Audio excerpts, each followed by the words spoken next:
before the big rip. There's about 175 million shares in institutions. So that's the long green one. Right. After we got the rip, we're down to about 20, 25. So that's a change of 150 million shares. T-minus 90 seconds and counting. My immediate thought is that, well, what did they achieve by dumping or selling that 150 million shares? Well, we got about a 5% drop in the short interest, as I remember, it's around 20 or something like that, around the rip time. So if 150 million makes it drop 5%, and I know they didn't buy everything, that would mean that they still have another 450 million to cover because they got 3 times that amount left. They got 15% left now. That's almost all of the float. We view it in another way. We can say, well, if those 150 million is 5% of the float, that would give a float of 3 billion shares. Now, that's pretty crazy. And as said, I haven't really gone all the way down the rabbit hole. I just got pretty excited yesterday, just before I went to bed. 12, 11, 10, 9, 8, 7, 6, start, 2, 1, booster ignition, and liftoff of the Space Shuttle Discovery, returning to the space station, paving the way for future missions beyond. Wait for it,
nozzles to swivel, aiming the shuttle for its precise target in space for main engine cutoff.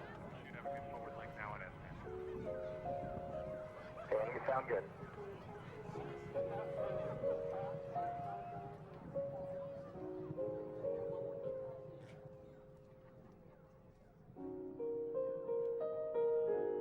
Discovery Houston, negative return.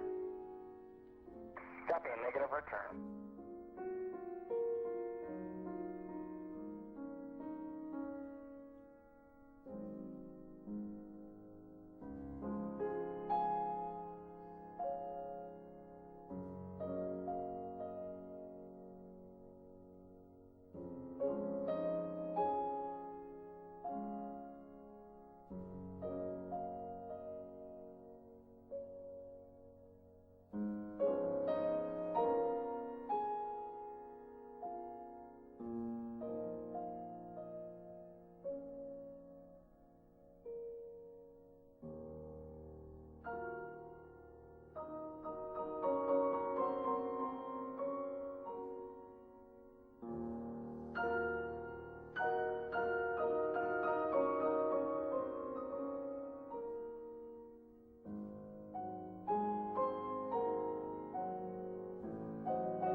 Good morning. Welcome to AMC and ADD, where we buy, hold, and screw the hedgy. It's another wonderful week, guys. Volume's still looking kind of low today. Let's see here. Well, let's go over some of the just kind of the daily stuff, and let's see what we got going and running for us this week here.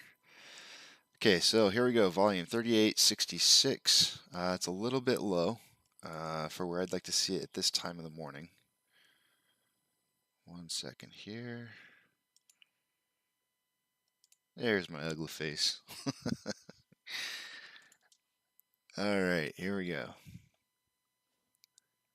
Let's see how it was kind of weird how in the after hours it just spiked up really high. I mean, I really wasn't expecting to see that. I kind of thought there was going to be a little bit more kind of a dead morning, but it spiked up and Europe took over, ran it up pretty high, and unfortunately it kind of had a little bit of a slide just before the opening of today's American pre-market hours, and we're just kind of moving along pretty slowly right now because we've got 39 million or 39,000 shares traded so far. Normally, I'd like to see 200 at the minimum, 200,000 about this time. Let's see, what do we got here? I think Ortex may have updated in some items, but not all of them. So current short share interest is 15.09%.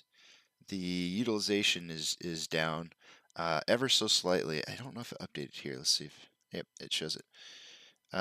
It went from 91.63 to 91.17, so it just slipped just a little bit, not a whole lot. And that was kind of interesting to see, especially with those 5 million shares that they had that just kind of showed up conveniently for them to borrow.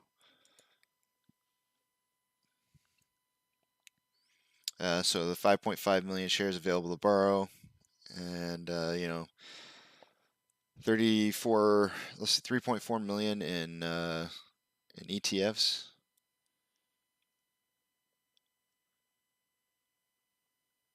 Okay, so let me refresh this page real quick just to make sure it's accurate.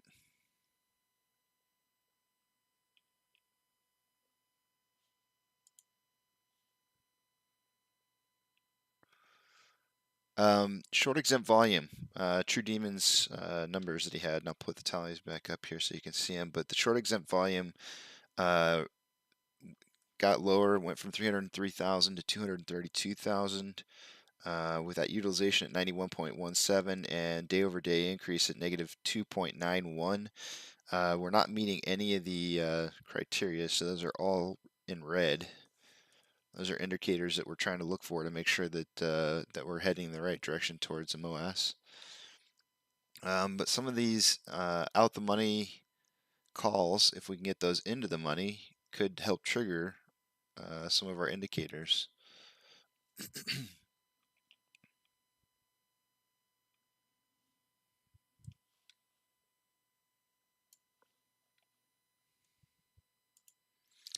Let's see if the on loan came in. Yep, the data's there now. Okay, so on loan went from approximately 100.2 million down to 98.4 million. So a little bit of a slide in on loan.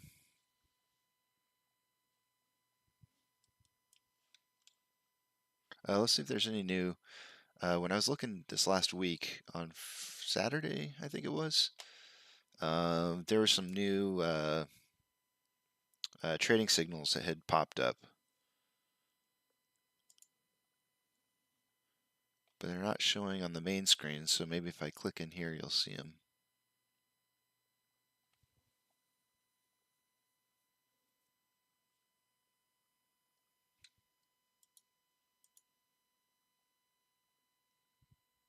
There we go. Yeah, so there's two of them on the 30th of July. One says actually to buy, and the other one says to sell. So two conflicting alpha trading signals. One was a MACD buy, and the other one was an event AGM on the day. I don't know what that means.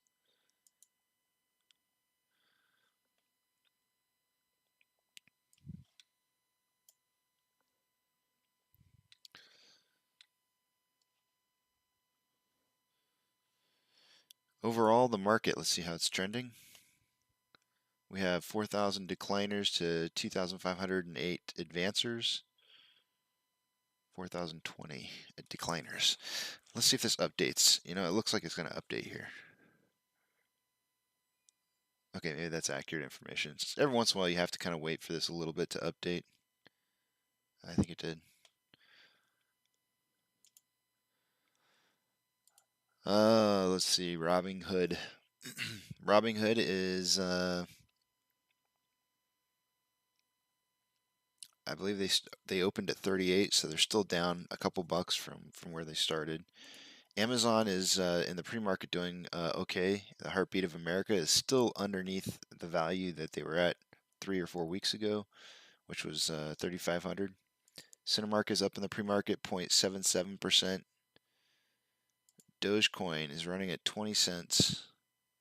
Still haven't seen the dump on this yet. 1.3% for GME, and we are up 1.5%, running at 37.58. All right, I'm gonna be silent here for just a few minutes. I'm gonna talk with Duncan a little bit here, and I will return shortly.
Okay, I'm back. Let's go ahead and look at options real quick here. Duncan and I were just having a little bit of a talk there. He had a hot live mic during the beginning of the show, and that was kind of unfortunate. But so you got to hear his side of the conversation. Unfortunately, I didn't realize I needed to take his sound off. Anyways, let's see here. Go ahead and look at options. I went ahead and refreshed this, but let's take a look at last week's data. If you'll remember, we had a call and put spread between $30 and $40. A call and put spread on the volume for the day was between 37 and 40. Those got as high as 44,000 and 30,000. And then for the OI, it was 21,500 to 18,000. Let's see here. So we'll go ahead and update with the new data for today. Looks like indeed the OI strike price is still 40, but the open interest has gone down to 10.1. Now, last week there's a notable amount at of OI at I think it was 120, 25, might have been 120, and there still is quite a bit there. So let's go ahead and at 120, change this value. It is 25.4. I mean, actually, that's not $40 isn't the runner-up, or $120 isn't the runner-up. It's actually the other way around. I don't want to switch it quite yet because I don't think that's gonna hold by like tomorrow. So I don't know. We'll see. I'll change it maybe later. On the put side, looks like the spread is gonna end up being $30 still. And the OI on that's now 13.3.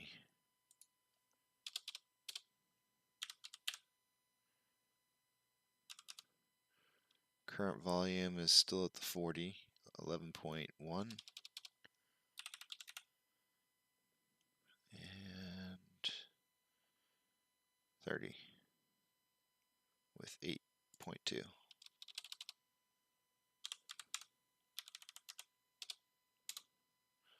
So the spread's still 30-40 on OI and has reduced to 30-40 for the volume, the current day volume.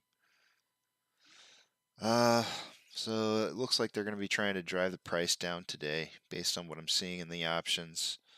So for my price prediction, that's going to have to play into it, as well as the volume being so low. Currently at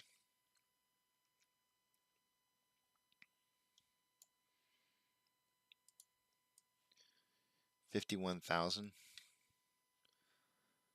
These are the old price predictions. So I'm gonna do things a little bit different this week in regards to the tallies. Normally it's just been like a running tally, but we've had like Eric came in a week later than or 2 weeks later after John and I had been doing it, and then Duncan just came in starting today. He'll be doing his first of his own predictions.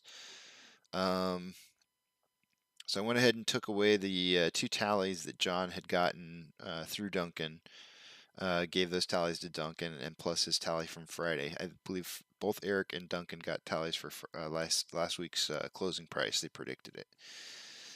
So I'm going to put the total total predictions that they've gotten over time here, and then from now on the page we'll just do like a weekly score that will at the end of the week add to their total prices predictions over time. So that way we know how we're just kind of looking on the week. So let me go ahead and change that real quick.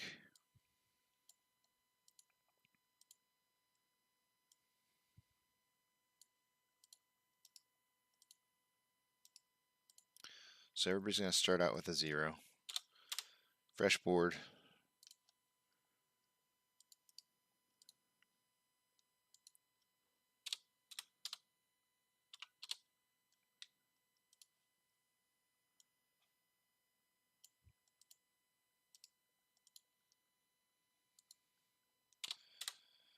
And I gotta make sure, and we're gonna scratch out the missed column too. I should probably add that to the other page before I do though.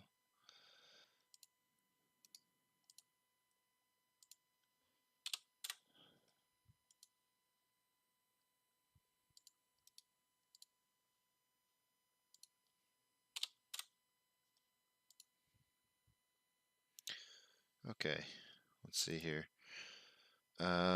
Missed.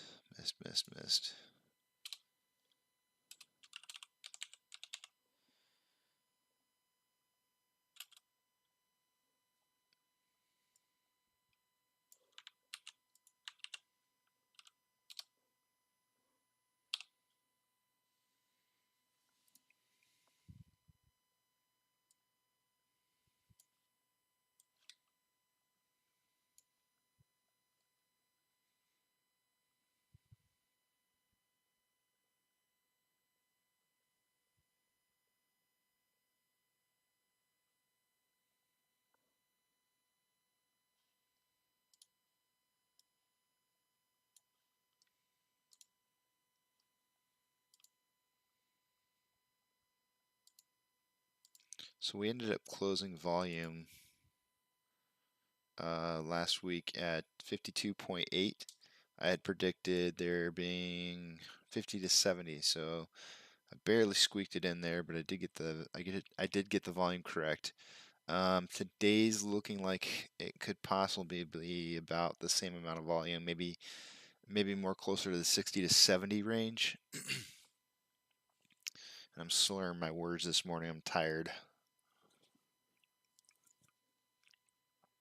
Probably didn't get as many hours of sleep last night as I would have liked.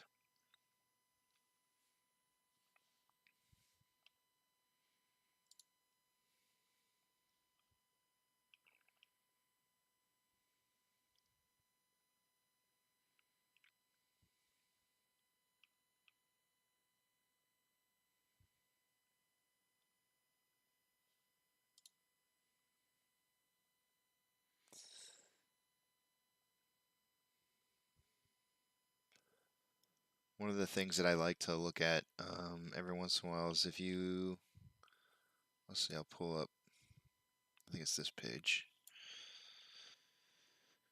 If you look at shares outstanding, which is the 513.33 million shares, and then you subtract the float, which is how much the retail investors can own, that's 448.74 million. If you subtract those two numbers, that's what you have for, I believe, institutional investor amount that they should have in there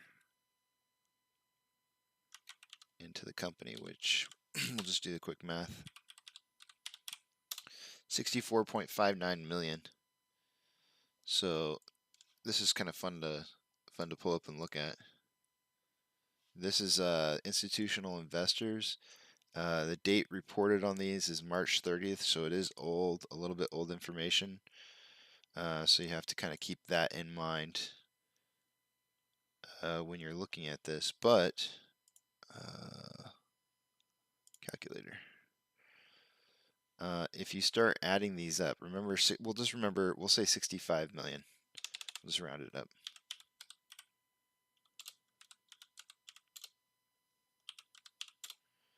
Okay, so with just the top three total institutional investors, it's at 71.3 million.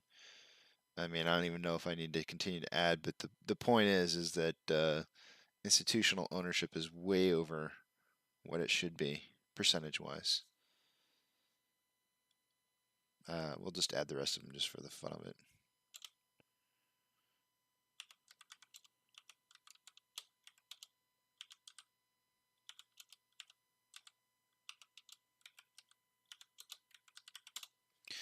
$98.4 million minus 65. We're like 33 million over just on what's showing on the page here. So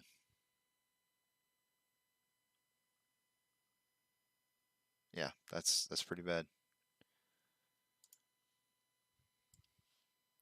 Pretty bad for them. Pretty good for us. I just want to pop this up over here. This is probably like one of the most. Now I'm going to say the second most awesome DD that I saw this weekend, and I'm just going to give credit to the guy who posted it, which was No Pi 2109. Now he took a clip from somebody else and posted it on here. So let me just turn on the volume here, and we'll watch this. Like the guy in the actual video doesn't say anything interesting, but I think what he's done here. Let me take away the tally marks so it's not so messy. I think what he's done here is he's basically taken. If you look at the two graphs that are there, I believe that one of these is the squeeze portion that we had in. I believe it was this last June, and it's just kind of zoomed in on it, and then actually I think this is the June squeeze right here, and this is everything that's happened since, and then this is I think zooming in on the time frame maybe just after January, maybe. But when you take a look at those and how they are, he's got certain points highlighted to show how history just kind of repeats itself. Hence the title for today, History Repeats. I went ahead and titled today's after this DD, and we'll watch it.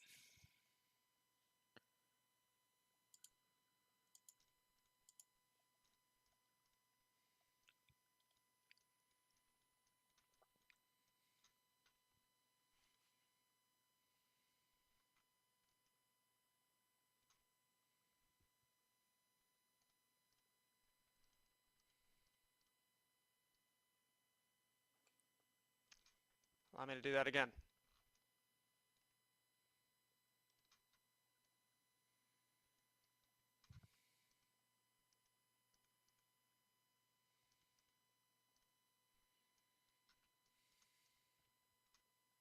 See, yeah. Let me do that again.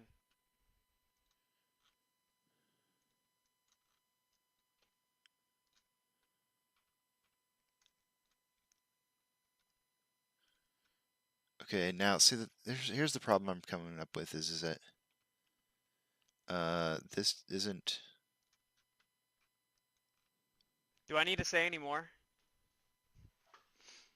So while everybody's up in their own fucking assholes about this guy did that and she said this and he did that, grow the fuck up. I don't know where he's finding this pattern though in the chart. Here's what's funny. The difference between these two is simply chronological. It is just the timing at which that the macro phases of everything propagates.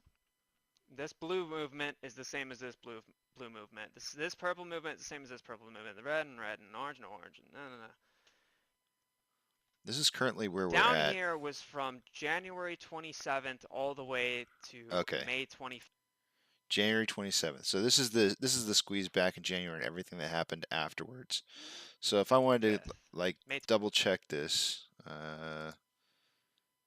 let's see here. And I tried to do that this weekend. I wanted to double check it just to kind of see like if I could drop the same thing that he had on there, but I got frustrated trying to figure out where he had that second time from. I guess I just didn't see the video part where he said it was January.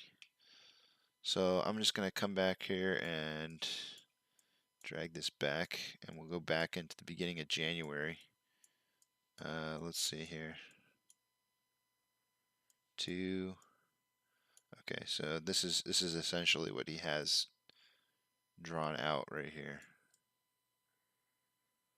And so he's showing the relationship between this, and I can't get everything into one screen here unless I went to day.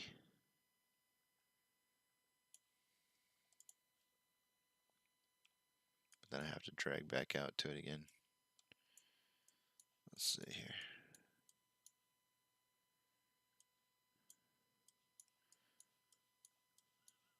Yeah, this might be too far out because you can't really see the candlesticks.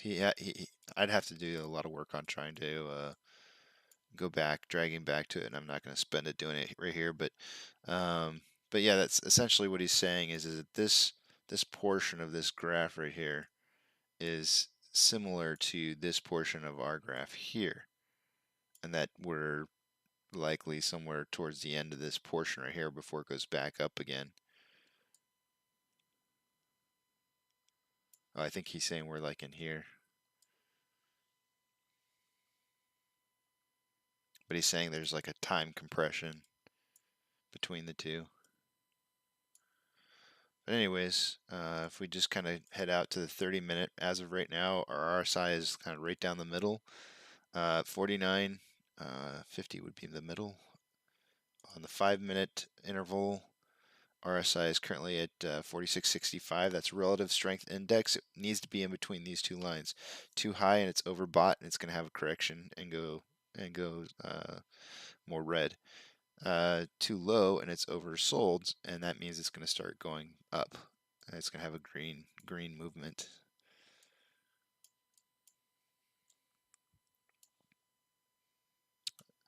Oh, I'm on the 5-minute still.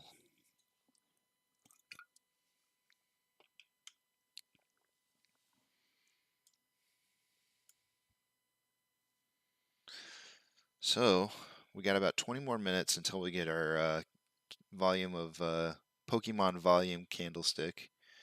Let's see what ends up happening. I'm still not real bullish on the total volume right now. With it being as low as it is, I would expect maybe 60 to 70 million shares traded for the day, and you know, that can have both a positive and an adverse effect to our price, just depending on who's doing the pushing. I did hear that there was a lot of purchase orders placed in the aftermarket hours by big institutions. So there's, you know, possibility. They pulled the 5 million share. Okay. Yeah. Figured that was coming.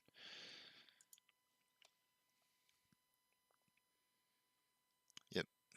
Right about 7 o'clock-ish. They pulled the 5.5 million shares that were available to borrow. Gone. Let's check something out. Let's check Vortex on this. Just want to see.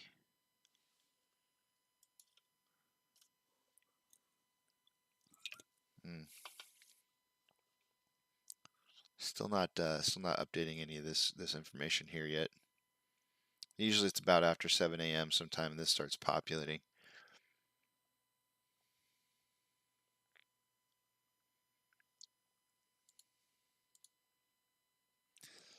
A couple more days and we might get some more data here, I think. I think it's a 15-day cycle.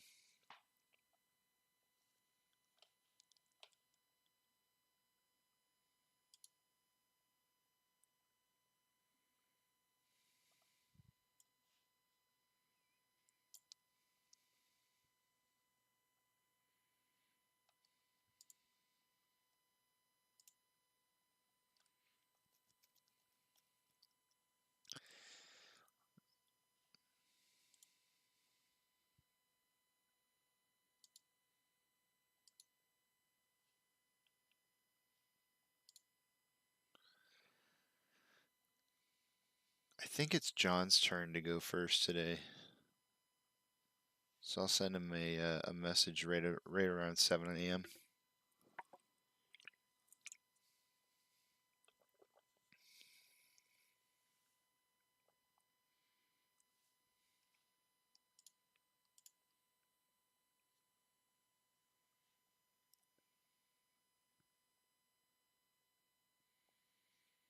Let's see how Citadel's working right now.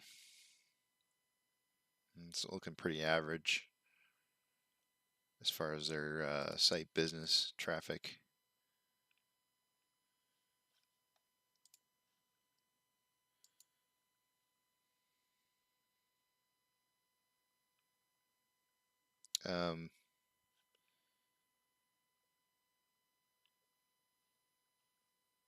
Fintel.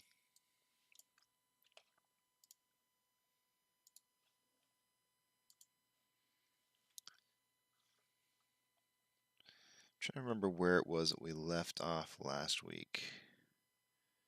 It might have been this Zercher.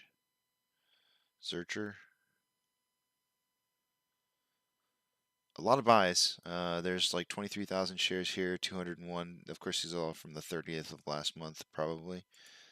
Oops, that was a put. I don't want that one.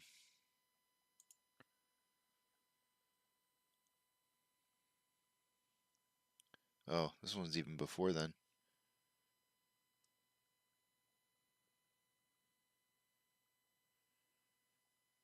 Huh. What are they doing listing a May thing this late? Wow. That was another one. There we go. Yeah, see, this one was filed on, or this, the actual effective date was 6/30.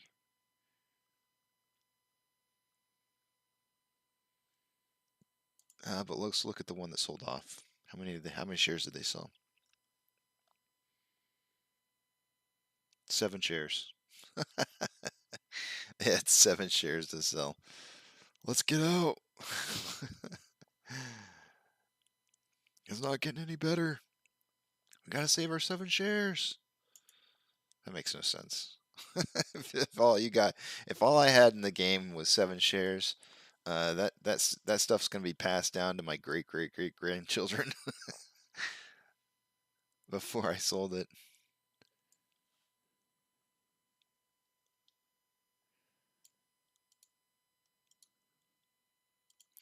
I had some like crazy tinfoil hat idea on something I was kind of looking at this weekend. I'm trying to get in touch with the guy that kind of had the other half of the piece. There's a lot of unexplained factors in it that I can't really close the whole, kind of be able to tell everybody, hey, here's something I found. I did run it by Duncan this weekend because it was so much stuff, like so many questions that we needed to have answered that I needed somebody to help me to double check things. And yeah. Anyways, I don't know if I'm going to be able to get to the bottom of it. There's too many unanswered questions. Like, what happens if shares are on loan? Who gets to vote those? Or do they not get voted on? I don't know. A lot of unanswered questions.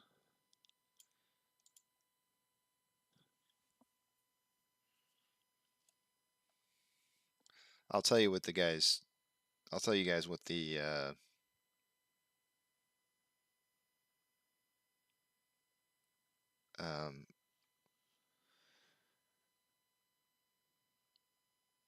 kind of what it was that I was looking into. I'm trying to find the data here. I can't find it.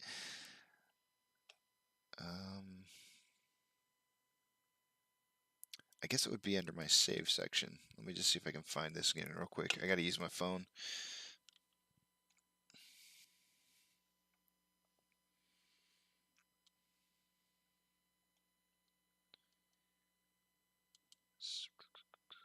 Saved.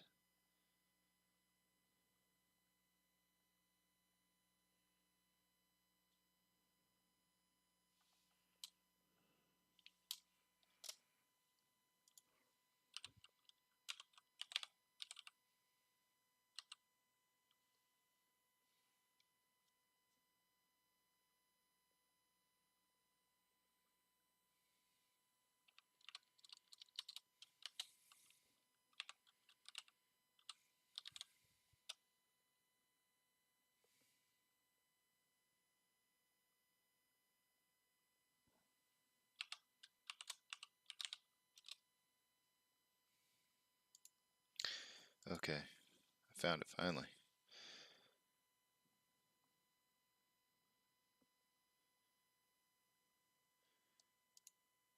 Okay, here we go. All right, so this was some DD that was posted by So-Answer for Hire. This is somebody that I'm trying to get on to have him talk to me. So they're saying Robinhood is reporting AMC market cap is 26.27 billion. So I know a lot of people had said, well, it's just a reporting error. That's not possibly what it is. Which, you know, I read the comments sometimes first just to see if it's actually even worth being DD. And, you know, obviously number one thing that pops up is buy, hold, lather, rinse, repeat every effing day until AMC 500,000 NFA.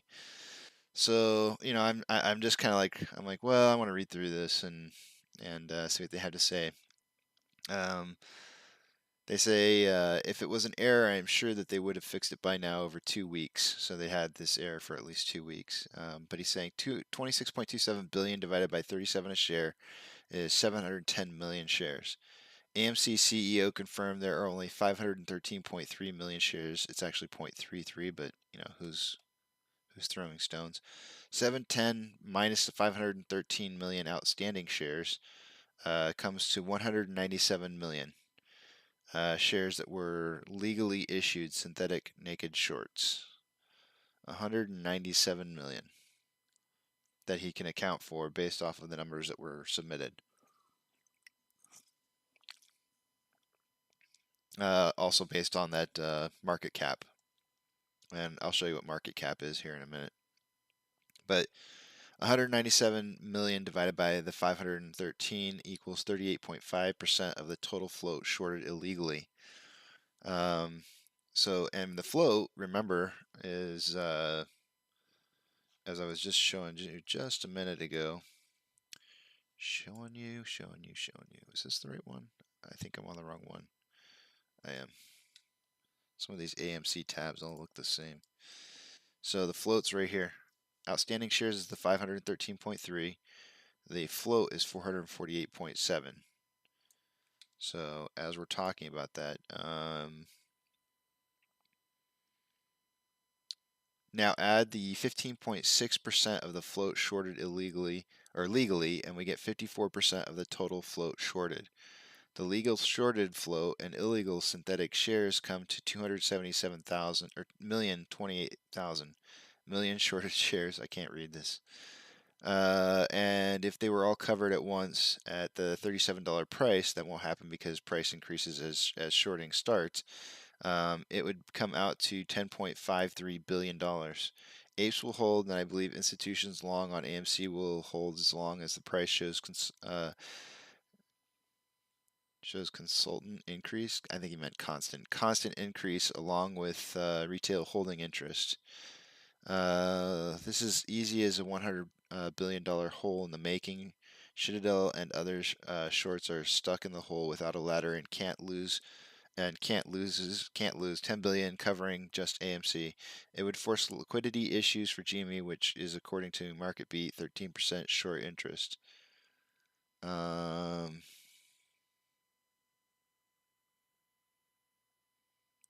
So anyways, where I went with this and the reason that I saw some of this is some of these numbers were strikingly familiar to me, and especially when he wrote 277 million shares shorted. And the reason that number sounded familiar to me is that if you recall, on the shareholder vote that we just had, they did provide tallies, and if you add up these 3 digits right here on any one of these, or even these 4, you can add those 4 together and you get the same value, which is, what is the value? The value is, did I not write it down? 265.9 million. I'm rounding. But 265 million, the reason that was so familiar to me was this 277. I was like, wait a minute, that sounds familiar, but it's off by a little bit, but not very much. And I was trying to figure out what the relationship was. The relationship was the 265.9 million. And you ask, like, why those numbers seem familiar to me? Well, if you go back and you look at the float, and I'll pull that up here again. The float is 448, right? So if you add the 277 plus the 265, you get 542, which is almost really close to the shares outstanding. But if you subtract, wait, 542, if you subtract 448.7, that's 93.3 million. And I was like, wait a minute, that number sounds so familiar. It's so close to something. What is it? And this is where things kind of clicked for me a little bit. And I was like, wait a minute, wait. And I pulled up Ortex and I looked, and the on loan amount is at 98.445, which means that the difference would be 5 million shares. And if you recall, we had 5 million shares sitting in shares outstanding as of a little while ago, right here, 5.5 million. And so it made these numbers like super ultra close. And I was like, maybe is this the understanding of how many actual legally naked shorts there are? And you know, because that would be far less than the 2 billion that I had figured in March. And Duncan actually contacted me about a bigger number that he's in the works on looking at.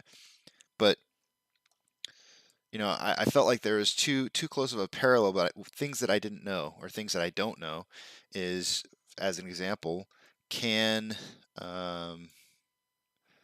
or I guess I should say is, you know, shares that are on loan be voted on?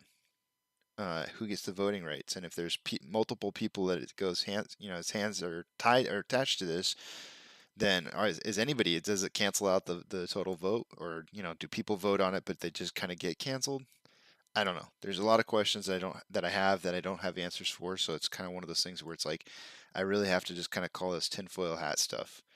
You know, it's not. There's nothing I can really use to back the information. But the numbers are just really close, and it was weird to me how they all kind of worked out.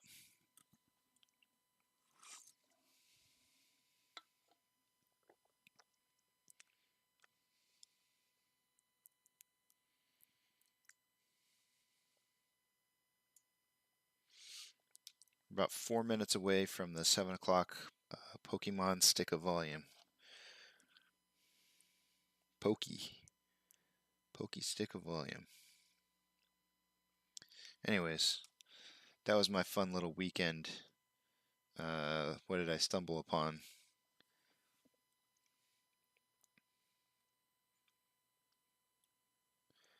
Outflow beat inflow last week, 437 to 400.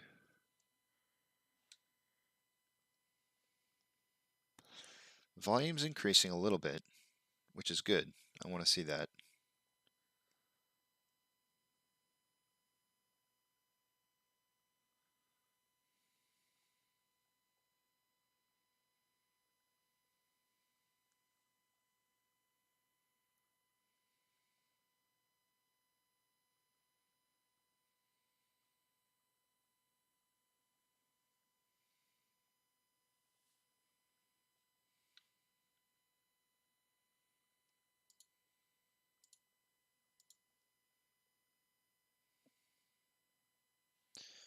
Looks like we got a little bit of a parallel path picking up here, although in the pre-market it's usually really hard to pick these kind of things out. But let's see if we can get it matched up here. Not quite. We could run with it and see what happens. I mean, that is just a wick that touched. Let's go with it. Let's see what happens. So this is a descending channel, descending parallel channel, and when it breaks out of a channel like this, it should break out going up. Oh yeah, I completely forgot. I have deleted my Fibonacci retracements. I had a lot of lines going on, and I was just kind of too messy. So let's look at what's the price back here. Maybe we'll just do Fibonacci off of this. 36 to 39. Yeah, it looks like that looks promising. Let's try it.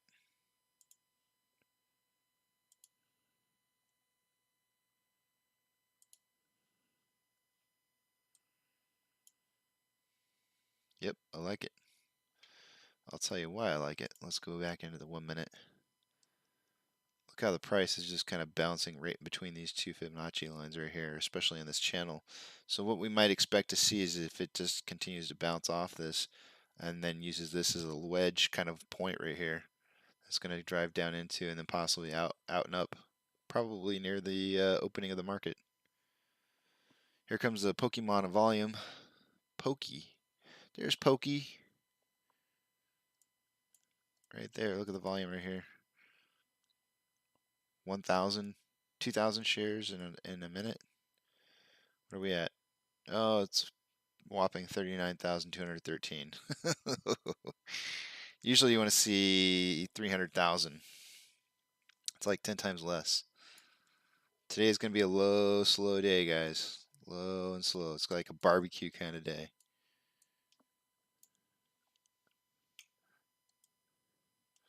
Okay. Well, that kind of gives me a hint as to where I'm looking for price range. 3702 is what we closed at.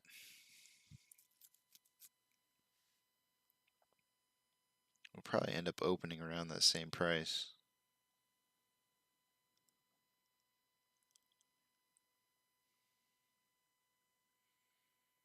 All right, I'm gonna text John and see what he has.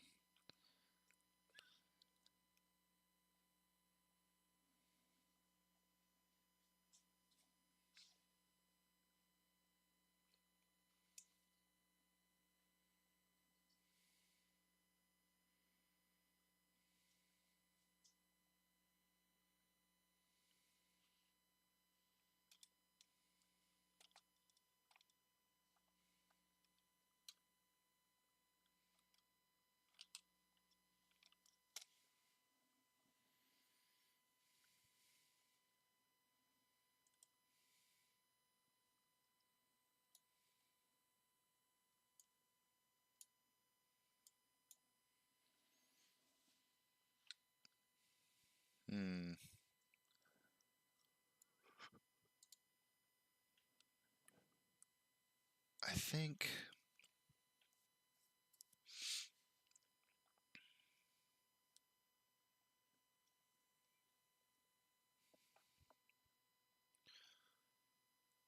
think I want to put down like 37.5 as my center.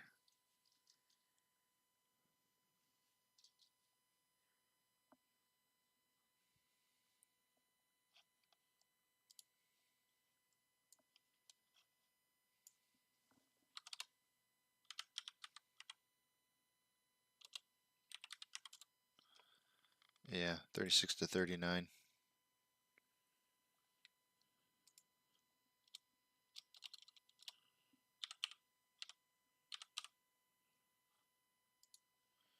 I'd like to see a fight for 40. Oh, look at them really try to drive that price down there.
I mean, they might really try to press the price down today. Borrowing those 5 million shares, I'm not sure what to make of that, honestly. I want to see that show up in Ortex if I can. Okay, Ortex is reporting 67.6 thousand shares returned.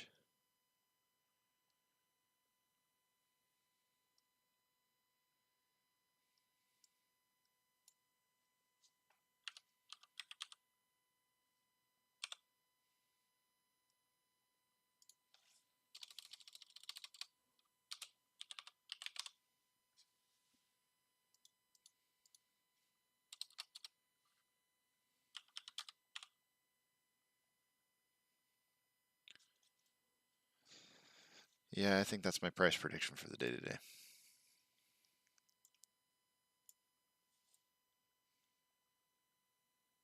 I really have high hopes for Wednesday, but you know, who's to say?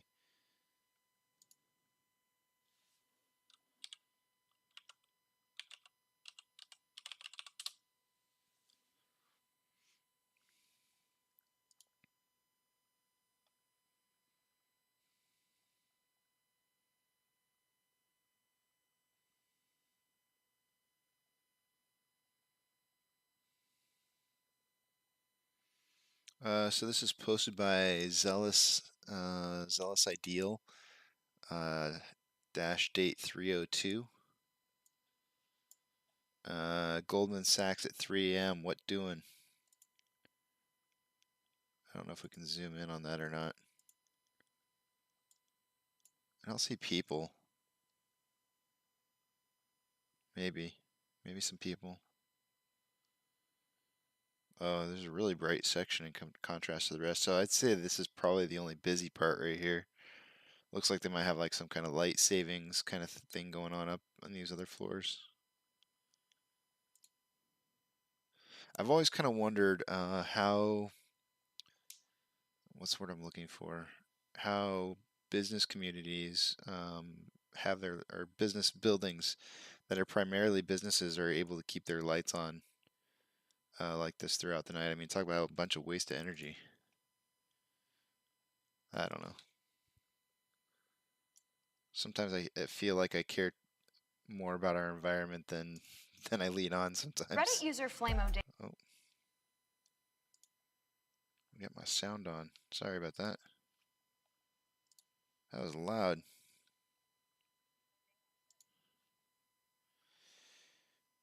Oof.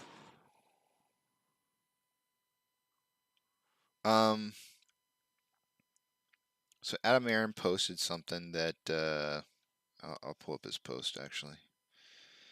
You know, be careful with this. I'm not saying don't do it, but be careful if you are going to do it.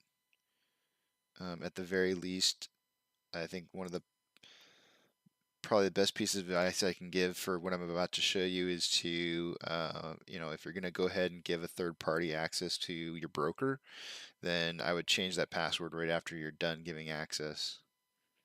That would be the very least I would do.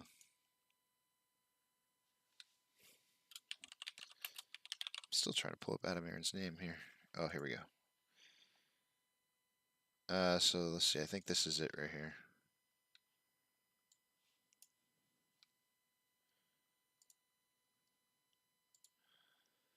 August 9th is our next quarterly earnings call.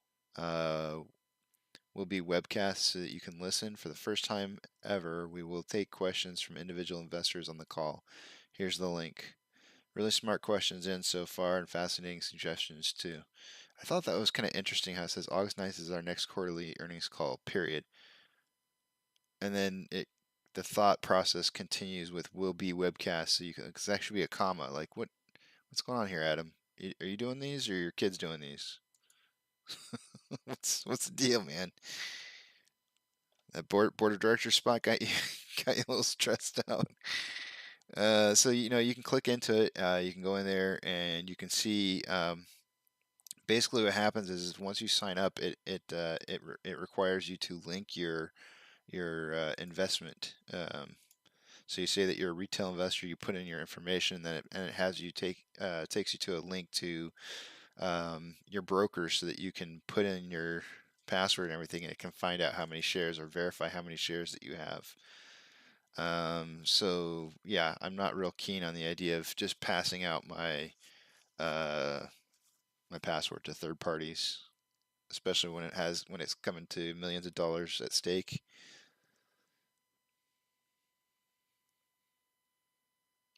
But interesting stuff in here. It looks like the biggest, there's 829 votes at 1.1 million shares. And Duncan made a very good point to me this morning. He said, and I was thinking of, my only problem with this was volume. Like, let's say, for example, you only have like 3/4 of the population vote on this, and then so basically you're going to take your whatever shares divided by that portion of the votes, and it's going to be a representation of that portion, which is not representative of the people who didn't vote, and so you could say it's a distribution, but it's not the full amount, and so I have a little bit of a problem with that. But what even more of a point that Duncan made to me is the people who care the most are going to be the ones who are doing this kind of stuff, like coming in here and voting. So of course they're going to have a much larger vote to or shared distribution to voter. So because they care more. So if you took these numbers right here and you said 1.1 million shares, and then divided that by the amount of votes that were made, so that would be the amount of voters, it comes out to an average of 1326 on average owned by these voters right here. Of these 829 voters who voted, that's how many shares are owned on average by those guys, on average. So, but 829 votes out of last we had heard was 4.1 million, which we know is more than that now, in just North America alone, is not a very good representation of the whole population. I would never take any kind of distribution that small. That'd be like playing 829 hands of poker and saying you're suddenly an expert. It's not how it works. But interesting site. We'll see how many people we get on here to vote for the top vote. Oh, and that's the other fun thing is you can just come in here and at least see what questions are being asked for the shareholder meeting, which is coming up on the 9th, I believe, is the date that they set for this. I thought it was supposed to be today, but it's apparently not until next Monday. So number one question so far, do you have any plans to offer a dividend again? That's the number one question. And I know where they're getting at with this. That's a share. They want a share recall. A share recall would net probably the results that we're looking for, and them having to clear the naked shorts and synthetic shares, hence kind of creating the MOAS trigger or catalyst. Number two question is, will AMC consider partnering with GameStop to offer more theater experiences via local and national gaming competitions? Third question is, would AMC ever consider reestablishing drive-in theaters? With the current state of the world, it would bring a lot of revenue with little worry for people trying to social distance. I like the idea, but right now is not the time to be buying real estate property, wrong word. Retail, commercial property. It's super expensive and it's going to go down in price. So that would be a horrible decision on part of AMC at this point in time. I do believe they're talking about in the future. So, maybe down the road when commercial property drops in price, it'd probably be a good idea.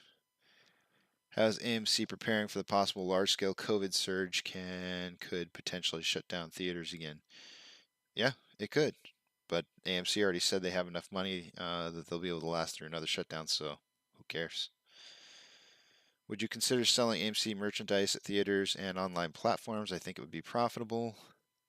How does AMC plan to combat the day and date releases of movies on streaming platforms and theaters? I don't think this has to be combated. You just provide a service that's better than something at home already, and that's the whole thing. There's just some movies that I can't watch at home. There's just no way. You have to have the theater experience. Home theaters are not that good yet.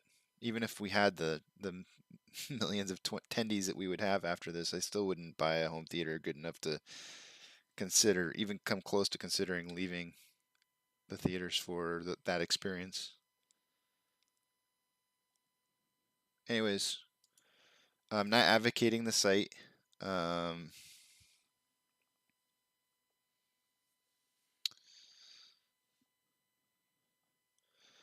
Duncan should be throwing in a price quote here. Eric looks like he's in. Waiting on you, John. Duncan, I think Duncan's throwing one in. He said he was going to, but I haven't heard from him on that yet.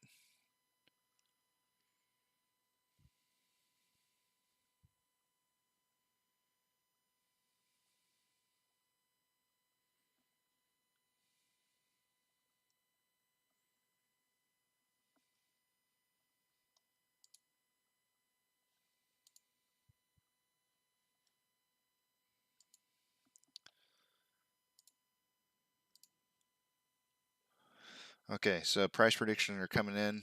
I've got 3 out of 4. One more, and we are good. Volume is at 115,000 shares traded so far. You know, I'd like to see us get up to maybe 1 million by the time market opens if we're going to be this slow. It'd be nice, but we'll likely probably only see 300,000 at the most.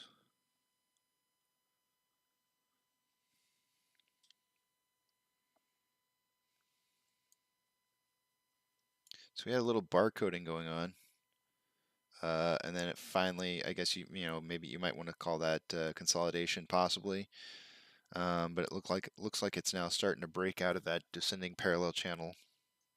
We'll see if it continues to break out. We need to probably cross like 37.79 to really get that good feeling that we're out.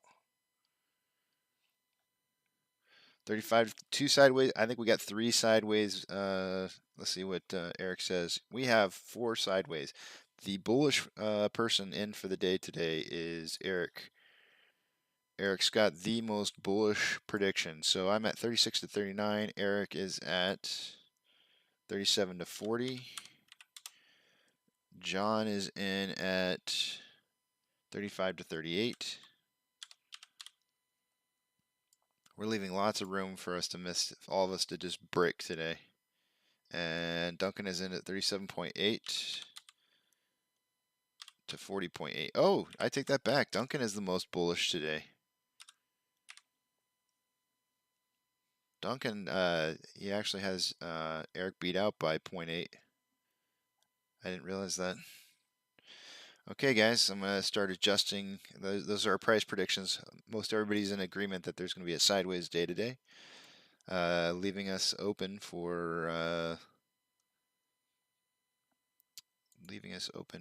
being majorly wrong for 4 people.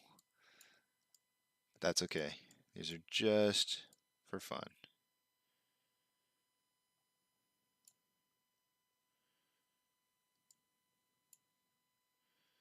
Let's see. I forgot my own number. 36. Let's try to put Duncan's in. There's Duncan. I made him red. He asked for red. I changed the tally, the missed marks back to white. And Duncan is just like the color he said he likes to see his enemies.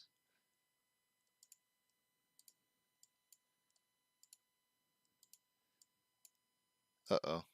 I hear thunder outside. If I have a power outage and I lose y'all, I promise I'll be back as soon as I can.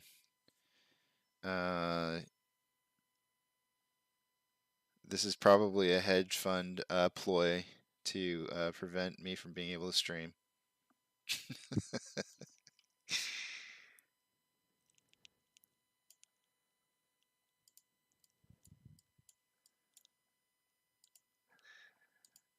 Oh man, I killed myself.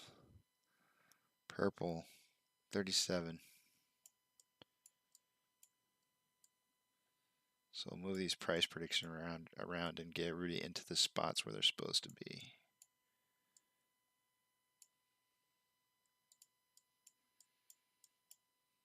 And I feel like I was awake and talking to you guys this morning, but I feel like I was just so out of it. John is 35.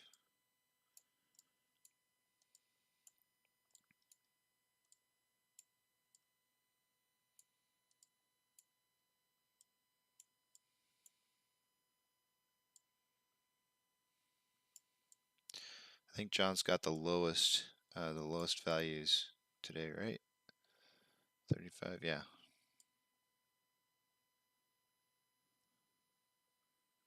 Wait a minute. Oh, I moved Eric to the wrong spot. Gosh darn it. See?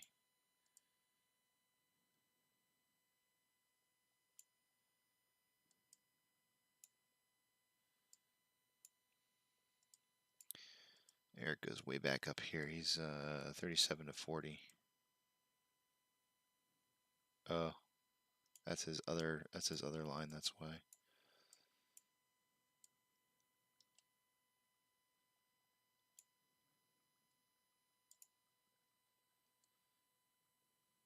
Okay. This one's going to go to 4080.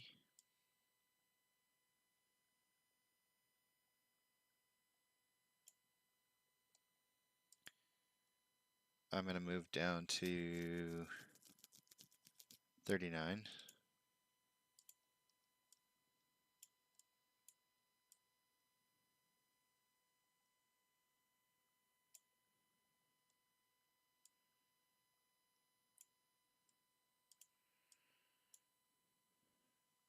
Eric's top number is right. Okay, then John is the only one that I got dragged down here.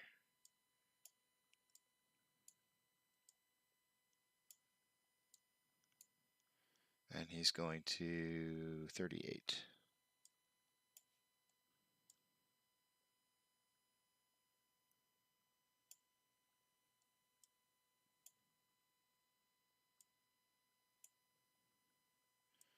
Oh, I hate it when it's so touchy. There we go. Okay, let's make sure we got everybody here. I think we should have everything all set now. We got 3680 to 4080 for Duncan. For Eric, it's 37 to 40. For me, it's 36 to 39. It looks like I got a drop. Let's see, 36 to 39. Yep. And John is in at 35 to 38. So we got everybody in there. We got a bit of a spread. If I kind of pull back out a little bit here, you can see we're almost running right down the middle of all of our predictions. You could almost look at our predictions as you know, like a it looks like a Fibonacci retracement with color. So we'll zoom in on this. Hopefully that doesn't confuse you all that terribly. So I thought I was going to have a breakout going on right here, but it didn't. It bounced off that and it's still coming back down. We still could see this drive down and continue to stay within this wedge here and then maybe drive out at open.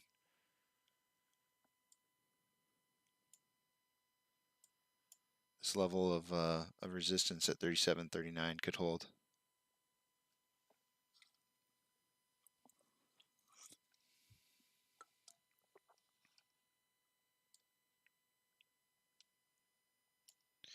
So that's it for the day, guys. Price predictions, they're right there. And again, the tallies for the weeks combined is going to be on this page now, whereas the daily tallies will remain on. The daily tallies for the week will remain on the site for the week. So we're all starting out with zeros for the day today.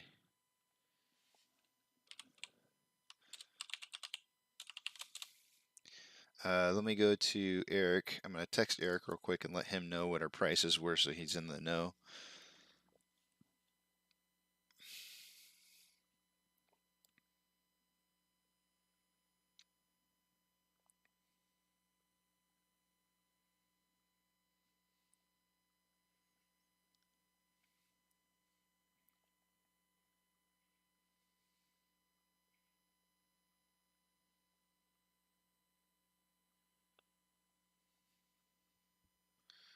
And that's just for fun, guys.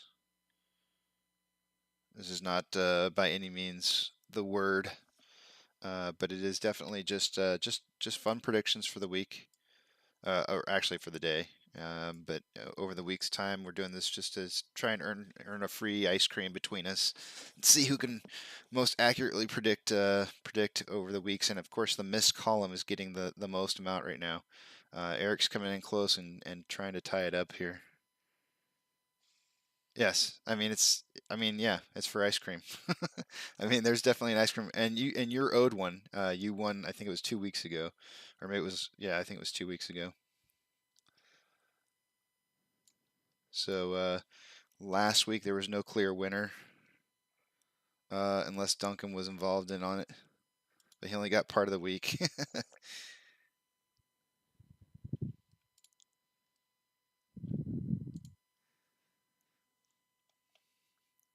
So we're still just kind of hanging out in this descending parallel channel here. And we'll just kind of watch what happens as it drives down. Options, sorry, not options. Looks like they returned some of the shares that they borrowed this morning. So we watched the shares borrowed. They dropped off right around 7:30 Eastern Standard Time, I believe that is. So they dropped off, and it looks like they just returned about 250,000 of them. Which I kind of want to keep tabs on Ortex to see how that kind of trends over time, because as of earlier, this was at 67.6 shares borrowed, so now they've moved into 75.5 borrowed for the day. So no shares, it doesn't say any shares borrowed, only shares returned. So we're going to watch that on loan amount there. It did drop ever so much. It went from 100.2 from Friday to 98.45 or 44. But utilization, it also decreased. And let's see, went from 91.63 down to 91.17. If we were to take that and divided it by the shares on loan, that would give us our total outstanding shares that could be lent, and I believe it was like 11 million as of last week. It might have been, sorry, 11 million, 100. It might have been 11 million less than what we were borrowing, which was 100. So it was like 111 total. So let's just take those values and divide them real quick here. 98 point. I'm just going to put 98.5. Well, I should put the right number.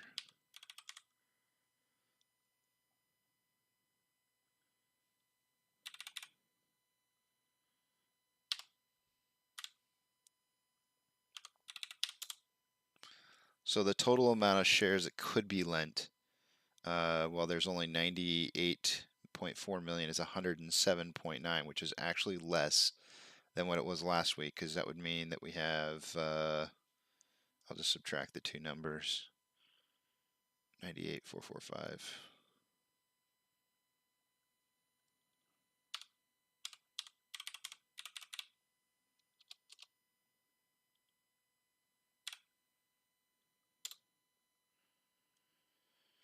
$9.5 million, so that's about a two.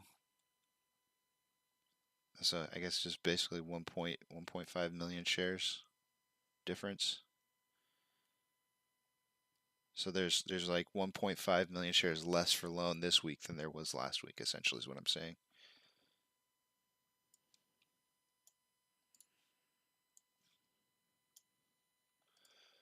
The ADD is strong in this one today. Let me tell you. I am not completely here.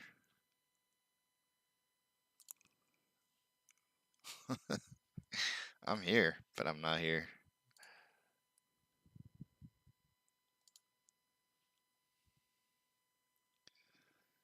Yeah, John, you're right, man. Ice cream. It's definitely about the ice cream.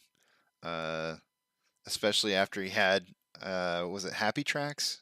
Is that what it was? I believe Happy Tracks was the brand of ice cream that I served to him when he came over to my house, and he was just like, "This is amazing." So I think he wants that happy tracks again. Let me change my color of my Fibonacci retracements here.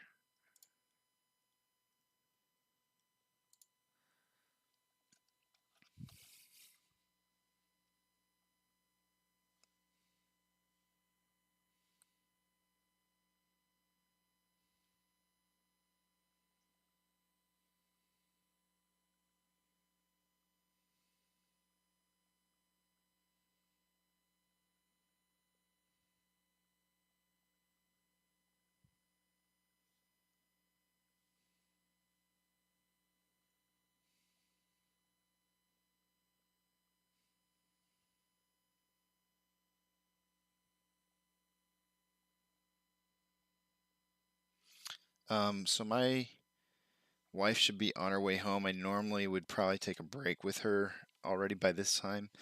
But because she's got a new position at her job, I'm actually going to have to wait. I don't know what time she's going to get home today. But as soon as she does, I'm going to jump off of here and kind of spend a little bit of time with her before the market opened today. So I'll probably be back around 8 o'clock-ish this morning. But of course, as usual, I just leave the stream running. So I'm going to go ahead and close off the video camera and sign out until then. See you guys back here at 8 o'clock.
Steak for dinner tonight. Yeah, I think 4 or 5 steaks would be good. Hi guys, I'm back. We were talking about what we're having for steak or for dinner. Steak. We're having steak. We're having dinner for snake. Okay. So we did break out of that descending parallel channel. Wasn't quite down as far as opening of the market, but we did break out. And we did try to, we broke through the 37.79, but it looks like it fell back under. So I'm going to go ahead and delete this descending channel.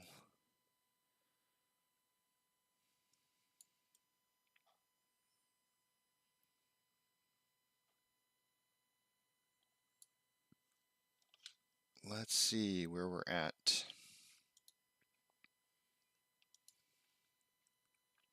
Still 250,000 shares to borrow.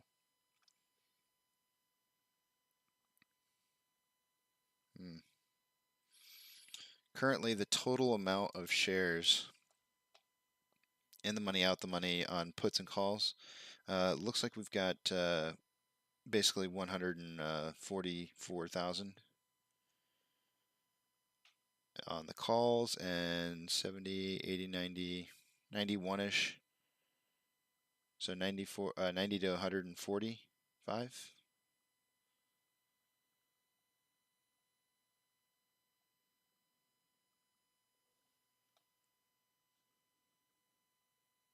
I forgot to look at dark pools percentage. That actually dropped. That was concerning to me. The dark pool percentage dropping in volume by a significant amount was. I wanted to see these numbers stay above 70%. The fact that it didn't was more than likely caused due to the fact that we had such low volume. With the low volume, they didn't need to put that many shares into the dark pools. At least not percentage-wise.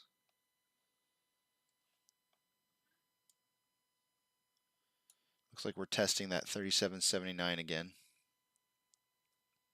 Looks, excuse me.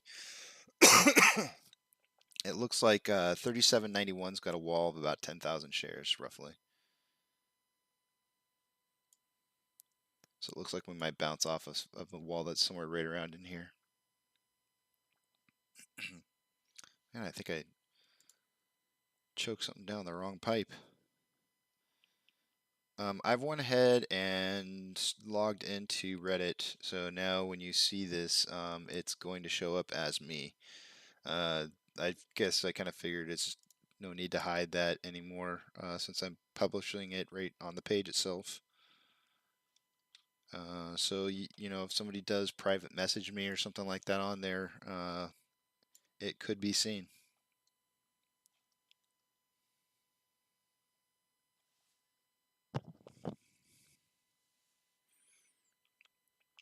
So I'm just going to go ahead and refresh that and see what we got that's new.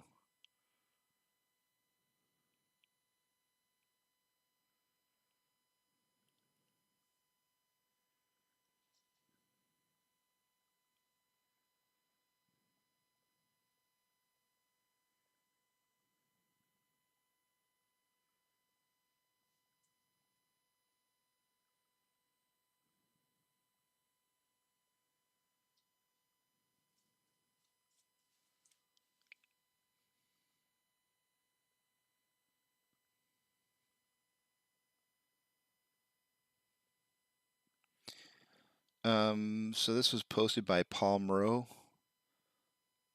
and it says, anyone else notice that the SEC did not put out their failure to deliver list as per their timeline for the first half of July? Over the last 6 months, it was never late and always posted on time. Interesting.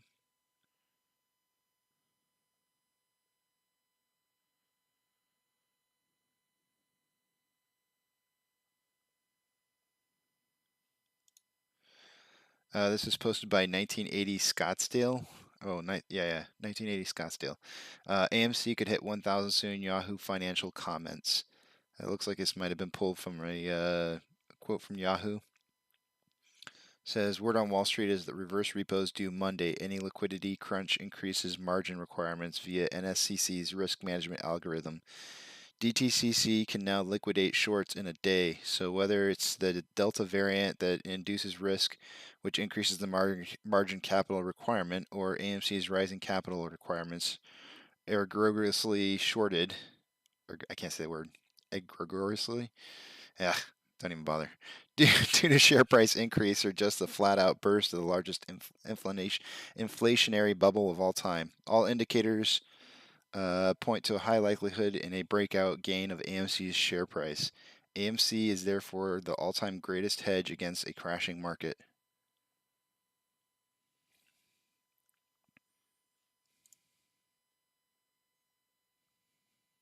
Trey says he's not leaving. I've seen rumors about YouTubers leaving the stock, and it's seriously so simple. I'm not effing leaving. I was never planning on leaving. I've been in AMC since January 25th and will wait as long as it takes. You know, the very first time that I found Trey, I had actually joined into AMC on January 28th, and I got to the point to where I felt like options could be used for gamma squeeze. And I wasn't sure how to trade options because I'd never traded options before. So I went onto YouTube and I started looking up people to see if I could find out anything about option trading, and Trey happened to be talking about it. My first initial reaction was like, this guy's not editing this video and he's just talking like this and it's just crazy fast. I was like, is he on speed or something? What's the deal? But he made me laugh, and he did eventually cover options trading. Which led to one of my first options, my first and only option trade that I've made to date, which was an epic failure, but I learned a lot from it. Actually, I wouldn't say it was an epic failure. It was epic in the fact that I lost $264, but only epic in the fact that I lost it all. The epic portion that would have been awesome is that if I had known, I could have probably walked away with at least $230 of that 260. But I didn't realize all of my options for my options. So it was a horrible, horrible experience, but it was a good learning experience. I think in the future, were I to ever trade options again, what would I do differently? I would probably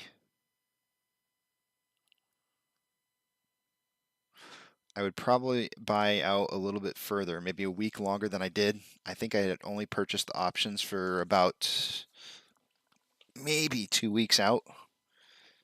It might have been slightly less, maybe 11 days out.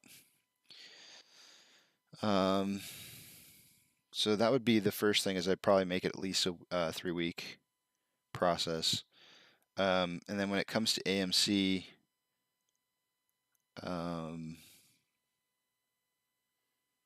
I think I would have tried to find a better strike price, like something a little bit more a little less expensive. So let's see, I think at 260, I think it was $264 divided by 3 because I bought 3 options. Yeah, they were about 88 cents. That sounds about right. They were 88 cents on per share. So essentially, is that right? Yeah, so $88 for one option contract at the time.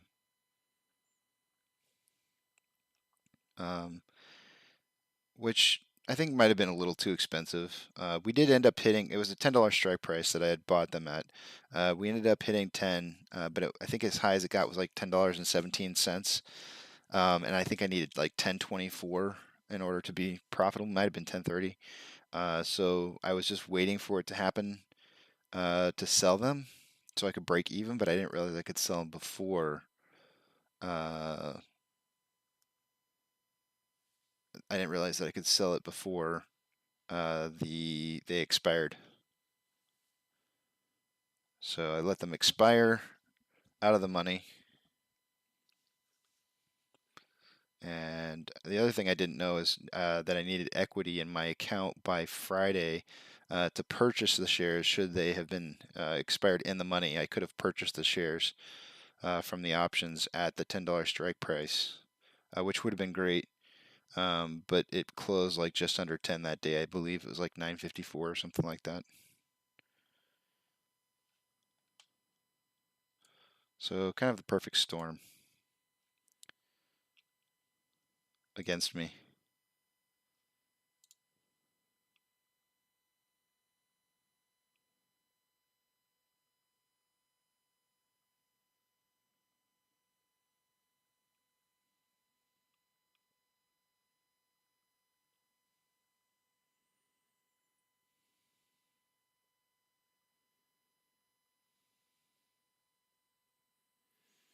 See, this is some of the problems.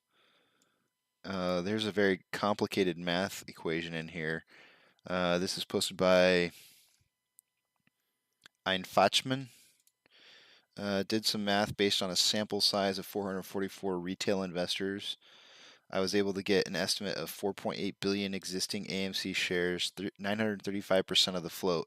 Adam Aaron is a genius. His online platform with Saytech allows us to derive more precise measurements of the real number of existing shares, which, I just don't necessarily agree with this because, as Duncan pointed out so awesomely, that this is a sampling of people who probably care the most about this stock, and those are going to be the people who have the most shares per person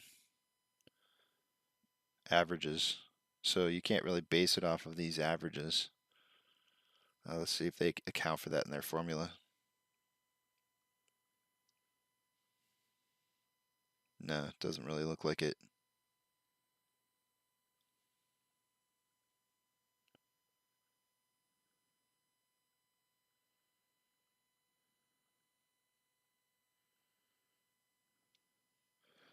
Curious if anybody said anything about that.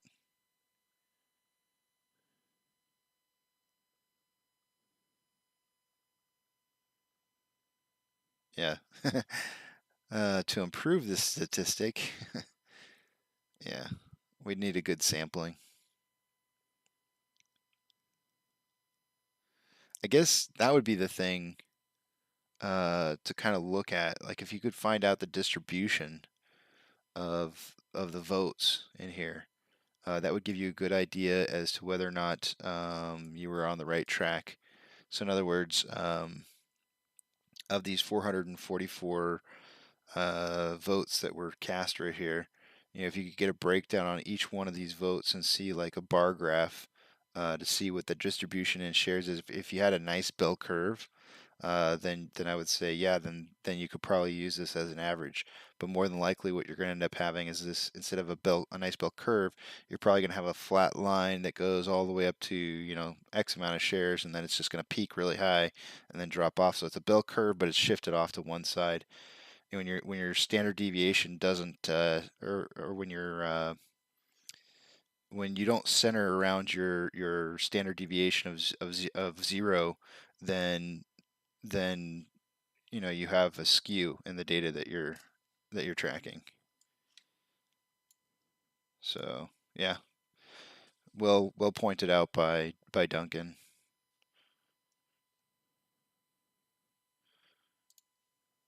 I was on the right track with my thought process and volume being an issue, but it's just kind of a weird way to think about it. His way is much better.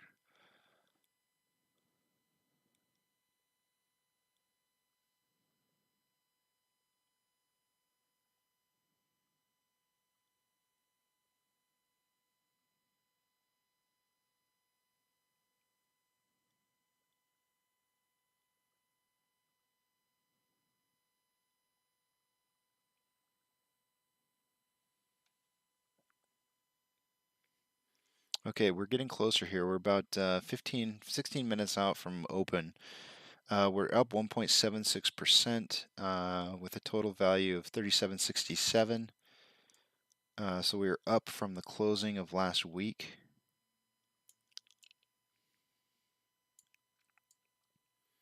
As far as everybody's ranges go, we're opening right down the middle of the average distribution of our pricing.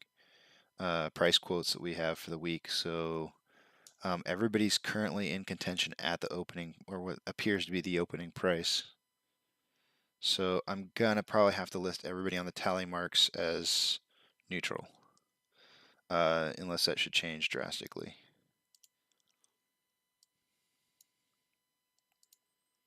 Even for John, even for Eric, even for myself, and even for Duncan.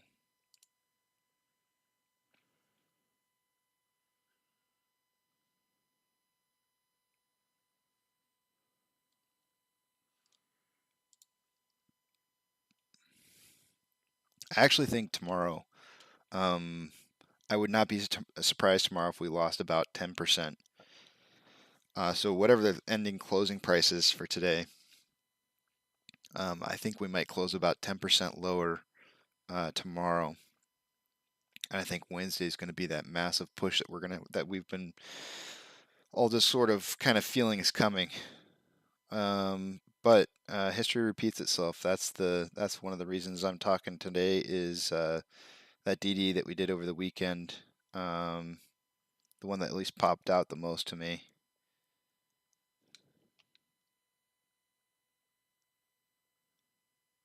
Let me see if I can pull it back up here again.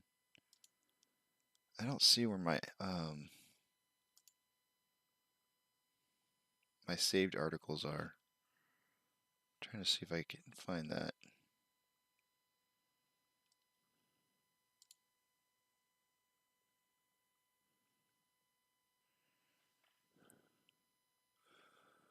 Huh. It's so easy to find on my phone. Oh, here we go. Saved at the top. Okay, got it. Again, we'll just watch this real quick. So basically, these two charts that this guy's got going right here, I'm going to pause, enlarge. So basically, these two graphs that he's got going here.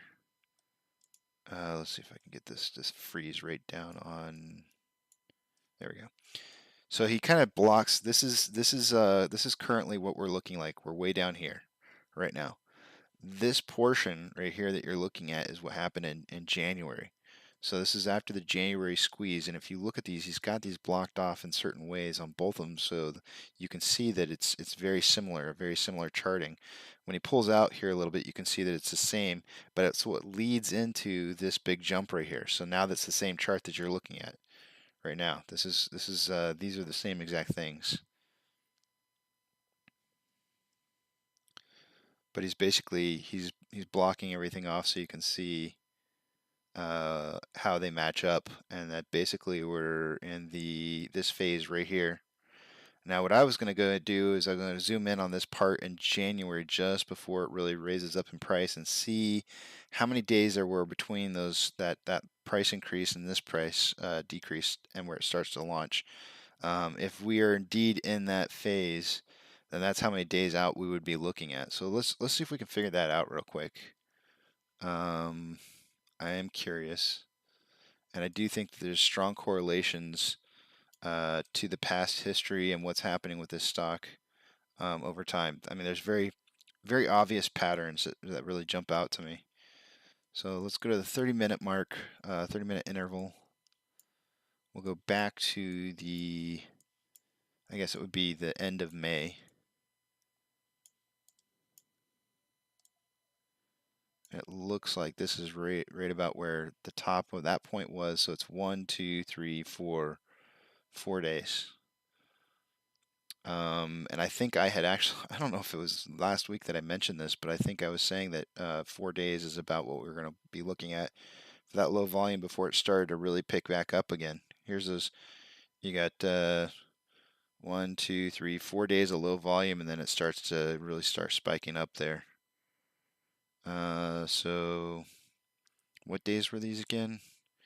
It would have been 19, 20, 21, and 24 as far as volume goes. And if we pull volume up for those dates, 19 would have been 89,000, 20 would have been 61,000, 21 would have been 53,000, and then it jumped up to 113. So if we're in this kind of a range right now, or looking about like this, then if we come up and look at our volume now, it's been out of the 90s for about 4 days in a row. I would have thought that there was going to be a spike up in volume today, but I think it's going to be tomorrow, and then the big takeoff on Wednesday. That's what I'm hoping for. That's not very scientific.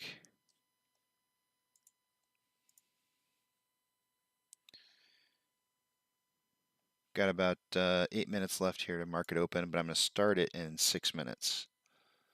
I've kind of noticed a little bit of a pattern that I want to try to follow, just to make it more interesting.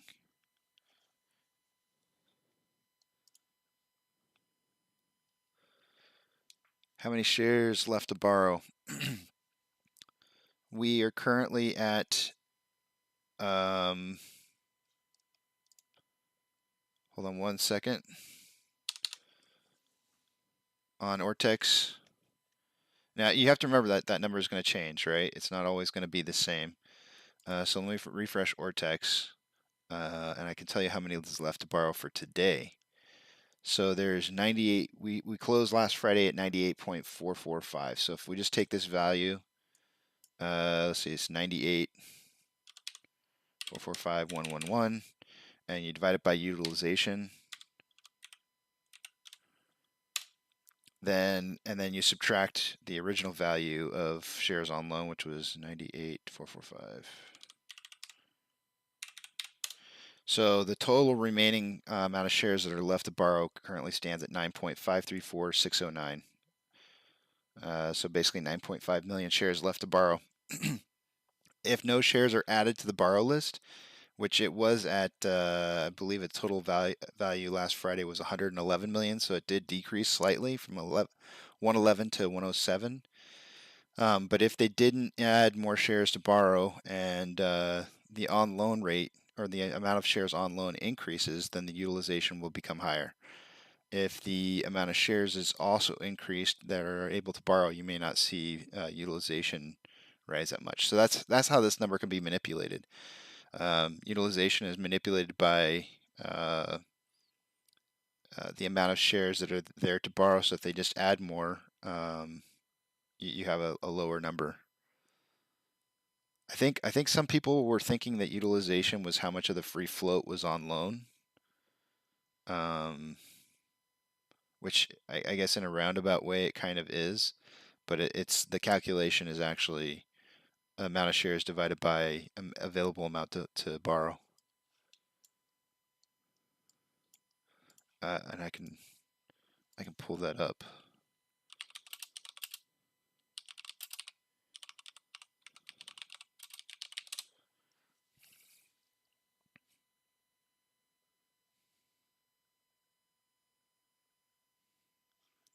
So this is not, I've already looked it up once before in Investopedia, but this is just rough mathing here based off of a utilization rate calculator, but it's basically saying that utilization is this formula right here, which is total billable hours divided by total available hours. So this would be how many are on loan, how many shares are on loan versus how many are available to be lent times 100. And that's your utilization rate. So that's how you get that. So if they just increase the amount of available shares to be lent, then our utilization goes down, provided that, you know, proportionately the same amount of shares are borrowed.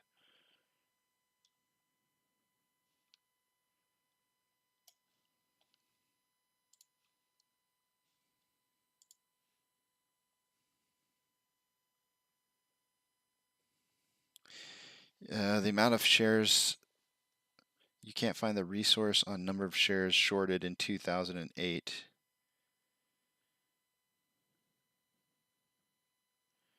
I don't know that you would be able to figure out that number even now. Like, I don't know that you could find out how many shares are. I mean, there's actually a formula, like, or there's somebody out there who thinks that they found that out. That was one of the other posts that I had had put up a little bit earlier today. Let me pull it up again here. Actually, you know what? Yeah, I'll pull it up. We got 2 minutes left. Let's see if I can be pretty quick about this.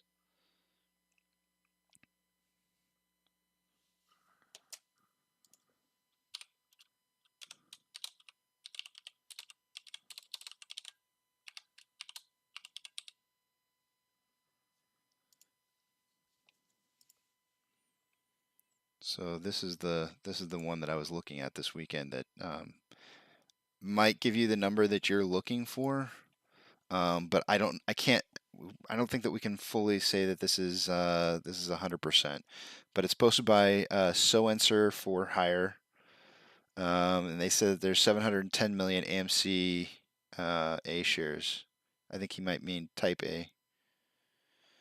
But give that a read. That's something to look over. They're saying that Robinhood was reporting 26.27 billion market cap, which there's a way to be able to figure out how many shares that is equivalent to by taking the amount of the market cap divided by the amount that shares are worth, and it gives you how many shares there are.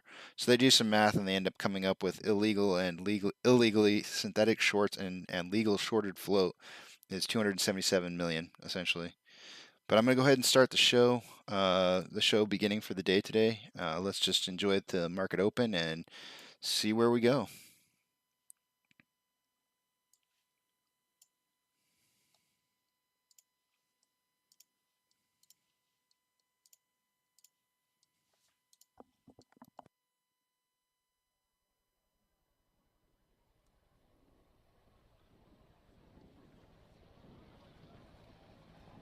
T-minus 90 seconds and counting. All systems are go. We're about 90 seconds from the launch of Space Shuttle Discovery.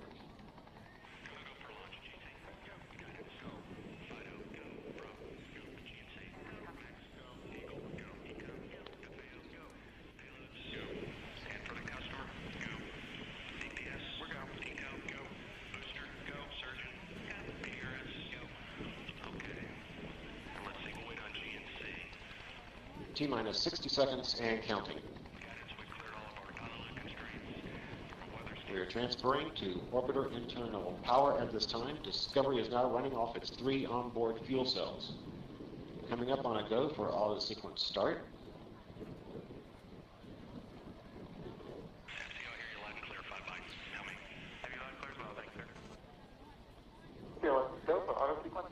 And we have a go for auto sequence start. Discovery's onboard computers have primary control of all the vehicle's critical functions. T-minus 17 seconds and counting. 15, 12, 11, 10, 9, 8, 7, 6, start, 2, 1, boost ignition, and liftoff of the Space Shuttle Discovery, returning to the space station, paving the way for future missions beyond.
Solid rocket booster separation confirmed. Guidance now converging.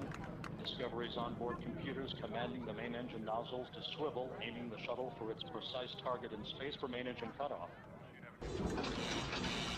Hey, we've got a problem here. What did you do? Nothing. I stirred the tanks. This is Houston. Say again, please. Houston, we have a problem.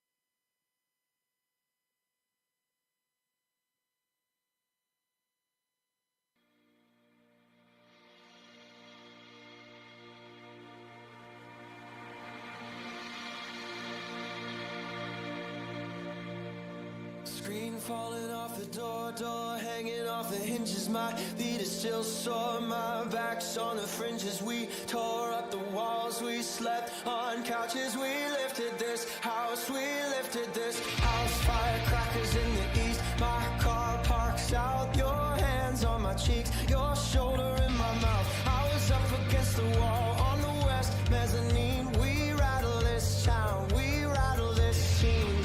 Oh,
fumbling round the back, not one seatbelt on.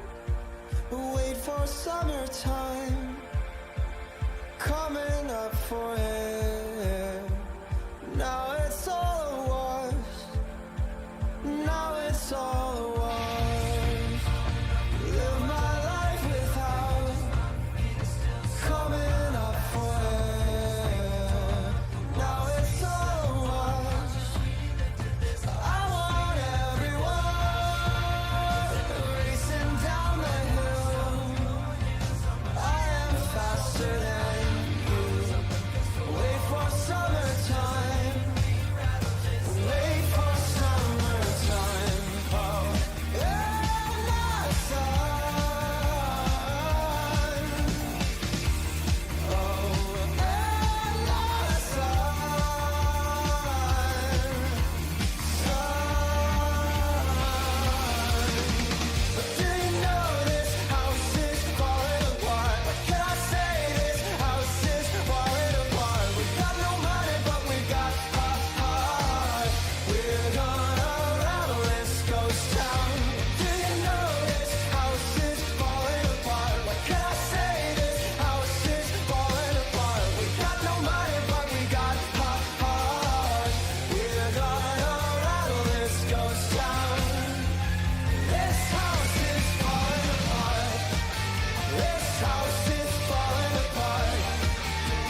We're going to rattle this house.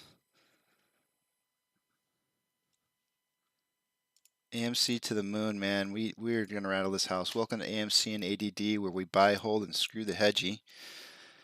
Oh, man. I picked that song because it was saying the house is falling apart. And this house of cards is falling. We have our Congress people leaving people homeless. You know, we have a lot of our economies falling apart. There's so much just going on. And we're going to rattle this down. We're going to try and fix stuff. One share at a time. So we started out kind of rough. We kind of picked up back up in here a little bit. Oh, and I dedicate that song to my wife, by the way.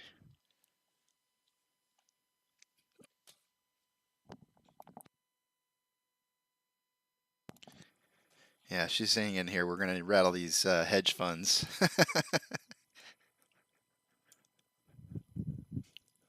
So we currently have a sell wall at $38.05 at 1,000 shares.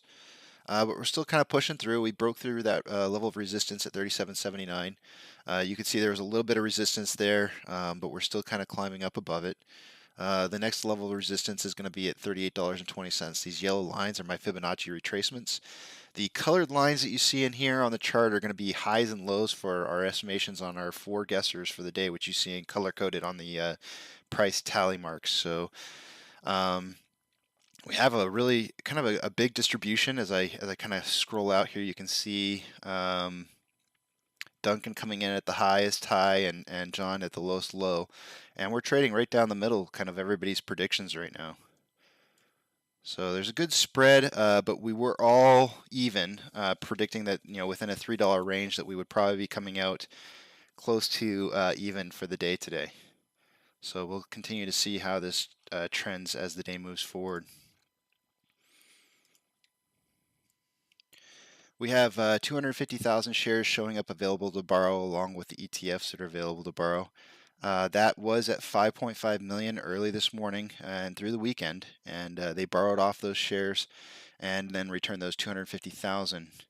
If you'll notice the True Demon statistics, the short exempt volume is way lower than we want it to be. We wanted to, you know, see, I think it was 3 million. Yeah, 3 million is what we need for that. So that's kind of low. Dark pool percentage is down as well. It was in the 70s. We're down to 63.9. Volume was just so low. The low volume caused them to not have to transfer as many shares from the dark pool or to the dark pool to keep the price down. So, you know, just not a whole lot of resistance played out on Friday.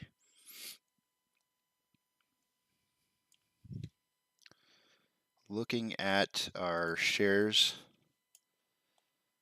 our options chain. I'm going to refresh this and take off the tally marks.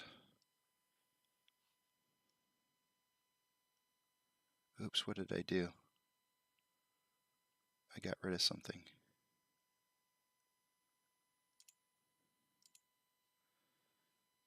Oh, I'm not sure. Okay, so let's see here. Tally marks need to come off.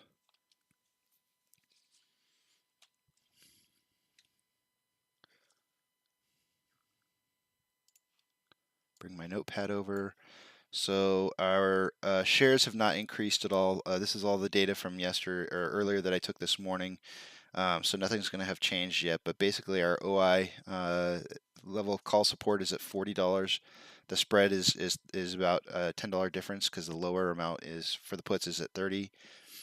Pretty evenly distributed, but if you'll notice at $120 call OI options, there's 25.4 thousand. That's a lot.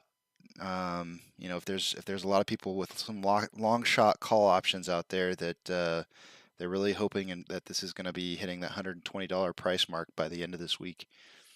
For current day volume, it's 11.1 and 8.2 thousand for 40 and 30 as well. So there's still that $10 spread between the calls and the puts.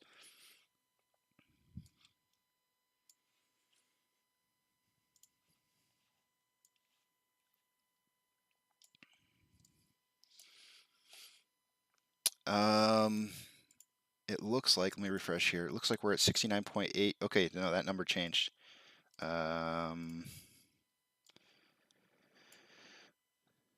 We are at 447.9 shares borrowed, so returned. Last week on Friday it was 948,000. They did borrow some this morning, 142,000, but they've returned 590. Short share interest is at 15.02%. Shares on loan, like I said before, had decreased. It went from 100.2 to 98.4 million shares lent. Failure to delivers is still showing. We haven't updated the data. I don't think we'll see that until maybe well, I was going to say the 2nd, but maybe I'll say the 4th now. Maybe until about the 4th. Maybe somebody has like a better accurate number than I have. I think the 4th when we'll probably see that change. There was some new buy signals and a buy and a sell alpha trading signal. It's not showing up on the main page here, but if you actually click into this, what you'll find is that there's two that were issued on the 30th of July. One was a buy. It was due to the MACD type 2 as a buy signal. Recommended buy signal after 1 day. So the 30th, would have made it for today. There's a recommend holding days. So there's a sell that also popped up due to an event AGM on the day. So I'm not sure what that is. Let me look it up. Event AGM.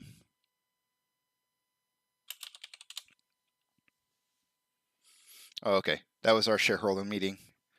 So it was basically saying sell on the shareholder meeting. I kind of thought that's what that might have been, but I just thought that was why would you automatically say sell unless you knew that there was going to be bad information? Seems like a bad trading signal.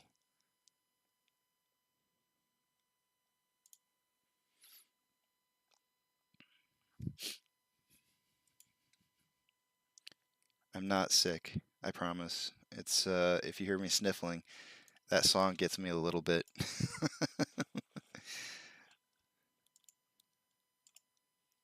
When things are broken, you want to fix them.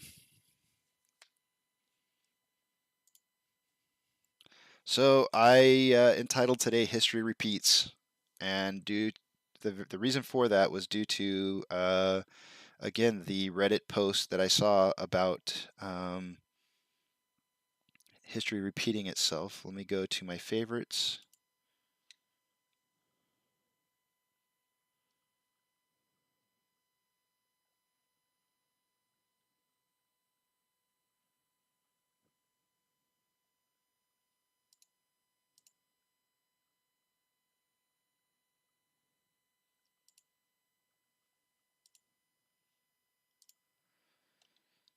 And again, I'll pull this up so you can see it.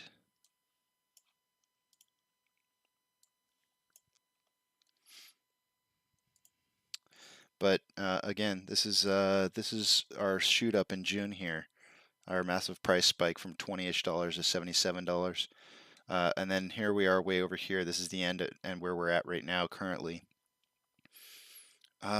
Is there really 3 humps like that on where we're at currently? Let me just check this out. I just want to make sure that's accurate. Anyways, I'll check that out here in a second. But what he starts doing is he starts pointing out the difference. So this right here is where we're at right now. This is the same thing as what's up above. And then he'll pan back over and show you what it looked like, the chart in January. I'll do that here in just a second. This is January. So if it pause this, you can see that what happened in June was what January looked like as well, right? And if you look at these different box patterns that he's got up here, some of them are a little bit different, but it's the same kind of trends if you look at them. And he's basically stating that we're just outside of this triangular box right here, which is where it should be trending way up after that. So history repeats. Let's see if history does indeed repeat. I want to go back and look and see. I'm just curious if I've missed a trading signal. Maybe I'll pull it out to 30 minutes.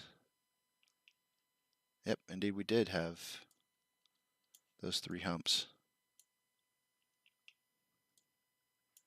1, 2, 3.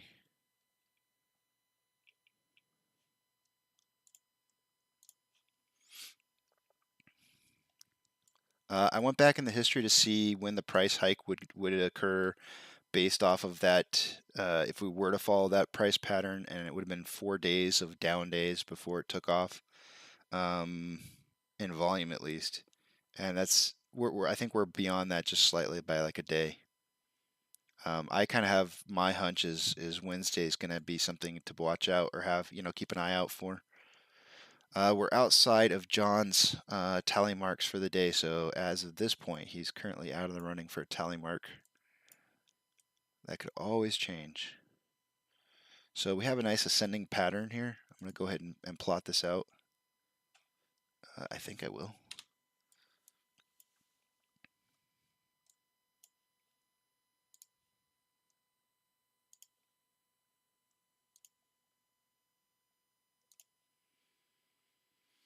So this is a bearish indicator that basically means that at some point it'll get to a point where it'll break out going down from here. So once we do break out of this channel, it should be heading down. If it continues to shoot up outside of this, then it'll be different.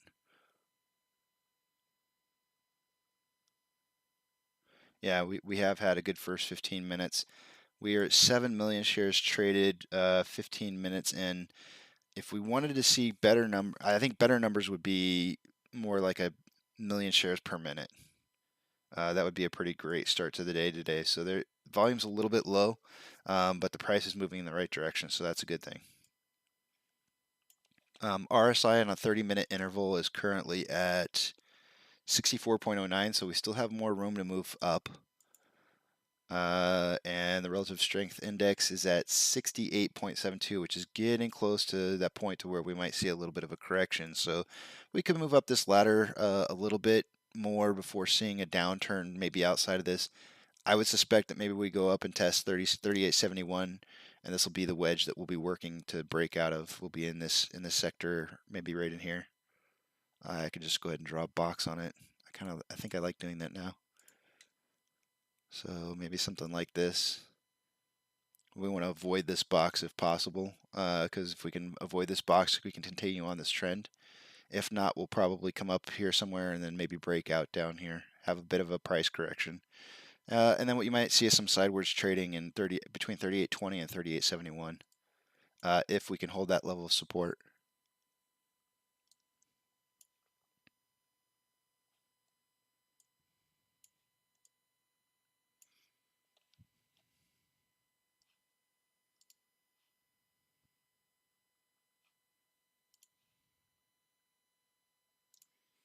I guess I didn't know AGM stood for Annual General Meeting. It seems pretty basic. I probably should have guessed it, but now I know. Oh, I didn't lock these in place. Shoot. Sorry guys, I'm going to have to go back here and refix this. Typically speaking, I lock stuff in place so I don't have to readjust it all the time. I hate readjusting. So cumbersome. Okay, I believe that I had done the Fibonacci retracement based off of this right here, this $37 up to $39.18. Let's try that again.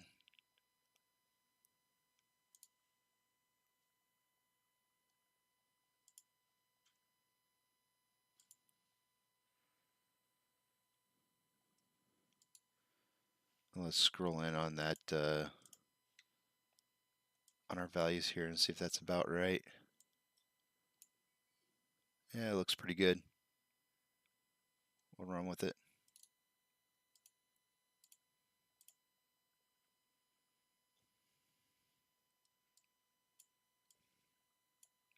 So I'm going to change that box though just ever so much, since I do see that we have a level of resistance at 38.46. I'm going to put the box around here. This is the area we want to see a breakout of. I'm sorry, we don't want to see a breakout here. We want to go over this and continue to go upwards. If we see this come down, go back up, and then come back down this direction, you could expect to see a breakout down here.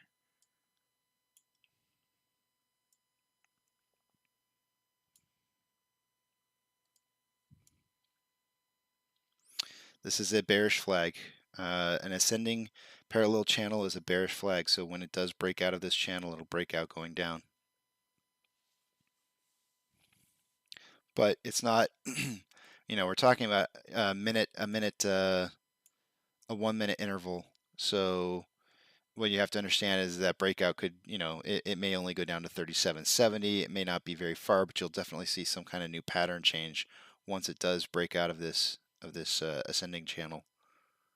Yeah, but I mean, there has to be. I get the sentiment on Boo.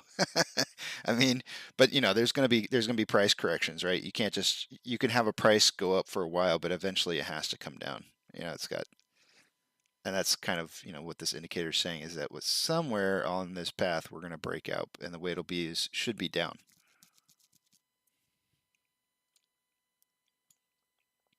But that might just be to consolidate, right? Like, say for example, we come out here and we do break out down right here, and we come down here and start consolidating between 38.02 and 38.24. We could bounce around for this for a while and then shoot back up again in another ascending channel. So that's definitely possible.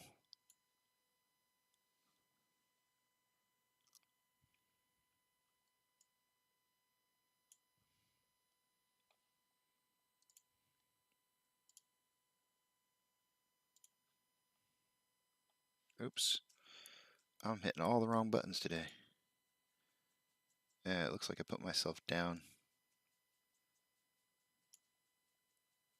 That's what I clicked earlier. That's got to be confusing.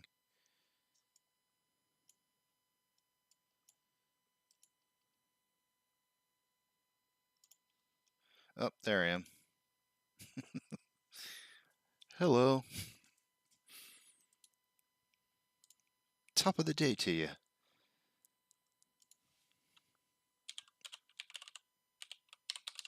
Man, I'm starting to get hot in this sweatshirt. I got my George W. sweatshirt on today. I actually wore all my Trey clothing for today. I've got my 801 shirt on underneath and my George W. I should have saved it for Wednesday, but I got excited when I saw both the shirts sitting out and I knew my sweatshirt was clean, so got them both on for some good luck.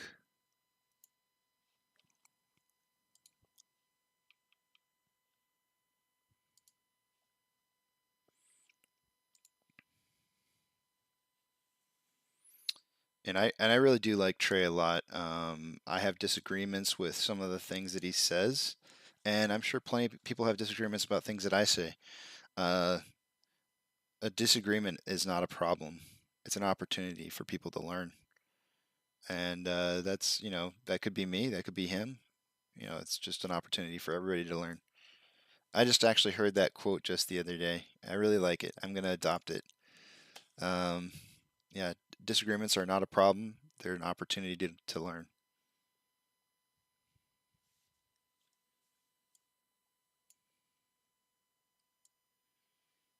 So if you ever have a disagreement, feel free to post it in here. I'm definitely willing to learn. I know Duncan, he taught me something already. I mean, I really have to confess that I'm not a huge options expert. I can't really, I have the basics down on them. I've traded them once, and that's probably the extent of what I would kind of summarize as my history on option trading. I think it's really dangerous. If I had to liken it to a casino, it's like playing craps, in a sense. There's some really safe bets. No, crap. I said craps. I meant roulette. There's some really safe bets you can make in roulette, right? Where it's 50-50. But there's less return on those kind of bets. On a 50-50 bet, you throw it on black or red, and you don't get paid out as much as you would if you were going further outside the margins of being safe. And so what you end up having is you trying to play the ends of the margins in order to try and make money, and you can lose it all. You can lose it all, or you can make some of it back. But it's not. I'm more of a traditional gambler. Maybe that's not the right terminology for it. I'm a conservative gambler. I only like to bet when I know I can win. So you wouldn't see me here if I didn't think we could win.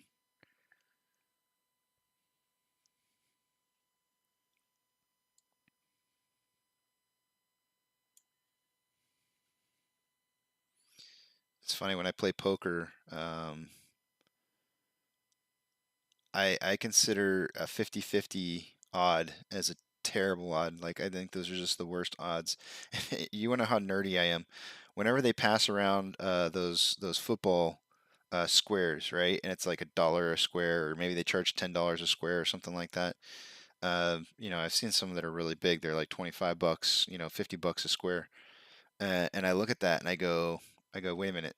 So you're telling me that, if it's just $1, it's, $100 that's going to go out to, or split between 4 people.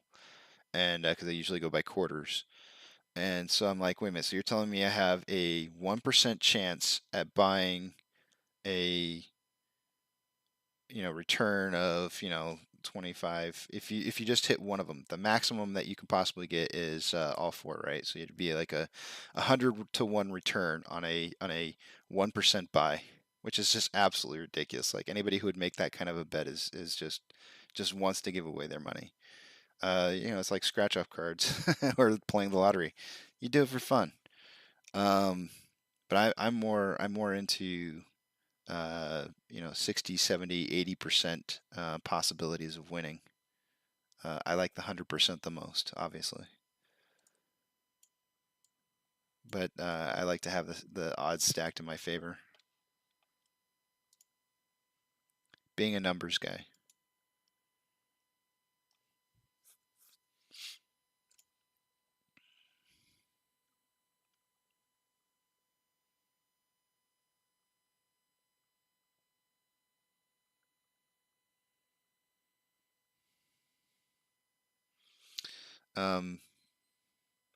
There is some media that's going around talking about how they're trying to figure out how many total shares are owned out there, and some people are reporting 4 to 5 billion shares.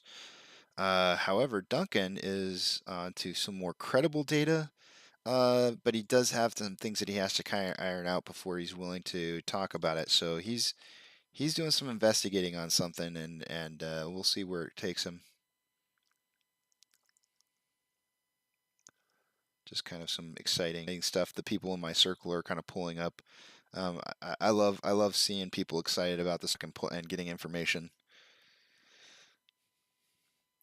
I know the sentiment out there right now is that all the DD's been done, but it's not. I mean, the DD that tells you that this is a winning buy is done, but the DD that is going to prove what's been happening and how bad it's been happening won't be over for years. They're going to be studying this in economics classes for decades, if not a century, beyond this. So the DD is never over. It doesn't stop. I've been talking for a really long time, almost like 2 or 3 months now, maybe even 4 months. I've been talking about how these they're investing. These hedge funds are investing in these SPACs that are in the Grand Cayman Islands, and I keep going like something's going on here, guys. There's some kind of money laundering going on, and it's happening through or money stashing, and it's happening in the Cayman Islands. And now I'm just starting to see people kind of pick up on that.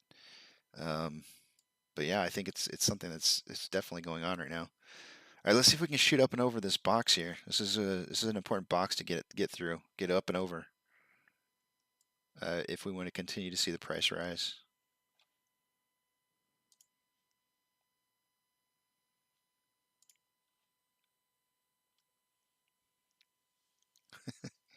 You'll be on your personal island by then. It's so funny. I saw somebody post on where did they post it? It was posted on Reddit, and they said something about like, what do you guys think of this island house or something like that? I don't remember what it was, but anyways, it linked to a website where you can look up private islands to buy. I think it's globally, it was a really interesting website. I had to pull it up and take a look because I just thought, what kind of islands are there out there that you can buy? And there's just absolutely insane amounts of them, and you know, feasibly within the price range of probably somebody who has at least 3 or 4 digit numbers in shares on here. So, it's feasible somebody could go buy their own private island if they wanted to after this is all over. I think that's kind of a waste of money if you want to be a hermit with this afterwards. I guess more, it's your choice.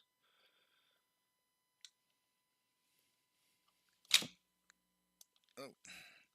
Looks like I'm having a little bit of a data drop right now, so I'm going to attempt to see if I can fix that at all. I might have a few things running on my network that I can cut off.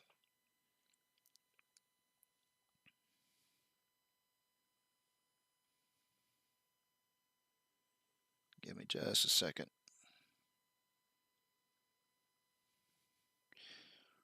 Oh, off. I'll shut some of these off for just a minute and see if it clears everything up.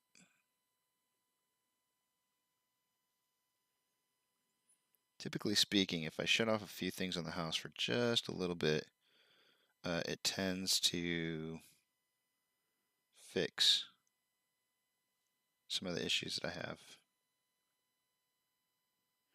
Hey man, that's cool. Be a low-key hermit. There's nothing wrong with that. There's nothing wrong. If that's what you want to do, that's what you do. Don't let anybody tell you differently.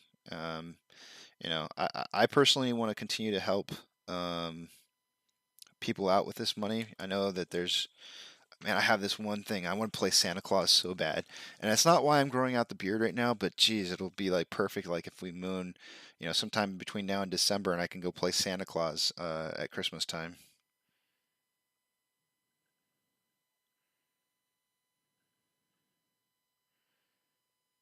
Oh, that's cool, man. Yeah, I'm sure you'll help people. I have a hard time believing that a lot, there's not going to be people who wouldn't walk away with life-changing wealth who wouldn't help people. I know people are going to help people, and we're going to fall on some rough times. The American economy is going to be pretty trash, and there's going to be a lot of people out there that need help. So yeah, not telling people is probably a good idea. Just simply because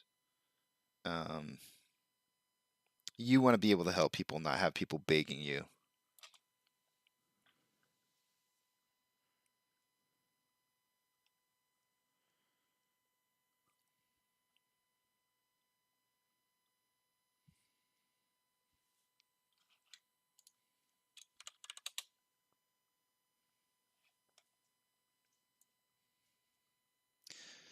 Okay, so we broke out right at that box.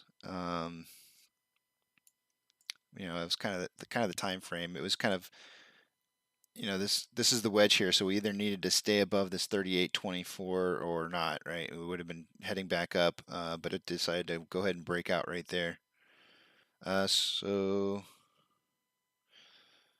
hitting 38.02 is probably the next level of support that we're going to see here. I'm not going to delete the ascending channel just yet. There are times where we kind of trend out for just a little bit and then pop right back up into it.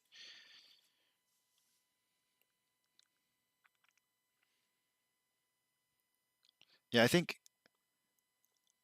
the general sentiment of Apes and just being here is that there may be people here who are just for the money, but I think that would be a very small percentage, and I do believe that there are people who probably have those people may be people who have never had money before, but I'm positive that if you found your way into this group and you trust other people in this group to do what they're supposed to do, which is hold, I have full faith that that you're the kind of person that needs to be a part of the group because you believe in us, and if you believe in us, then you probably have the wanting to be able to help people.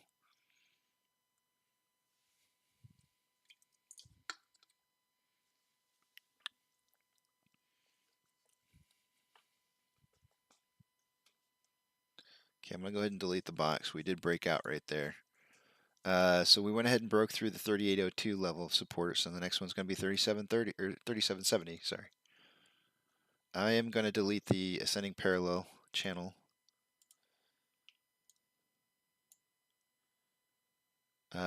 We have a Batman forming. So I'm going to call it Batman, but it could be a shoulder, head, shoulder, and you've got your Batman pokes up there, which is a double top. Again, another bearish signal. If this does fill that out, so it would look something like...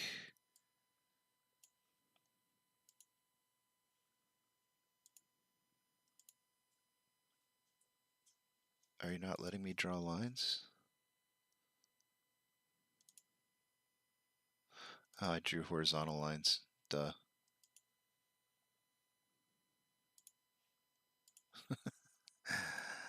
You gotta change that. Okay, here we go. There. There. And this one would have to be the same level or higher. So we'll put it here.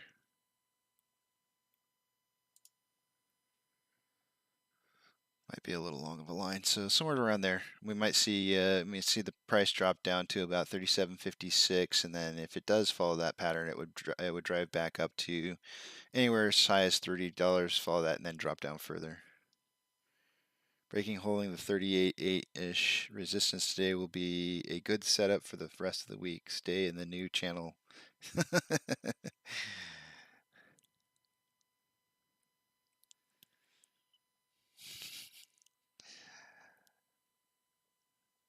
Yeah, we'll see what happens here.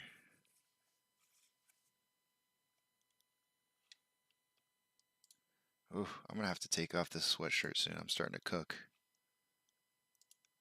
Expose the 801 shirt.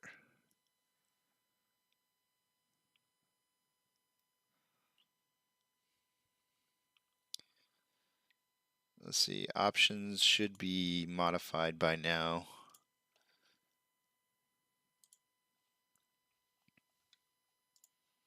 Let's see if we come up with the same levels of support.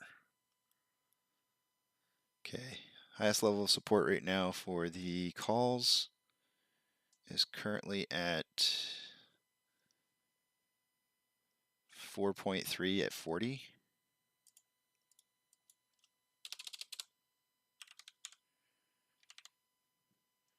And for the puts, low level puts going on right now, but it looks like the strongest point is set for $30 at 1.8. It's about a 3-to-1 ratio, almost, in shares. And the amount of options that are in puts versus calls. My mind is going elsewhere as I'm looking at it.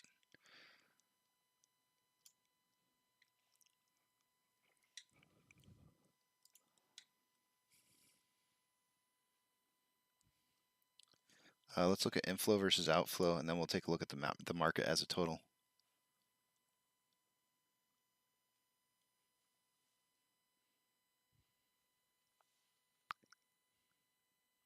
Okay, we'll just look at a market that's as a total. Let's see if we have more advancers than decliners.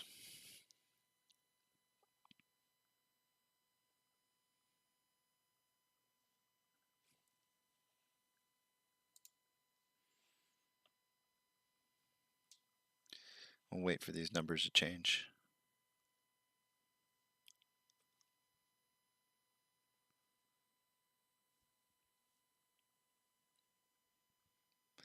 Doesn't look like they're changing.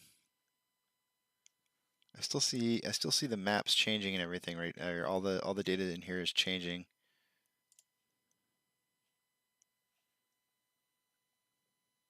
Well, we'll run with this for right now. So there's currently showing, okay, there we go. Currently there's 2011 decliners to 4,729 advancers, so the market is doing well right now. My heat map is not changing quite yet, so that's not correct. You should see more green. There we go. more green than red. It looks like IT services and software's kind of hit. Health is hit and pharmaceuticals is hit. Everything else seems to be doing pretty well. Let's start off with looking at Robinhood. They are up 3% for the day. They're at 36.19, which is shy of the $38 mark where they opened or started the buying of the shares for this company. Amazon is up 0.2%.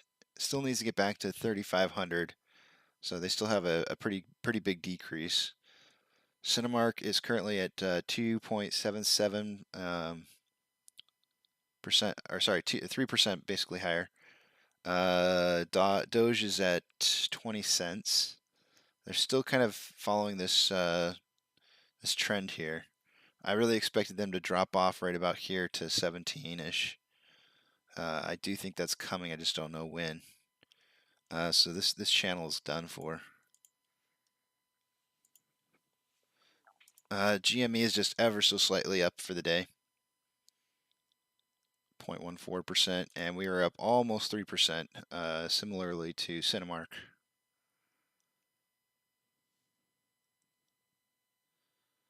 So I would expect that we're going to see us bounce off of this a little bit here and stay underneath this line. If not, then we might be into another channel again.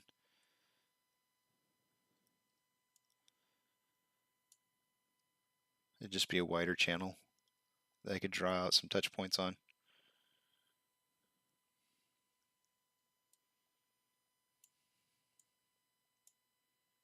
Here comes that drive down. Probably see it head back up a little bit and then maybe even break out down further.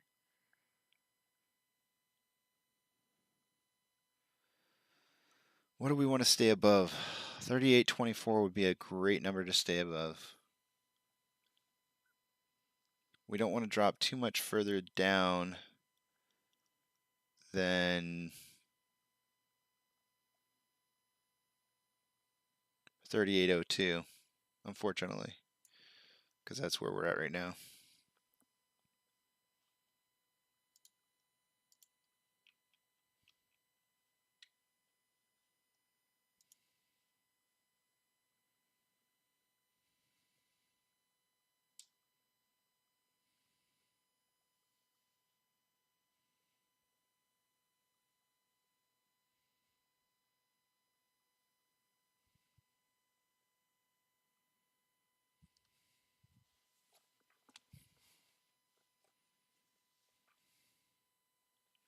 I had heard that there was going to be a lot of institutional buying going on today. I think that those typically hit around like 10 a.m. When you see them go in the previous day. Now they might be trading them into the dark pools, being as how they're such large quantities of shares. Our inflow versus outflow is 98 inflow versus 102 outflow, so real even. We are currently just underneath the VWAP.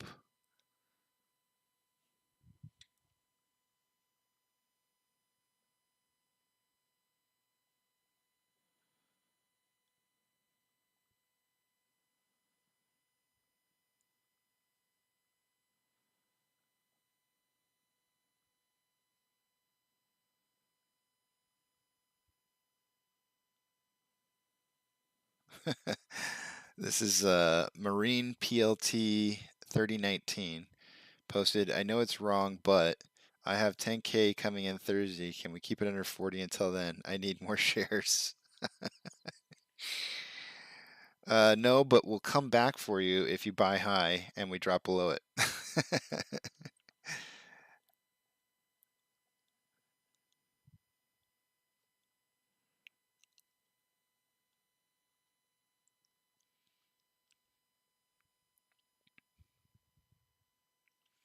I'm curious. I do know that there's a lot of pension funds that are in AMC. I'm curious as to what they would do with excess money from those pension funds if they were to get it. Does that mean that your pension draws a better rate, or does that money just kind of get put to the side for the pension to use on a rainy day? I don't know. I don't know what happens to that money.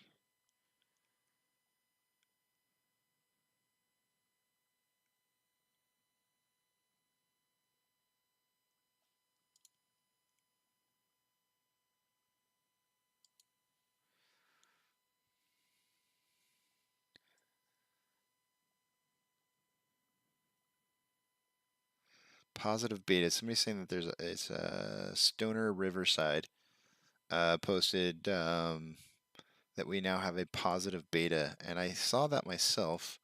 And I know I've been saying we have a negative beta to the market, but I want to point out, and this is probably where they got their data from, 1.34.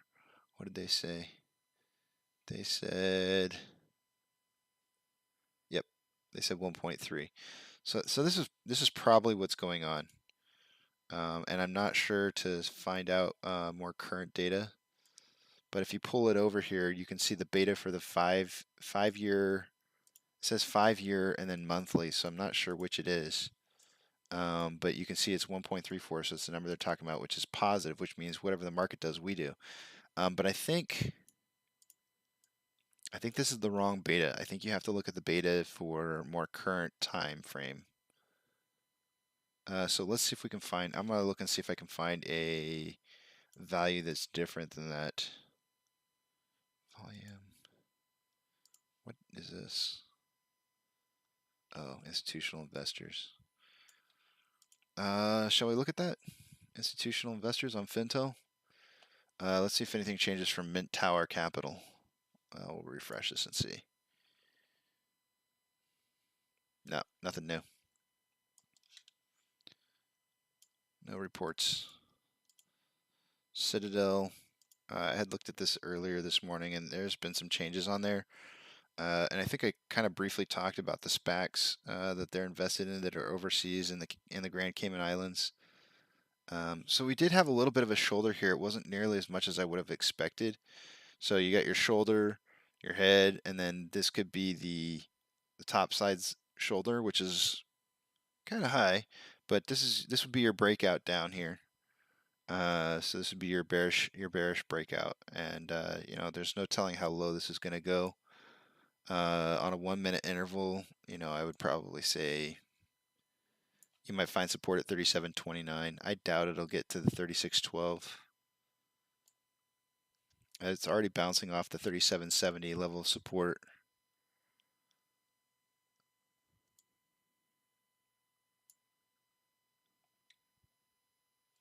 Let's see if GME's got kind of the same pattern. They do. Only it started out a little, so no beginning shoulder. It would have been in here.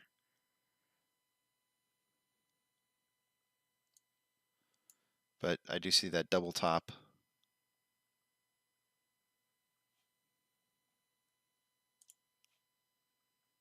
The same double top that we have.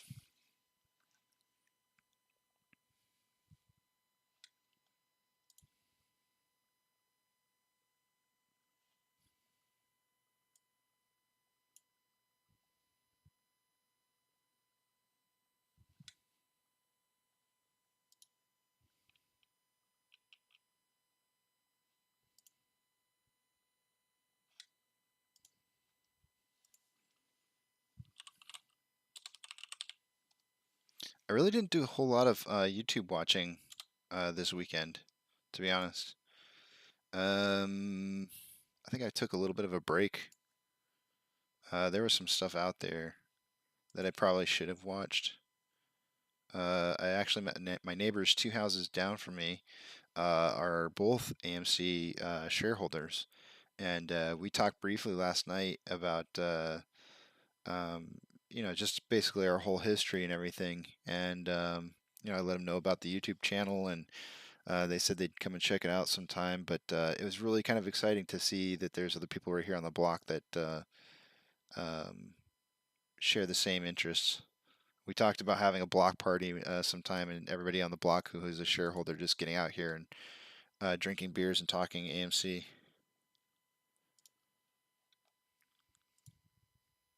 Which would be really super cool. I would enjoy that.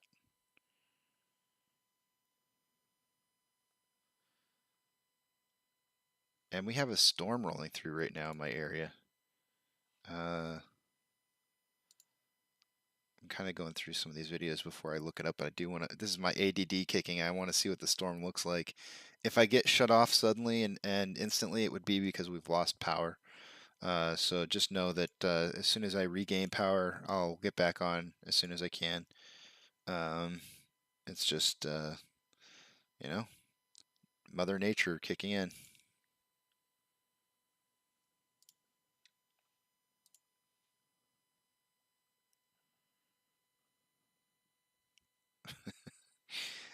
I have, I'm just going to publicly state this for those of you who are watching currently. My name is, oh yeah, it does explain why it's so dark. I mean, normally I'd be a little more lit up right now, but the way you actually spell my name is C-A-S-E-Y. For those of you who've been on the channel for a while, you've probably seen that. That's how it's written. But I've always just, my initials are CKS, and you know, a lot of times, I don't know, I write K and a C real fast just whenever they ask me to sign something that I know nobody's ever going to check. And so I just put a K and a C just really fast. And it's just something that stuck with me over time, and I've just always liked it. I've been thinking about changing my YouTube circle that identifies who I am as being red with white letters, so it looks more like AMC. But I also thought another fun idea too would to be put, or to actually put an AMC, spacing out the C a little bit and put a K in there, and just have it, you know, looking like AMC but AMKC. I don't know if that's going to look good or not. That's probably a project that I'll be working on this week. I do want to have something that's more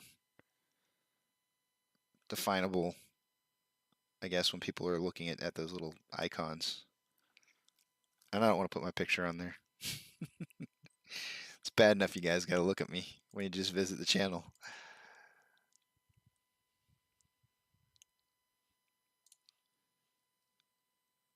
What was I going to do? There's something I was going to do. There were videos that I was going to watch, but I'm not going to watch it with you guys here right now. Yeah, so I'm a little disappointed in our government.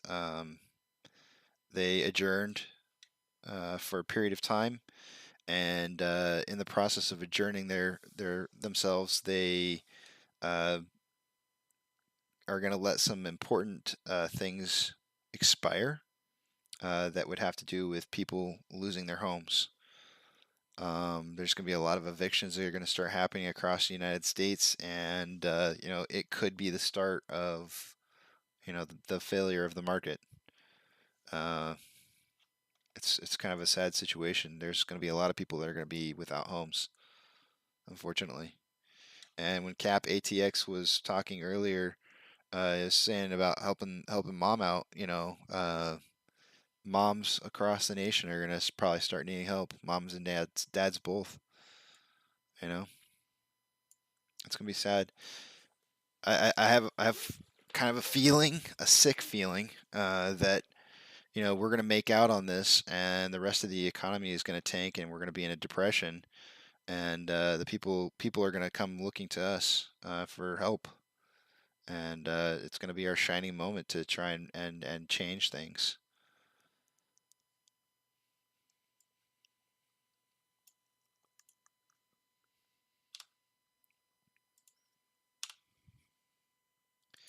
I thought about something important that Duncan had said.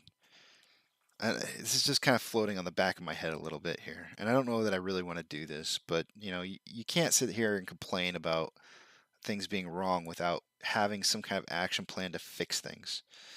And one of the things that he said in our interview together was, the common person is not represented in our political parties. It's all either grandfathered in people, or people who are really rich, or people who are successful. We don't have like just the average class person out there representing us. And so I was like, I wonder if I should start, like, maybe after the MOAS, maybe maybe what I should be called to doing is fixing some of the things and maybe running for some kind of local office. I don't know with my background that I've never really felt like my background would be something that would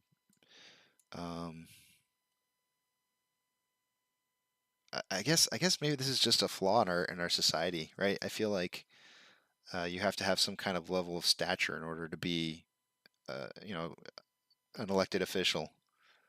You know, whether it be education or wealth or some type of business knowledge, maybe law degree. I've always just kind of felt like there had to be like something more than just being just an average Joe, like just a straight up 9 to 5 kind of person that doesn't make a whole. Yeah. Could we actually have an elected official that is somebody that works at McDonald's? I don't know. Would that be good for us? I don't know. I mean, we elected Donald Trump in hopes that somebody who was outside the swamp would drain the swamp, but they never got drained. So I say when I say we, I mean in general. I didn't vote for Trump. Just throwing it out there. I didn't vote for him. I am a Republican, but I did not vote for him. But I didn't vote for anybody at all. And without getting too far into politics, I wasn't really happy with either of the choices.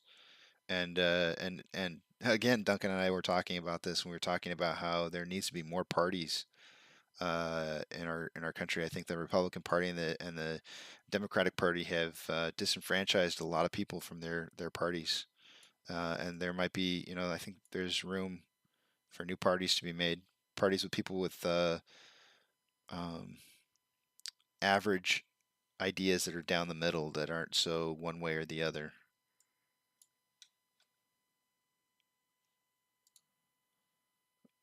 Willing to work with different ideas for the common good of the people.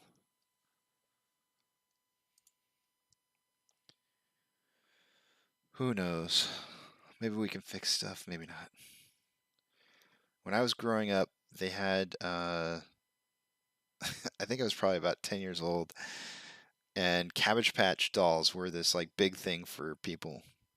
And this is like the worst segue ever, but for boys, they didn't have anything. They didn't want dolls. They didn't want to play with dolls. That wasn't their thing. And so this trading card company, I think it might have been Topps. I don't even remember who it was, but they came out with these cards called Garbage Pail Kids, and they basically look like they were Cabbage Patch Kids, but they weren't. And but they were trading cards that kids could have, and they were actually stickers. But it looks like Stock Wizard one posted this. Crackhead Kramer.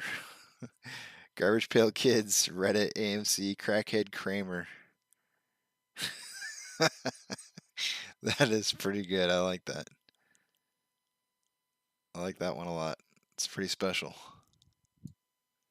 We have so many apes that are just so talented. I wonder if I can find.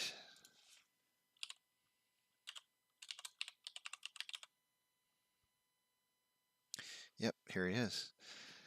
I gotta show you guys these, and I know I've showed them before, but this guy, they look like they're pictures off of his phone, but he'll take a picture of like the stock price or something on his phone that has to do with like AMC, and then he'll draw a picture. And these pictures are just so cool. Like this one. And usually he'll incorporate like the stock price or something like that in there. Whatever it is that he's got on his mind.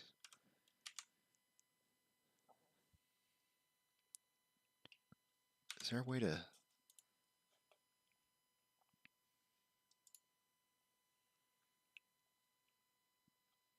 Here's a seahorse. My favorite one, I think, is probably... Is this... Oh, this is it right here. I think? No, that's not it.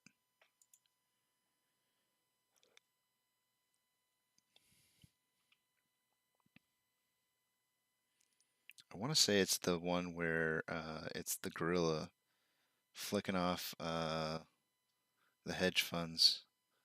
That's close to it. That's not it though. Just some really really good art in here. This one right here. This is my favorite.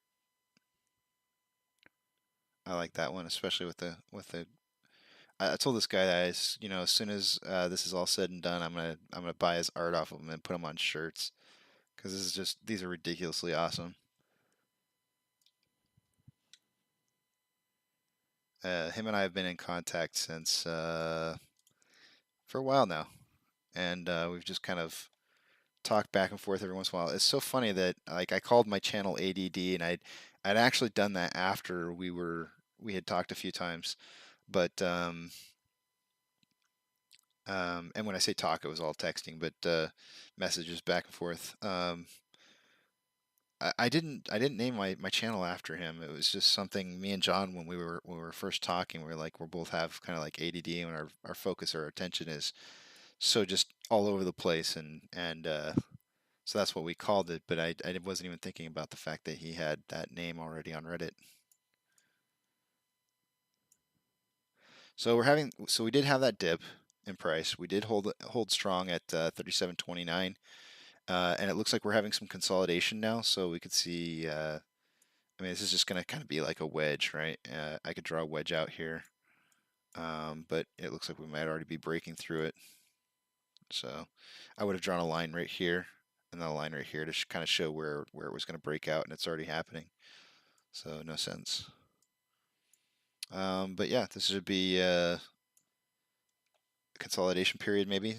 We're at 49.41 on RSI for the 30-minute interval, which is just slightly below average. 5-minute interval, we're currently at 44.84, so slightly below average. So we've got some room to move back up again.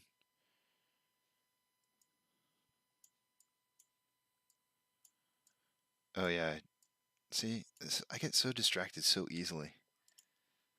I was going to look up the weather map.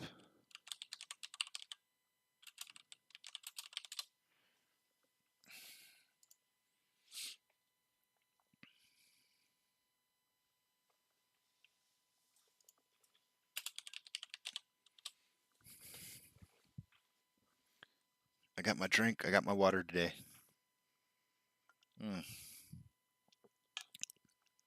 Water's so good for me. All right, I'm looking for radar. I want to see if I'm gonna be rain. Ooh,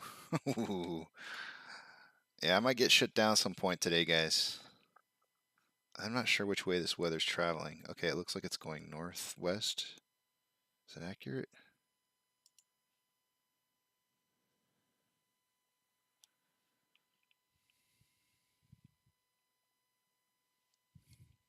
Play. Okay, no, it already passed me, so it's coming from the northwest. The northwest is usually where we have the biggest storms coming from. So it does look like there is something we're kind of like in a dead spot right now where the weather is where I'm at, but it looks like we have some more harsh weather rolling in from Marble Falls. That's going to come rolling through here, which is northwest of me. It looks like it could be later today though. Hard to say. It only goes up to 11 a.m.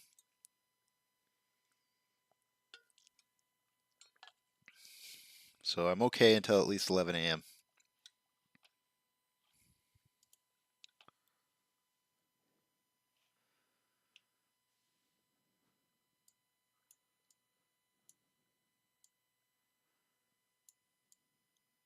So we're just kind of trending in between 37.29 and 37.70 right now. We'll probably bounce around for a little while in here, maybe draw some kind of wedge pattern that can be formulated and kind of determine when it'll break out. Triangle pattern.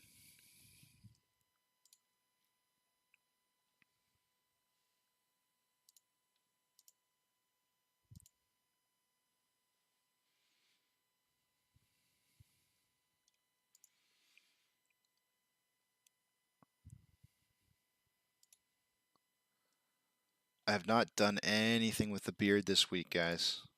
The beard is still untouched. No oil, no nothing. I'm trying to fight through the through the hard time of getting past that rough stage that everybody always tells me it's easy to get through once you get past that. So I don't know. We'll see.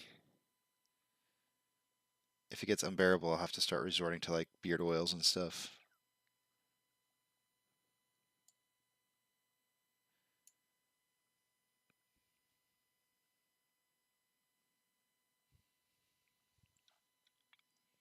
And stuff.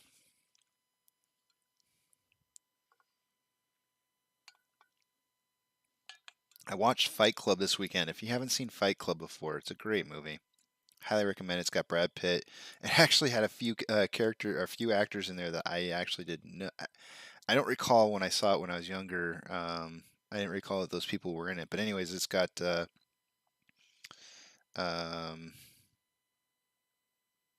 I just drew a blank on his name. Brad Pitt and Edward Norton. Yeah, Edward Norton. And then I'm trying to think what her name is.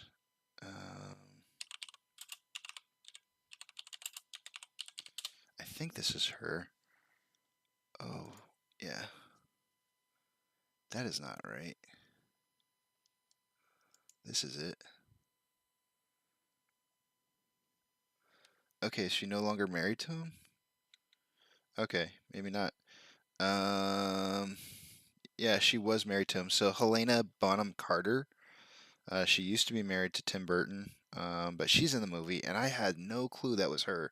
She's kind of one of my like fun actresses for like dark things. But she plays an amazing character in that movie as well.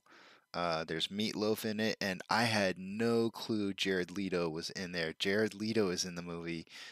Super young role. I had no idea he was in it. It's just an amazing role that he does too. I mean, not his role's not an amazing role, but the whole movie in itself is just perfect. You gotta check it out. Oh, Meatloaf. Meatloaf is in there, and he's a singer. Such a huge character in the show, and I didn't even know it was him.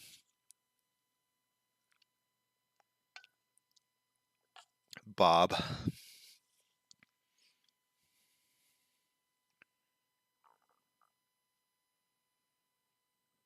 But I felt like there were some relationships to what we're doing with AMC, and kind of breaking the financial institution.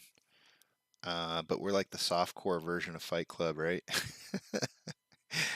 Nobody's going out beating each other up, but we are definitely making a stand against a corrupt market, a corrupt institution, which is kind of what that movie was about.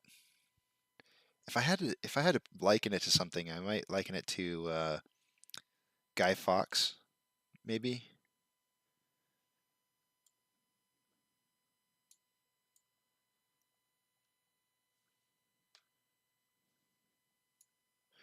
Which is another movie that I actually really like a lot is V is for Vendetta. Great movie. I think there might be a foreign version of that one as well.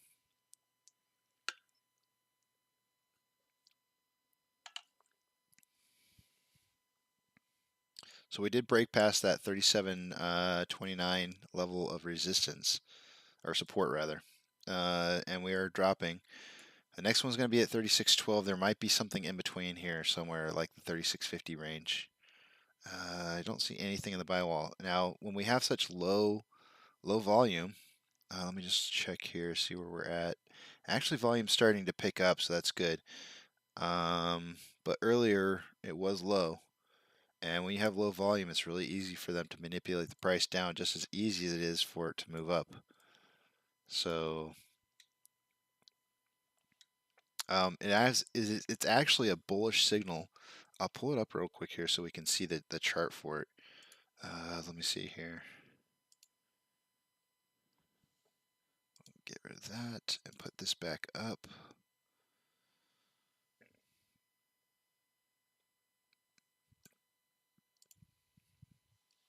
So if you look at this general rules in volume analysis, volume decreasing and the price falling is a bullish indicator. So what's happening right now is a very bullish indicator. Even though volume's picking up right now, what I'm trying to say is that day over day it's a small volume and price is decreasing, which is bullish.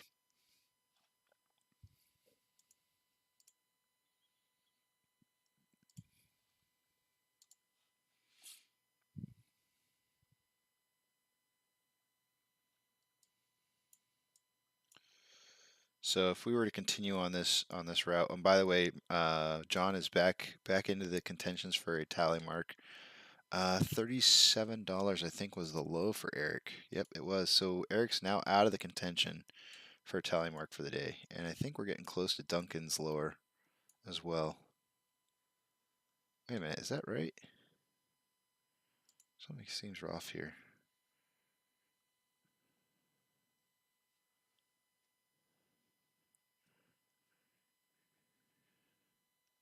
Oh, Eric's the lowest price for the day. Wait a minute, what? 37. Oh. Duncan, I've got your numbers mixed up somehow. Somehow on my paper over here it says 37.8, and I've got your number over here is 36.8. So let me check and verify what you put in earlier on the chat to make sure that I've got the right number. 37.8. Okay, so I have the wrong number on here. That's my bad. I was like, something's not right here because I thought you had the highest value for the day. So 37.8. Duncan is now out of the contentions for a tally mark if we continue on this price range. So the only person who is still in this are John and I currently. And now Eric's back in it.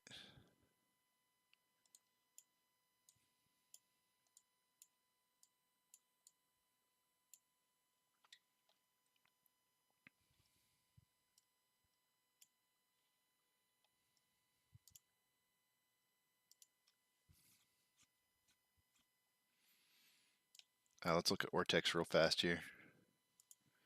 So we're currently showing 494,000 shares returned, which is just slightly more than we had earlier, which was 447.9.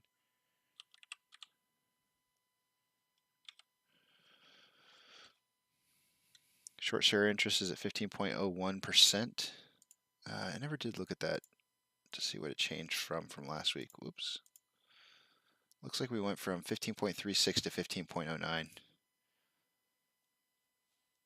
I never realized until this last week how easily that's manipulated. I really thought that this was I thought utilization was a factor of the float. But based on everything that I'm reading, that's not the case. Utilization has to do with utilization of the amount of shares that are available to borrow.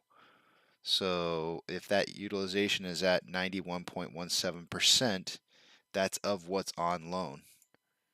So you can figure out figure out the relationship by dividing the current amount on loan divided by the utilization rate, and that basically gives you how many total shares there are that can be lent, and that's utilization. Which I went ahead and did the math on that earlier, and it came out to 9.5 million shares that are available to be lent out, which is lower than it was last Friday. Last Friday there was 11 million. It is now down to 9.5. If I had to guess, that probably means that we're going to see on loan increase tomorrow. That's just a guess. Even though these borrowed amounts are going down over here, we should still see on loan increase day over day.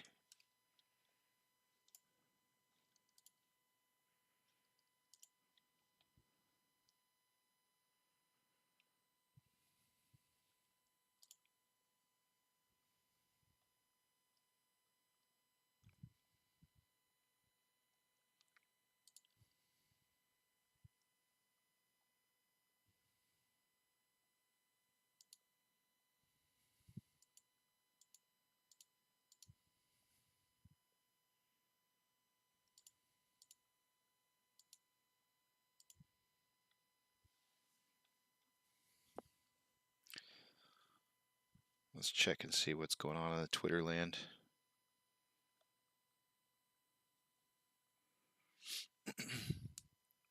I usually like to check and see what kind of new tweets we have going on for the morning. Looks like somebody retweeted the post that I had shown you guys earlier with how we're essentially repeating the same exact trend as we had in January after the squeeze.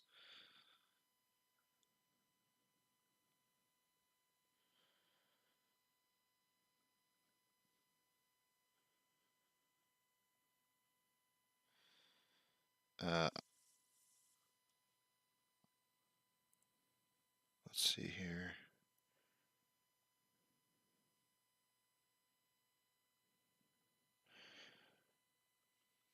Trey posted something about pineapple pizza.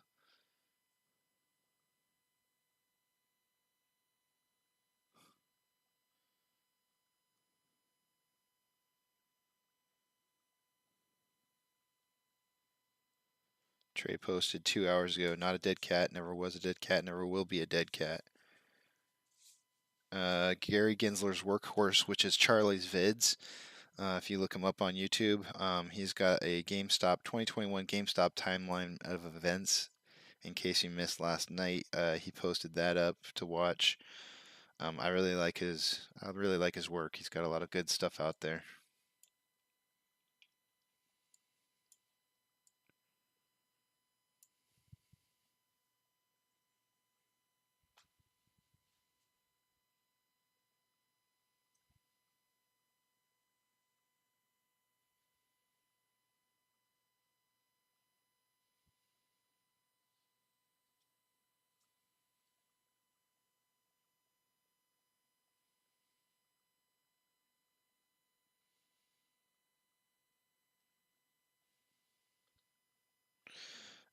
28 minutes ago, Trey posted banks or tweeted, banks have way too much printed money, and so do the feds, and neither party knows what to do with it. Short-term bullish, albeit inflated market. Inflation will rise again, and I think for a while the market is heavily leveraged with liquidity that never used to exist. July's 30th reverse repo market hit an overnight loan of $1 trillion, but the feds are trying to commit to quantitative easing. But also Wells Fargo cut lines of credit, ? My thoughts down.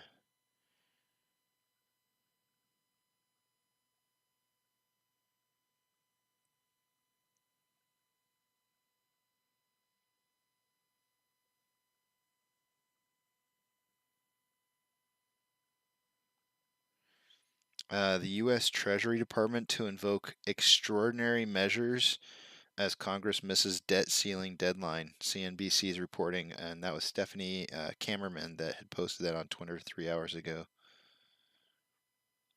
This says failure for the delivers for the first half of July is out. Let's pull that up and see. Is that real? I hope so. Is this? We already had the first half of July, didn't we? 1, 2, 3, 4, 5, 6, 7, 8, 9, 10, 11. Oh, no, we don't. Okay, so it added. If we want to shorten this down a little bit to see kind of more what it's like. We only had 8 bars showing before, so it's 1, 2, 3, 4, 5, 6, 7, 8. So we had 3 more days beyond the 8 that were high days, over the 2 million mark, and then it dropped off all of a sudden. So big phase right here that filled in this hump. Let's scan back out to January and see what happened during that time frame. Did the shares fill up in the kind of like the down phase? A little bit. It's hard to say with this big huge column right here. Let's see if we can get that out of the picture. There we go.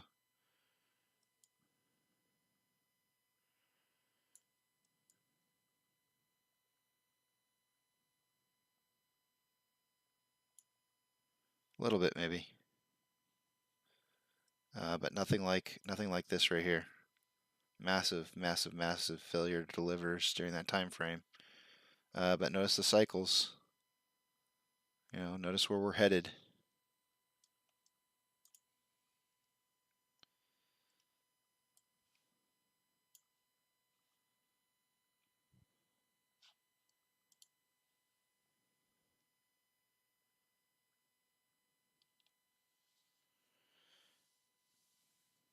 Yeah, it looks like they posted them. That was from Ortex 20 minutes ago, so it looks like they posted them at least 20 minutes ago. But they're there. Excuse me, they're there. That should be the first half of the month. I didn't really see.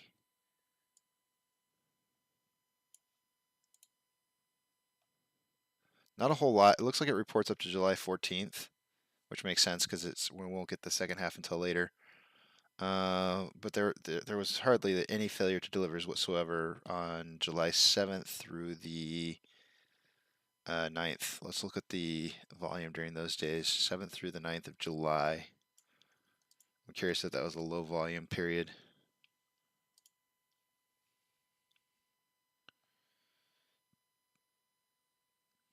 9th was 57 million in volume. What were the dates again? Oh, 7 through 9, sorry.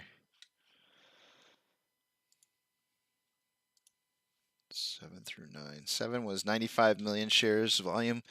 8th was 145 shares in volume, and then the 9th was 57. So, weird stuff.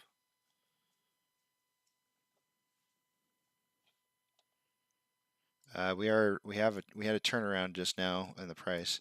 I'm gonna go hit the restroom real quick. I'll be right back.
Okay, I'm back. Got my George W. shirt there, sweatshirt, sitting up there, and then I got as well my 801 shirt on.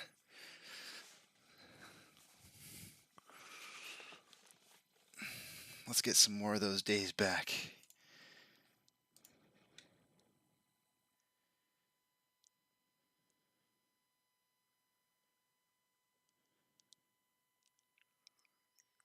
Yeah, you said close to none. You know, I'll pull that back up here real quickly again.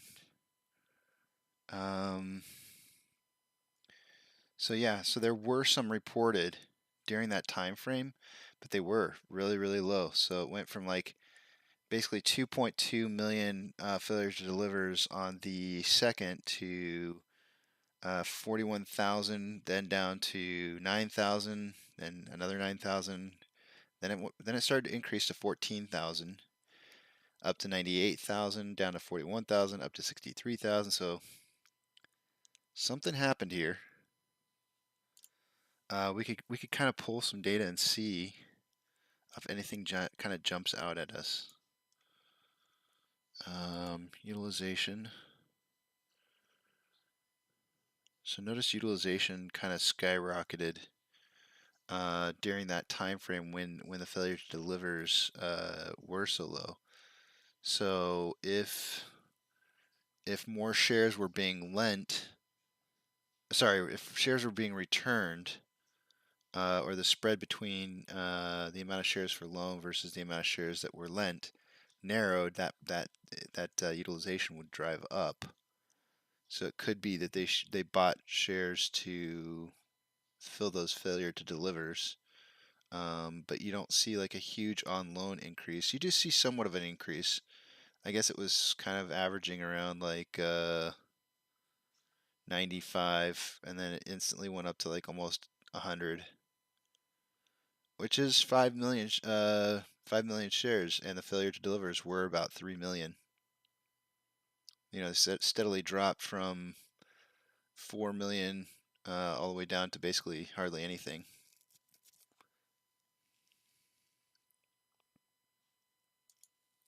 So that could be where they got the shares from. But since we don't have failure to delivers in here, we can't see if they increased during this time where on loan amount decreased.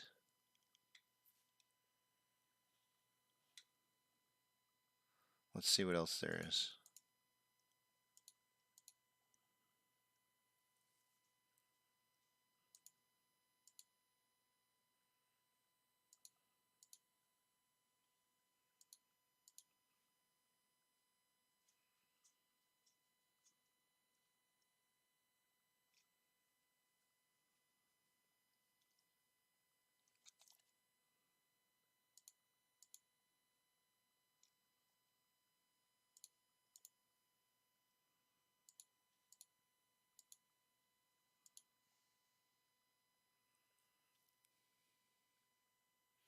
This is security lending volume.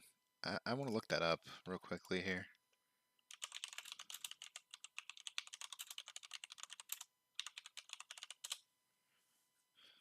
Because I'm not sure exactly. Security lending is the practice of loaning shares of stock, commodities, derivative contracts, or other securities to other investors or firms. Securities lending requires the borrower to put up collateral, whether cash, other securities, or a letter of credit. When a security is loaned, the title and the ownership are also transferred to the borrower. A loan fee or borrow fee is charged by the broker to a client for borrowing shares, along with any interest due related to the loan. The loan fee and the interest are charged pursuant to a securities lending agreement that must be completed before the stock is borrowed by a client. Holders of the securities that are loaned receive a rebate from their brokerage. Securities lending provides liquidity to markets, can generate additional interest income for long-term holders of securities, and allows for short selling. Ta-da, short selling. So it looks like they had kind of a decrease of short selling. Like if I just kind of looked at this trend right in here, it kind of looks like it's a little bit of a downtrend. Maybe something like this.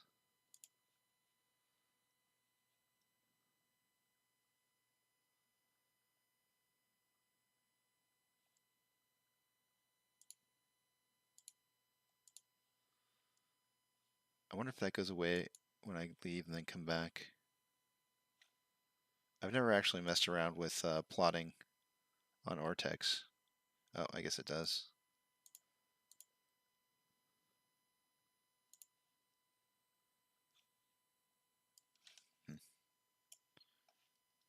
Got a nice little George W going.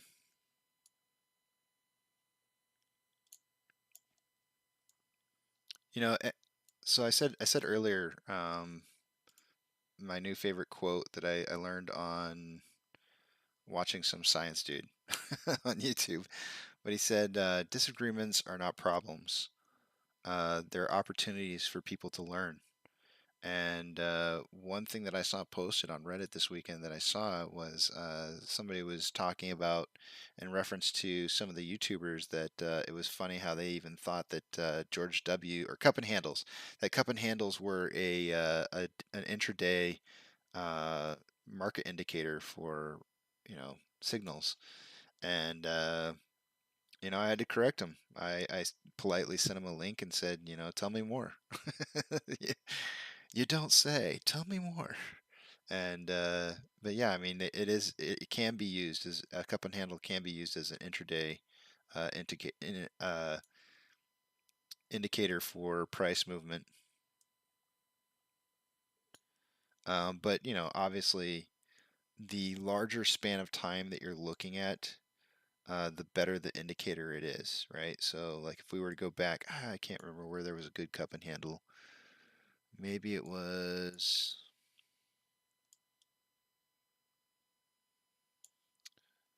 Let's see if I see it on a 1 hour.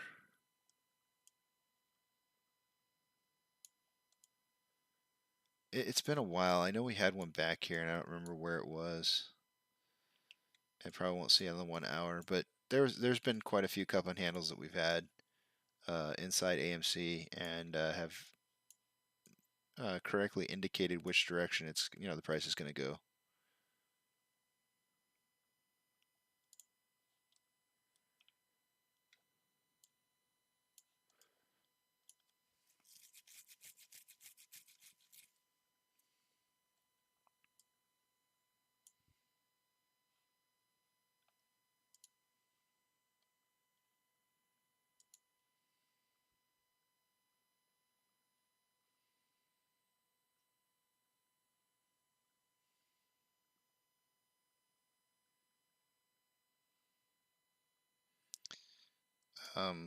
Hopefully, when the neighbors do get on and they are watching the channel, I told them that I would cover some of my modeling that I had done for GME, just to kind of cover, so that people understand what it is that I'm talking about on some of the indices that I'm looking for, or some of the kind of the red flags that I'm looking for as to when we're going to be on the back side of a squeeze. It's something I can definitely cover.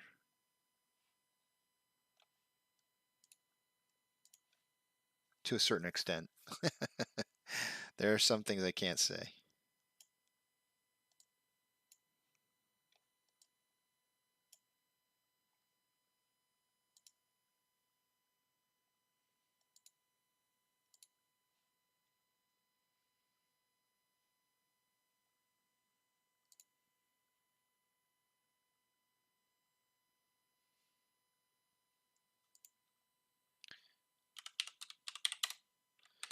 If I were to record our current price drop right now as it stands, it would only be a 10% drop in price from our previous high of $40.93, which was recorded on the 27th.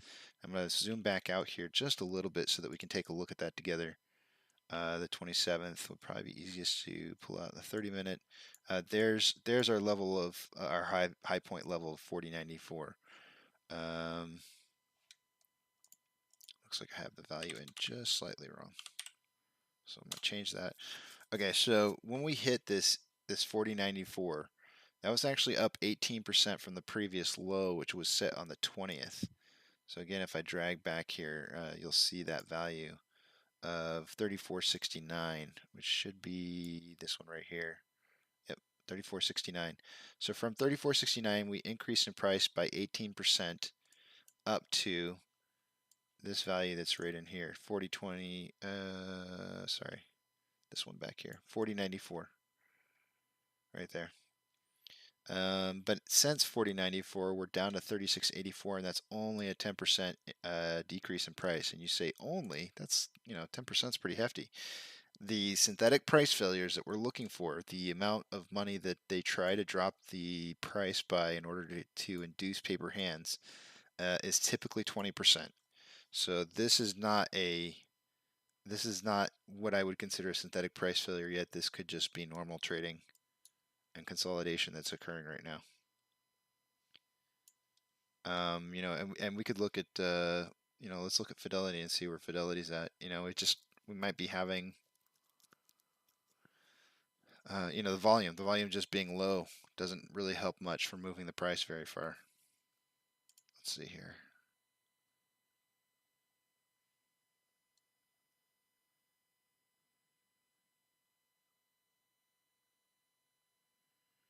$3.5 and 2.2, then 40K. Not sure what that means. Let me pull up.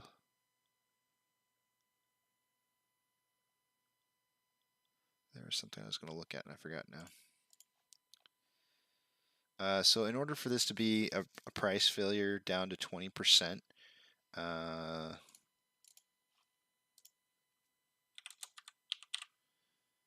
we're looking at needing to hit about $32.75.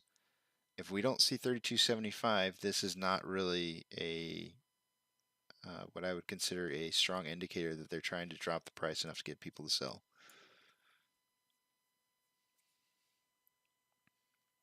This is just short ladder attacks on the price. And we're also in a sweet zone. Anything in the 30s I think are good buy indicators for most people. Once we get into that 40 to 45, that's the gray area where we're going to start having problems. That's where most of our stall outs have been lately.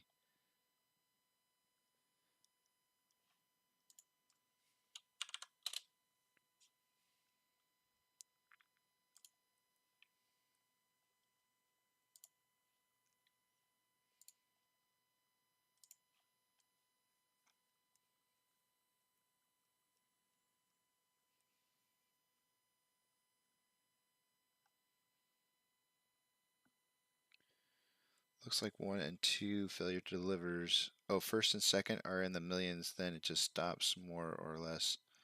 Oh yeah, okay, I see. I'm sorry, I didn't read the one before. It makes total sense now.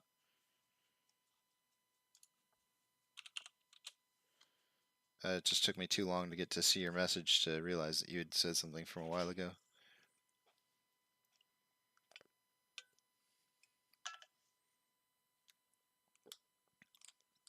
So it is looking like a slow day today. Whew, excuse me, still going puberty at 45 years old. Excuse me.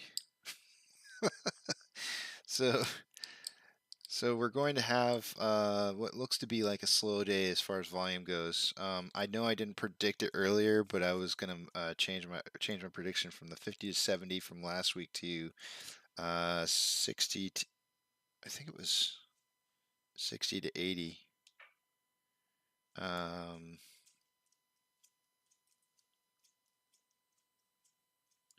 Yeah. Ever so slightly up from Friday.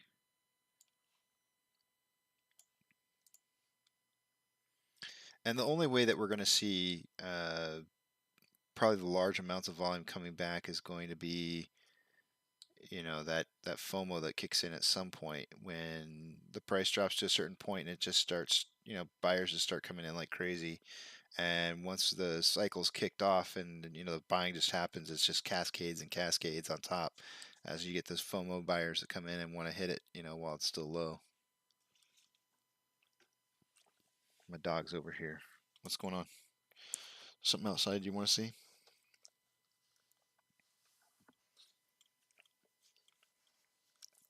He's a good boy.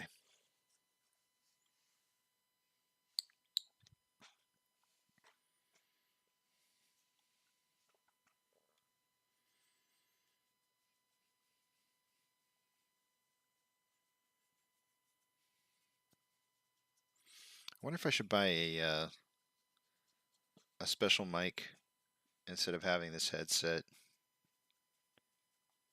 I don't know if it's if it would help on like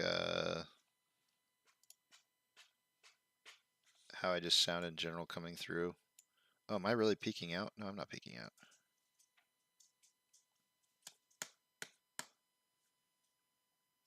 That was my dog's tail hitting the chair.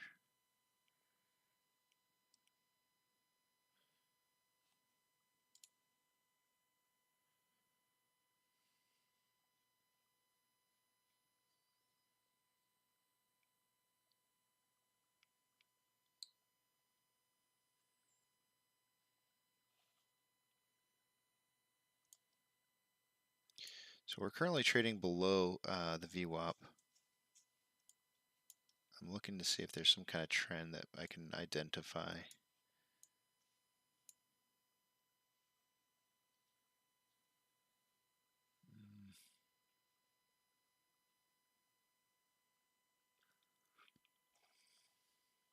Maybe?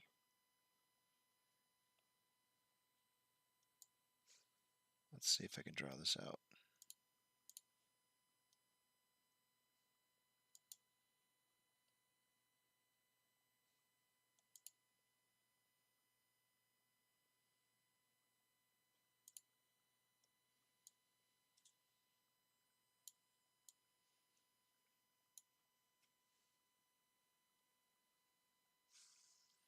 You know, they're definitely going to try and push us down to $30. I mean, that's definitely where the options are trading at. Speaking of which, let's take a look at those real quick. Let's see if they're still pushing for 30 as the strong point. 30 is the strong point still for the week. I mean, they keep coming back with that $30 value. They really want it, and they want it big time. So at $30, they have 5.3 open contracts. And at the $40, we have 13.7. So still almost holding that 3-to-1 difference in volume. Almost. But the price difference is still, the spread is still 40 to 30. I would expect that if they really thought that they could hit that 30, then that number will continue up. If they don't, then you might see one of these other numbers like 30, 35, maybe picking up some more volume. It kind of depends on how far they can drive the price down.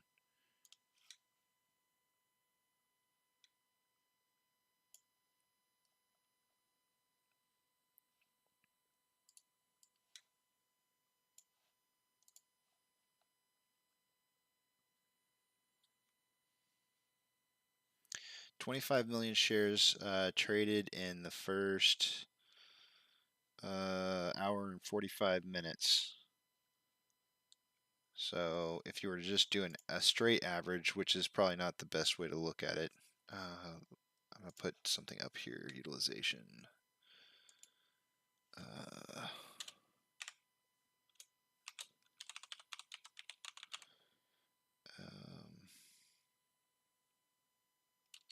I'll put loans left to borrow, or shares left to borrow.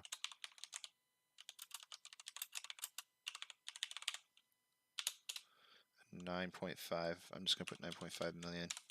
Call it good. It's close enough. My list of tracking items is getting longer and longer. I think I'm gonna actually get rid of something real quick here. Yeah.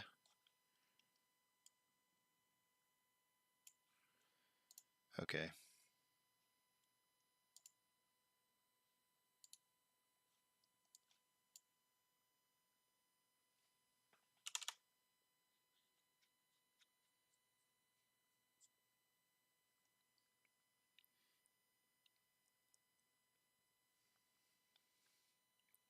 So the one thing, I guess, let's make this a teaching moment. So what is market cap? And of course, I really didn't know how to figure out market cap. So I needed to figure out, like, how can I look that up to see what it actually really is versus what's being stated by other other sites. So let's see, who should we use for our source of information? I would like Investopedia, but I think I'm going to go with Fidelity on this one. I do like Fidelity for information. They're pretty good. So how can you figure what the value of all the shares is of the stock? And essentially you take the market cap divided by the price of the shares. And I believe that that gives you your total value of the shares. So let's see here. I will just read through this. If you're creating an investment strategy designed to help you pursue long-term financial goals, understanding the relationship between company size, return potential, and risk is crucial. With that knowledge, you'll be prepared to build a balanced stock portfolio that comprises of a mix of market caps. Market cap or market capitalization refers to the total value of a company's shares of stock. It is calculated by multiplying the price of a stock by its total number of outstanding shares. For example, a company with a 20 million share selling at $50 a share would have a market cap of 1 billion. So this is the important part of that I'm trying to get at is that if you want to figure it out for yourself, then what you do is you take the amount of shares outstanding, which is currently at 513.33 million, right? So we'll do the math together. The maths. How much did I say? 513. Okay, that's correct. So this is the outstanding shares that we have currently based off of what Yahoo Finance is reporting. So you take that and you multiply it by the price. Market cap's what a company is worth on the open market as well. Let's see. Multiplying the price of the stock by its total number of outstanding shares. So if we just went ahead and looked at what the current price is, and I think we should probably do it based off of the closing from last Friday, just to try and make it comparable to what's being reported for market cap, because I don't believe that market cap is updated on these until the end of a day. But if we took those values, which would have been, the close was 3702, so this number divided by 37.02 gives you $13.86 million is your market cap. So what you do with that number is you come over and you compare it to something that somebody else has posted, for example, like Yahoo, and you check it to see if it comes out right. So we come down to market cap, and let's see. Market cap. If you guys see it, let me know. Market cap. I think it should be on this page here somewhere. I'm just not seeing it. Oh, here it is. Market cap at the top. So it says current 18.56. And what did I come up with on my calculator? 13.86. So why is that different? Because, I mean, it's a simple calculation. You know, with there being, it's just total outstanding shares multiplied by the price.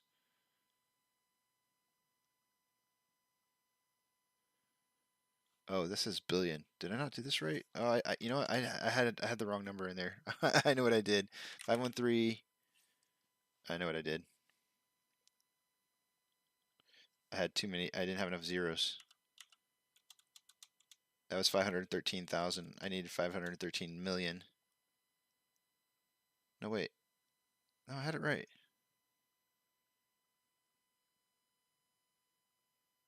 I had it right.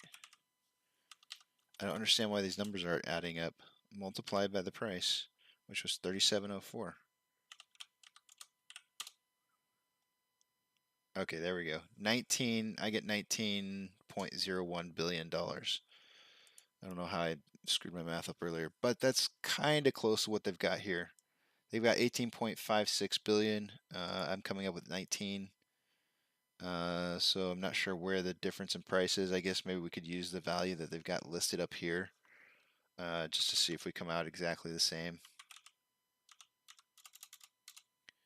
Times 38, 13, 19.57. Okay, so yeah, if I use the numbers that are showing up on this screen, that's correct for market cap. But somebody noted that that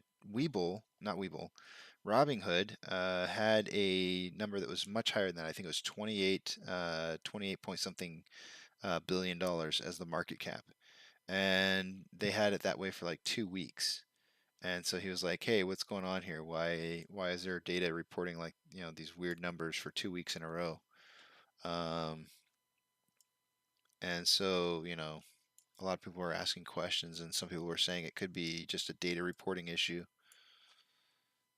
What I thought was interesting is that if you took the market cap and used to compare to like shareholder votes, the values that you got for how many outstanding shares there was like basically the other half of the outstanding votes that we had that would have completed the amount that you needed to account for as the float.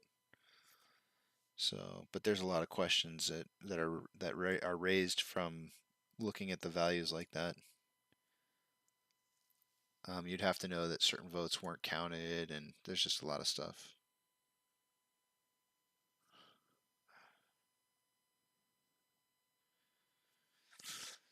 That's cool. Amateurs, yeah.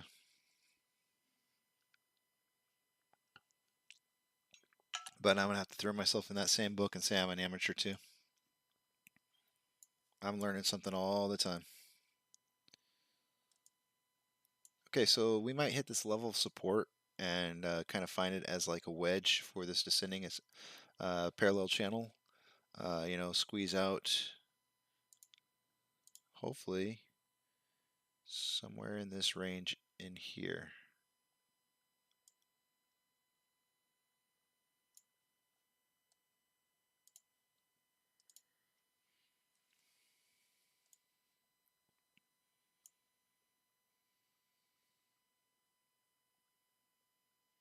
And I'm about 5 minutes away from taking a break, guys. 40-minute break, and then I will reconvene with you all in 40 minutes when I leave, and that'll be 11:10 Central Standard Time.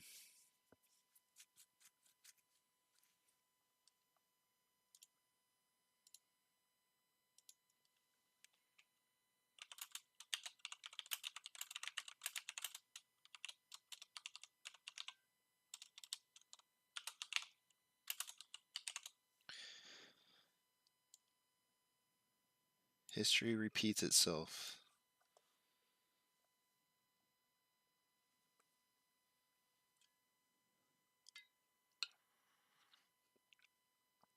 The quarterly meeting is going to be held on the 9th, as per a tweet by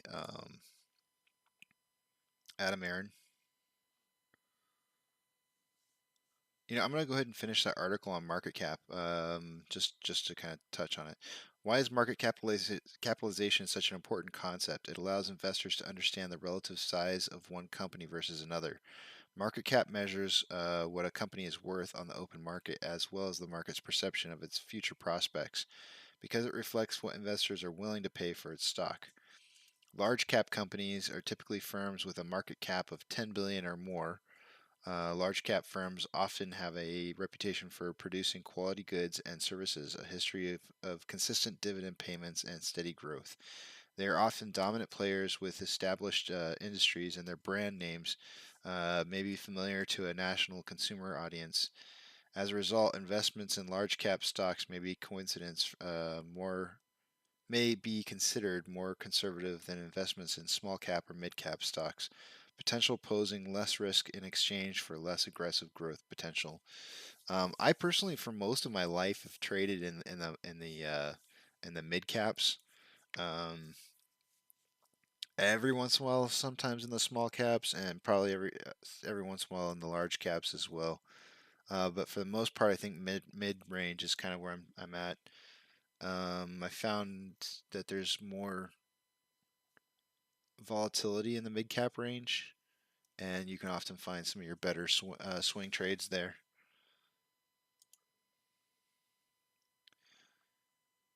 Market cap. This is market cap. I kind of skipped out on some of the other mid cap and small cap definitions, but market cap versus free float market cap. Market cap is based on the total value of a company's share of stock. Float is the number of outstanding shares for trading by general public. The free float method of calculating market cap excludes locked-in shares such as those held by company executives and governments. Free float methodology has been adopted by most of the world's major indexes, including the Dow Jones Industrial Average and the S&P 500. So that's kind of interesting because if Robinhood was doing a free float market cap, which is why you would see a higher value at 26 billion, that could be the reason for the discrepancy. So I don't know if that question was ever asked of them, if they were how they were calculating it. If we were to calculate that, I guess we could see if that's excuse me, if that's the case. So what do? We go in here and we just take our free float, which is 448 million. 448.74. Oops. 740000. Divided by. What are we going to do it by? Let's do it by that same price that was up there from last week, so we can kind of get a similar idea.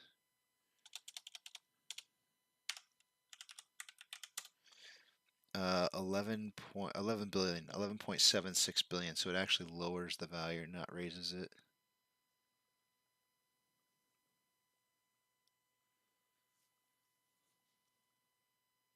Oh no, wait. It was multiplied. That's why. 44874. I was gonna say something's not right about that. Times 38.13. There we go. 17 point. It's still lower, but 17 billion, 17.11 billion. Down from 19. I think it was 19.5. Which makes sense, right? As your float becomes less of a value, it's just gonna be a lower float.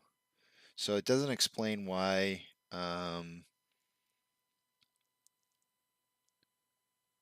Why Robinhood would have reported it as 26, unless the total amount of shares that were outstanding were more, right? Right, interesting. So what would the outstanding shares have to be in order for that to be the case? And I do believe that he worked out that number in his post. Let me see if I can get back to it. Saved. What was that number? 710 million. So if you took 710 million shares,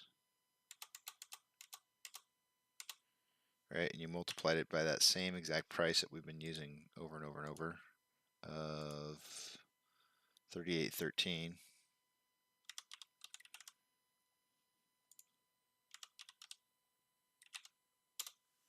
you get 27.07, which is really close to that 26.8 I think that they were reporting. So, I mean, that could be it, right? They're somehow they're viewing that there's 710 million outstanding shares, and that's where the DD breaks down everything on that post and basically says that the legal shorted float and the illegal synthetic shares comes to 277 million shares. So the question that I have is can those be voted on?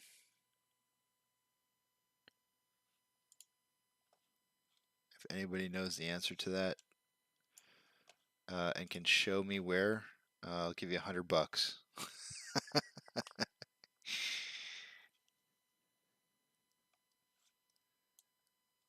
I will give you 2 shares. I will give you 2 shares. How's that? I'm going to change it. The handshake is on 2 shares of AMC, whatever the price is by the end of today. I need to know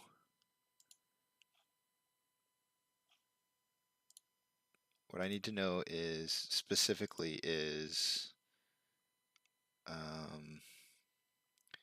can legal shorted float and illegal synthetic shares be voted on for a shareholder vote?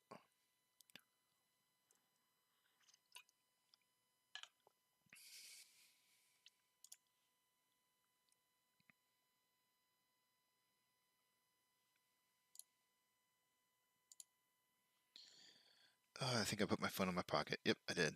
Let's check out and see what else we got going on Twitter here.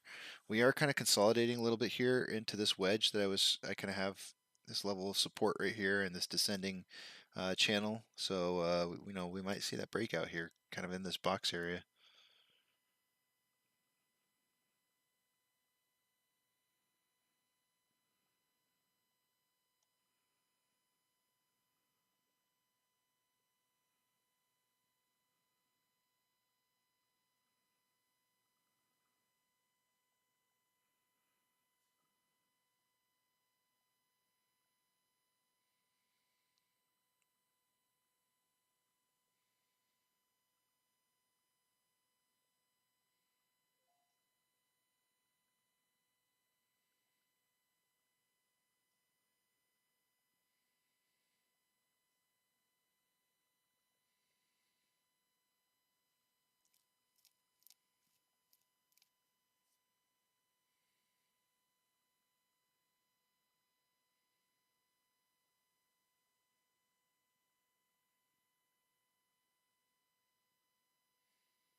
Matt Kors is posting on his Twitter that he's extremely confused by the new AMC failure to deliver report, stating that the failed settlements must also be a size of totaling 10,000 shares or more, or at least 0.5% of the securities shares outstanding. Securities that meet these criteria are included on the list are known as the threshold securities. I'm not sure exactly what he's stating that he's confused about, but they do seem low.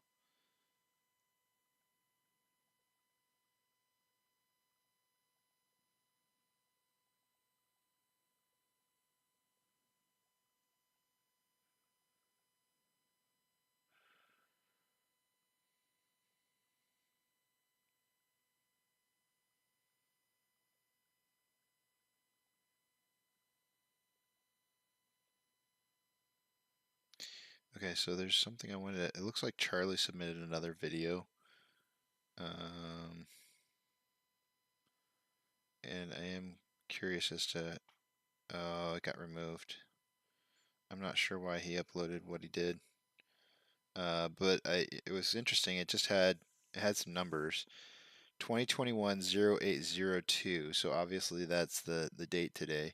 And then it says 9:59:55, which I assume is the timestamp that he had for when he created it or when he started it. So he might not be done editing it and may have accidentally posted too early. We're holding the 36.12 level of support. It does look like there's a wall at $36 even, but it looks like it could possibly break lower.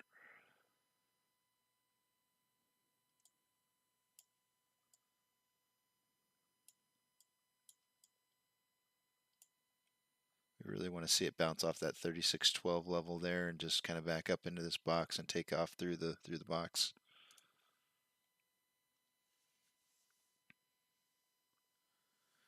Chart side by side with GME. Okay. Oops.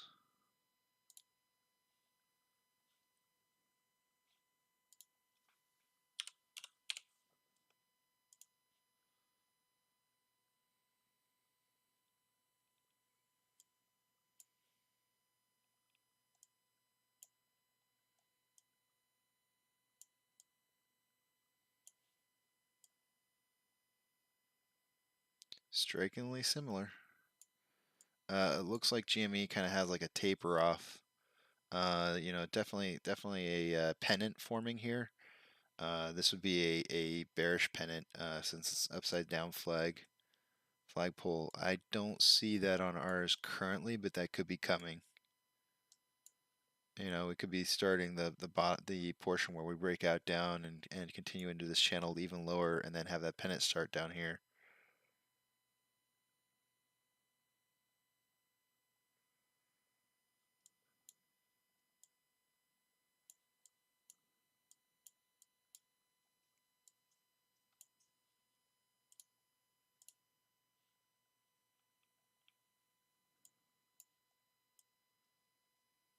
So we held the 36.12.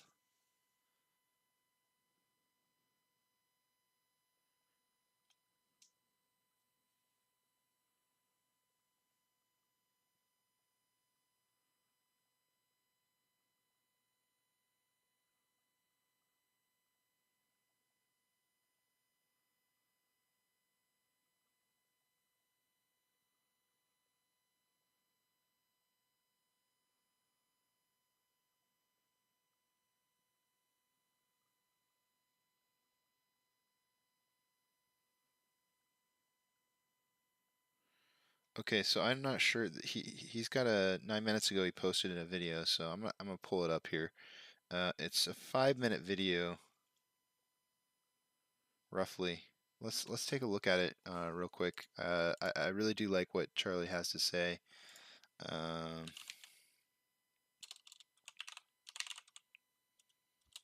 cover that real fast.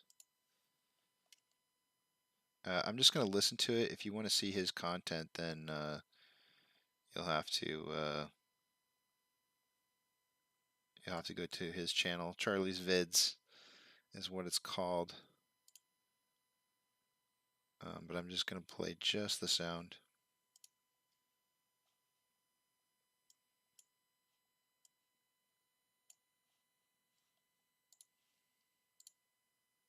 This is how the average trader attempts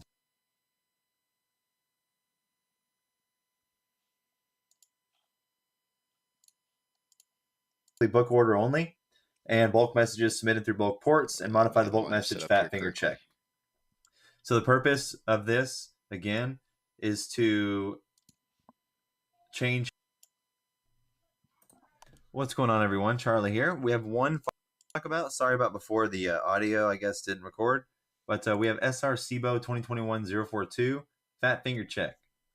Just kidding. It's a notice of filing and immediate effectiveness of a proposed rule change to enhance and clarify its price adjust process for certain market maker interests, specifically book order only, and bulk messages submitted through bulk ports, and modify the bulk message fat finger check. So the purpose of this, again, is to change its or enhance its price adjust process for certain market maker interest, book only, and bulk messages submitted through bulk ports, and clarify other parts of that process, as well as modify the bulk message fat finger check. Rule 5.32b describes the price adjust process, which applies to an order by default or not designated as cancel back. The system adjusts the price of an order designated as price adjust as follows. A, if a buy non, all, or none, other words known as AON order at the time of entry would lock or cross a protected quotation of another options exchange or the exchange, the system ranks and displays the order at one minimum price variation below or above the current national best offer or national best bid in BBO. Or number 2, the offer of a sell AON order resting on the book at or better than the exchange's best offer. The system ranks the resting AON order one minimum price variation above or below the bid or offer of the non-AON order. Now, Supernote 5 here defines book only order as an order the system ranks and executes pursuant to Rule 5.32, subjects to the price adjust process, or cancels as applicable without routing away to another exchange. Without routing away to another exchange. That's book only, non-dark pool. Now, scenario B, incoming all or none orders. If a buy or sell all or none order at the time of entry would cross a protected offer of another options exchange, or sell AON order resting on the book at or better than the exchange's best offer or bid, the system ranks the incoming AON order at a price equal to the protected offer or the offer of the resting AON order, respectively. Or, lock or cross a protected offer of the exchange, the system ranks the incoming AON order at a price one minimum price variation below or above the protected offer. Now, the term bulk message means a single electronic message a user submits with an M capacity for the account of a market maker to the exchange, in which the user may enter, modify, or cancel up to an exchange specified number of bids and offers. Now, a bulk port is a dedicated logical port that provides users with the ability to submit bulk messages, single orders, and auction responses, each subject to certain restrictions. So what does this all mean? Well, they're filing this because the proposed rule change clarifies that bulk message bids and offers are only subject to single price adjustments. No longer can they be adjusted multiple times when an order doesn't fill. So again, if you have an order on there and it partially fills, like if we set a sell wall and it eats a little bit of it, they can't move that price back up $2 or $3. It's got to stay within that variation zone. The proposed rule change also clarifies that the price adjust process applies to an order or remaining portion that does not execute upon entry. Therefore, the exchange does not believe it is necessary for it also to review resting market maker interest continuously and reprice as the market changes. So no more repricing continuously. Okay, so that's actually really interesting to me, because that may have an effect on what kind of attempts you might see to try and induce shareholder selling during the squeeze. The reason being is that if the price doesn't, if they don't drop it 20% to induce people to sell shares, then the 20% drop that you're seeing could actually be real paper hands instead of what I would consider the synthetic price failures that we normally see. So that'll be interesting to kind of keep in mind. I'm still gonna stick with that 20% value as being traditionally just an attempt to try and create paper hands. I think it's the 40 and 60% levels that we're looking for sell-offs where it's actual people who are selling the stock. So I'm going to keep that in mind, though. This is definitely something that we want to watch out for. If we see just all of a sudden, huge amounts of price gains and then a huge drop in price, that could alleviate some of those stair-stepping actions that we would see along the way that you saw in GME. So that is a little concerning as far as trying to predict the backside of the squeeze. Finally, the proposed rule change enhances the bulk message fat finger check set forth in Rule 5.34A5. In accordance with the fat finger check, the system cancels or rejects any bulk message bid or offer above or below the NBBO by more than a specified amount determined by the exchange. So in essence, in particular, the proposed rule change to enhance the price adjust process to adjust the price of book-only orders and bulk messages submitted by market makers through bulk ports will remove impediments and perfect the mechanism of a free and open market. The exchange also believes the proposed rule change to codify that bulk messages, bids, and offers may only be subject to a single price adjust will benefit investors by adding transparency to the rules. I agree.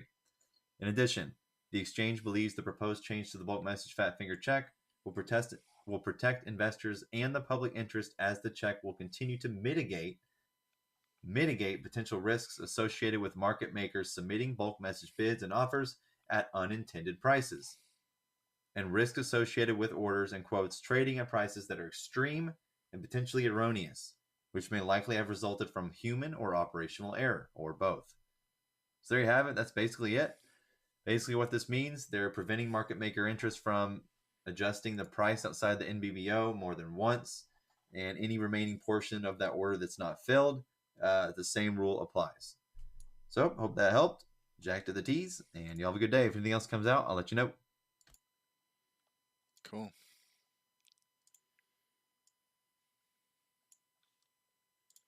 All right, guys, I'm going to step out for that break, and so I'm actually putting down the return time is a little bit later, so I'll be returning halfway through the hedge fund power hour, which is typically a down hour.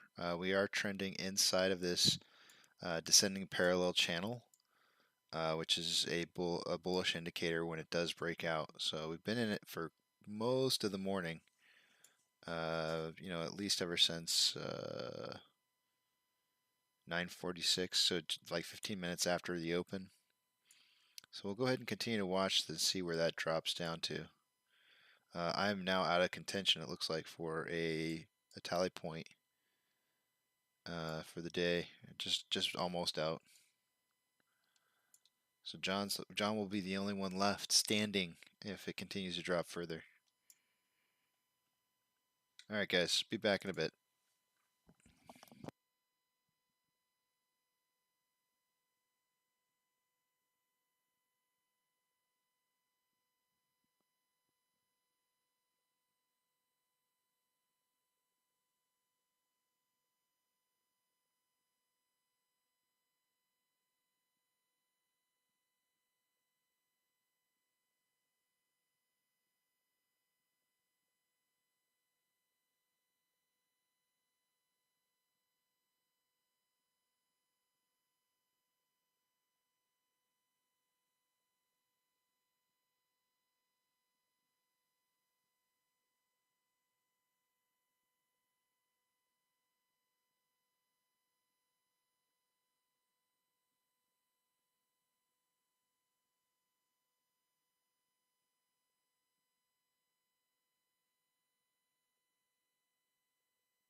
Okay, guys, I am back.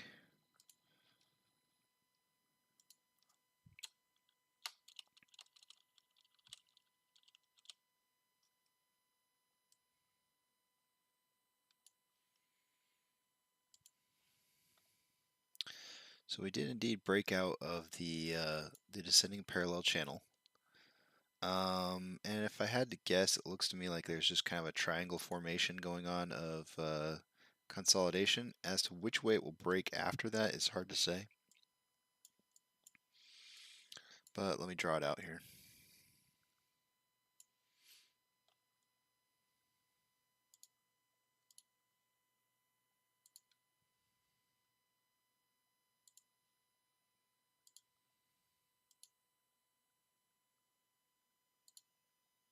It's kind of late to be drawing out a triangle formation like this late into the triangle, but you know, consolidation up to this point, then it's hard to say if it's going to break out up or down.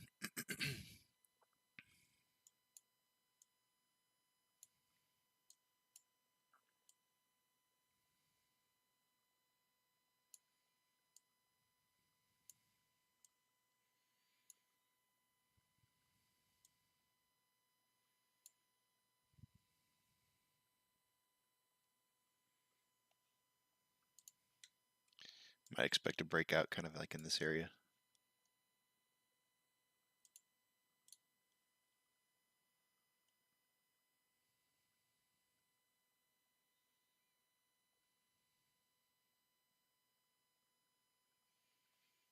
There is a sell wall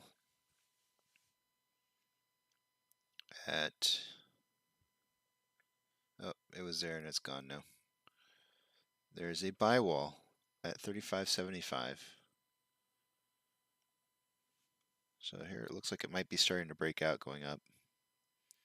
Let's see, $36.12 is going to be a level of resistance now. So watch to break that one. We're going to want to try and punch through there.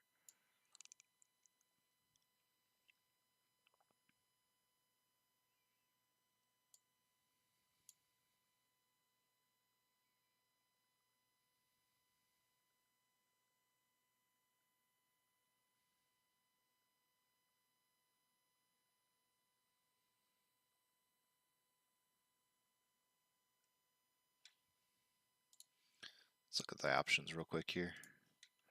The options.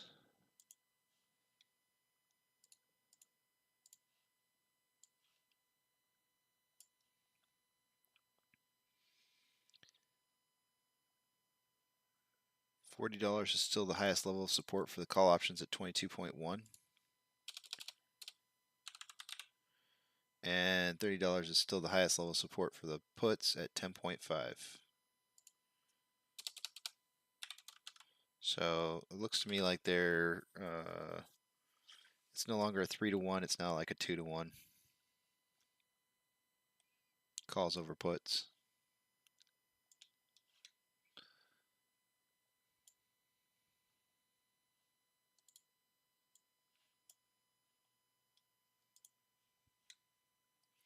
So shares available to borrow has dropped about 50,000.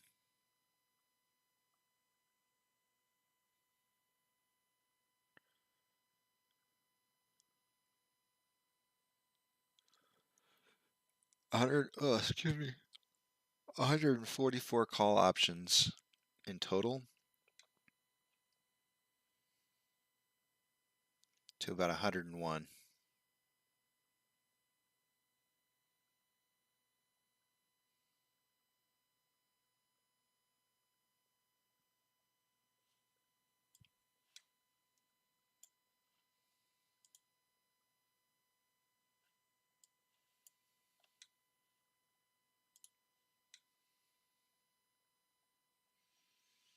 Okay, guys, 5.58 million shares have been borrowed, so they've returned 5.58 million.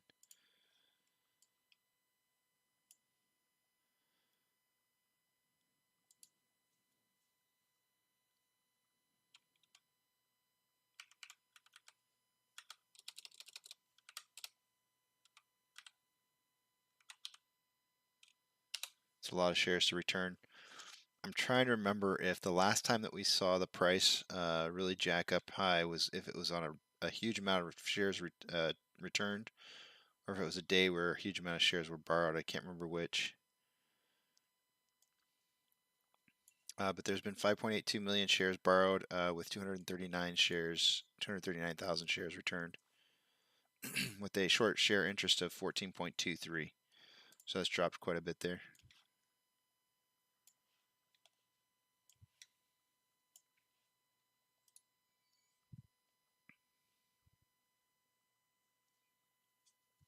Come on, kick up over this box. We don't want to go back in.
I'd be inclined to buy some shares, probably some more shares around like that synthetic price failure that I was talking about would hit around $32.75. I'd be inclined to buy some more shares at that price. I think that there's reason to believe that that would probably be close to a bottom if we were to hit that low. Yeah, I might be inclined to buy some shares then.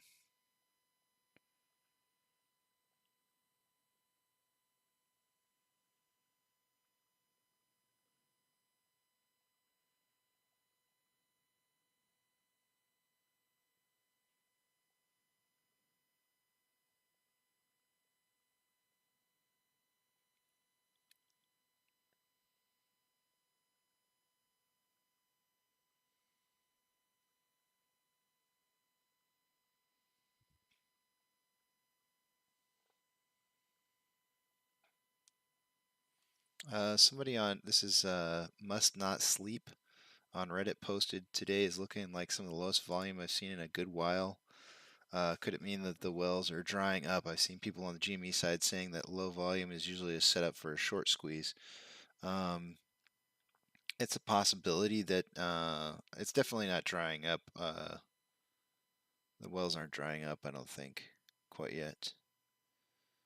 But it is definitely a bullish indicator, in my opinion.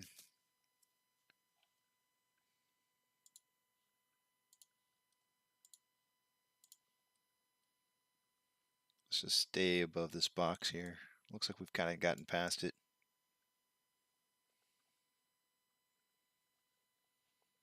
Volume at 37 million shares traded by almost halfway through the day. So yeah, so we could be looking at about 60 million shares traded by the end of the day. So not the I would have to disagree with it's the lowest volume they've seen in a good while, because we've been seeing this kind of volume all week last week. This is actually slightly higher even.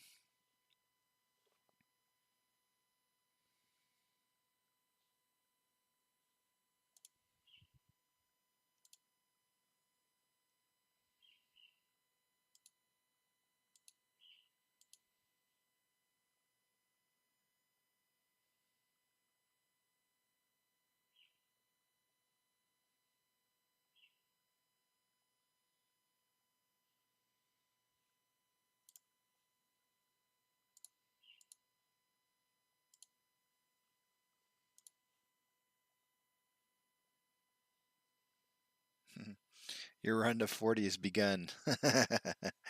Is that what you're watching out for? Is that the was that your upper? Let me see what your upper target was. 40.08. Okay. And what was my upper? My upper was 39.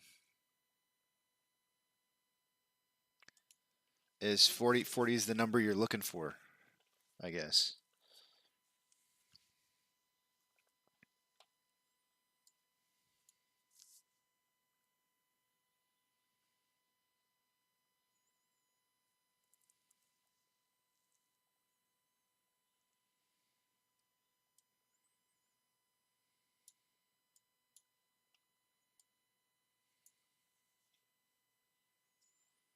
There's definitely a large concentration of 40 on the calls. You're not the only person who's betting on that.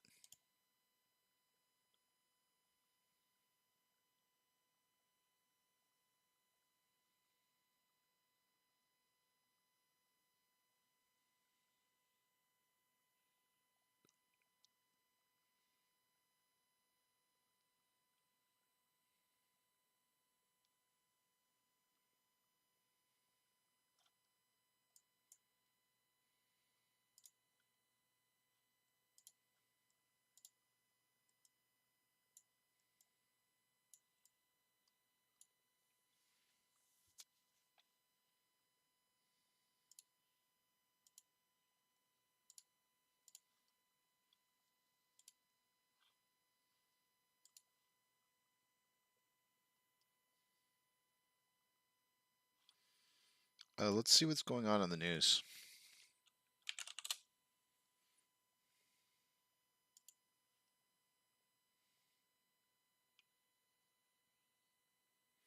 Okay, so this was 2 days ago. Giant Fund scooped up AMC stock, bought more Tilray and Carnival. So this is posted by Barron's. New Jersey's underfunded state pension recently made major changes in its U.S. traded stock investments. State of New Jersey Common Pension Fund D, the pension's largest fund by assets, initiated a position in AMC Entertainment Holdings and a couple of the others as well. So, you know, that should be in the FINRA report.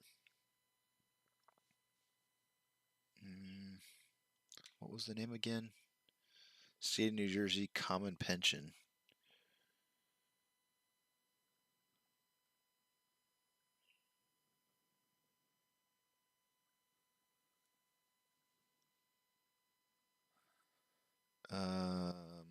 Maybe if I did a search on...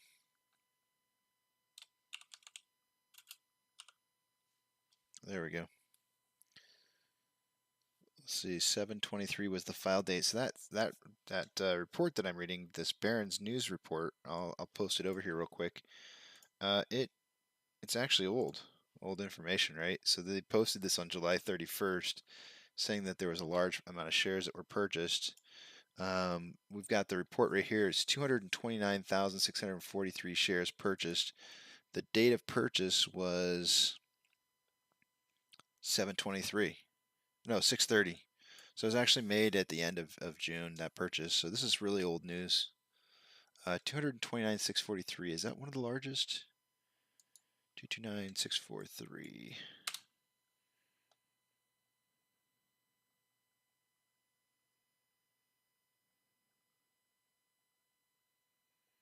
Not really. I mean, here's one that's like almost double that. Here's one, 893 by Vanguard. I mean, you want to talk about some of these, there's some really huge ones in there. So that for them to report that is kind of odd that they would report that one. Here's Charles Schwab for 1.4 million shares. And there's so many. There's so many in here.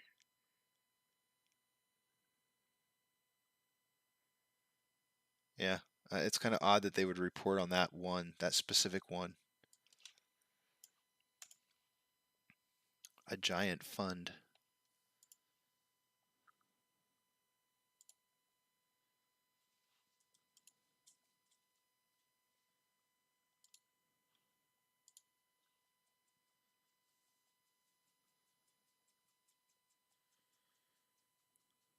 So we hit that 36.12 and just bounced right off of it pretty hard.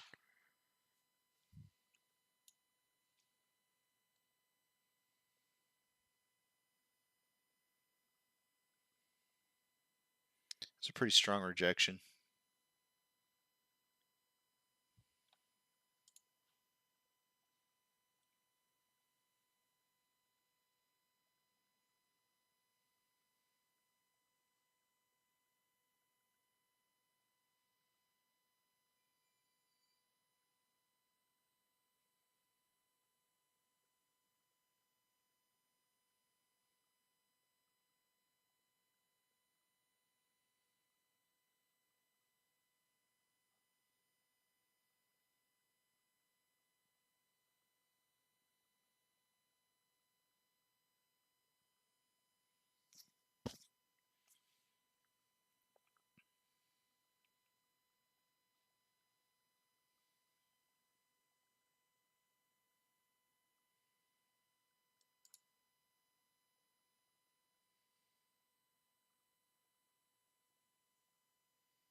Let's look at the rest of the market right now.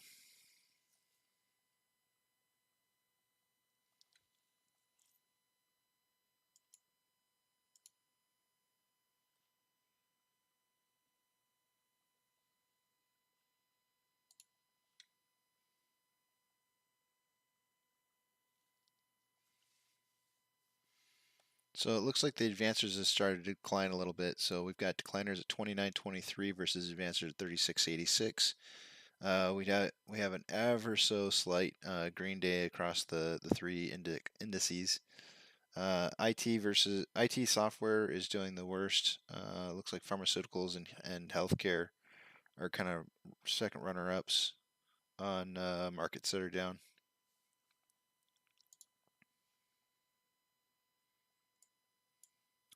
I was gonna say we're having a bit of a swing, but I'm just really zoomed in on this because it's really only 35.83, which is not that far off the 38.12 level of resistance. My guess is that we have another wall down here at 35.66. Let's see if it shows up over here in the orders. There's about 1,000 at 35.78.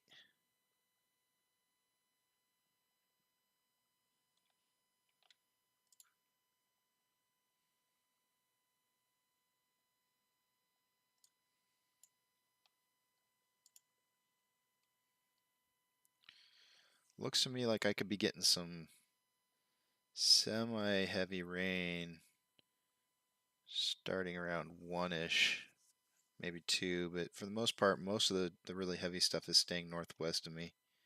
So I might be okay as far as power outages goes.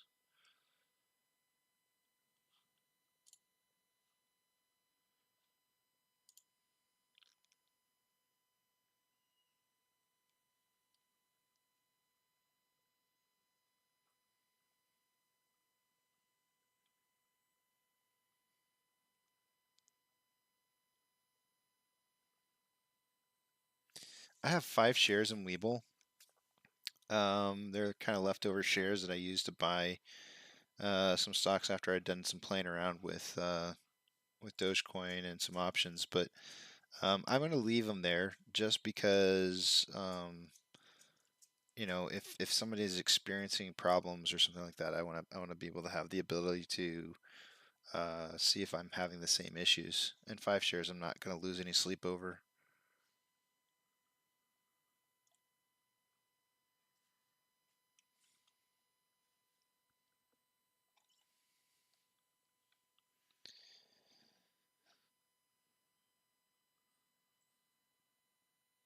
The CDC study shows 74% of the people infected in Massachusetts' COVID outbreak were fully vaccinated. Yeah, so the reports that I'm hearing out of Israel, and this is crazy, but the reports that I'm hearing out of Israel, one of the highest vaccinated countries in the world per capita, and the reports that I'm hearing as of right now is that 80% of individuals who are dying are fully vaccinated properly individuals, meaning they had had their shots, the full amount of shots they were supposed to have, and were outside of the 2-week when they contracted the virus. And this is 80% of the ones that are dying were fully vaccinated. They're saying that there's a chance that those who are vaccinated might be becoming more ill from this new variant D simply because of the fact that the body is overworking to try and fight off the infection. But that's really not gonna impact our stock at all. I think we're gonna see some shutdowns here in the U.S., but AMC said they can survive through with the amount of money that they were able to raise through their share dilutions. So I'm going to trust them that that's the case. And even if they don't have enough money, we're still going to just hold on to our shares, and we'll come out on the backside of this once they have the infections reduced. Places will open back up, and it's not a big deal. But I do plan on seeing some rolling shutdowns in certain cities. But I don't think it'll be long term. Just periods of time to try and reduce the amount of infections.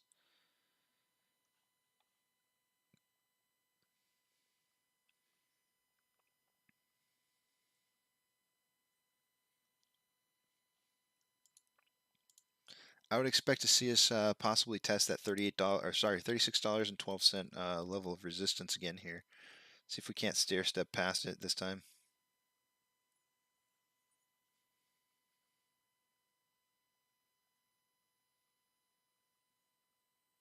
There is a pretty heavy sell wall that just showed up for $36. So we'll test it a few times and see if we can't break through.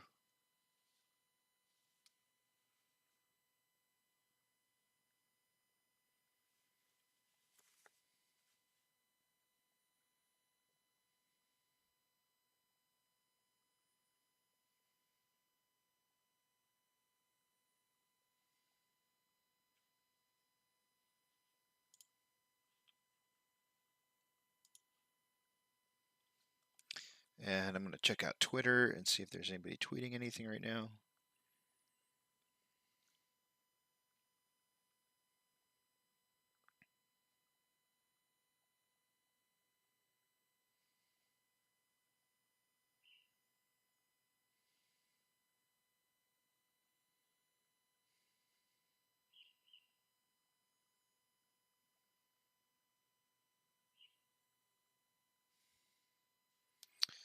This is breaking news by Unusual Whales on Twitter. Says that on IPO day, Vlad dumped 7.2 million shares of Robinhood, amounting to $275.6 million dollars.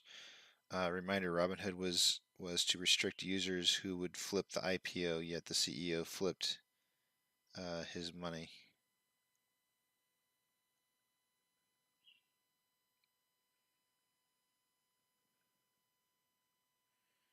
FINRA's OBS reporting is due within 15 minutes. That was posted an hour ago by Charlie. Let's see if I can find that OBS report.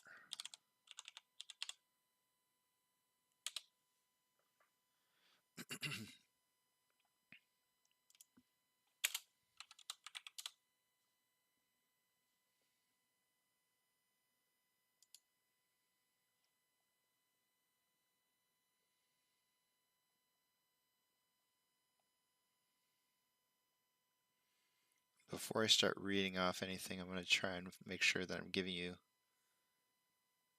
the most accurate current data. Filings for 2021 August.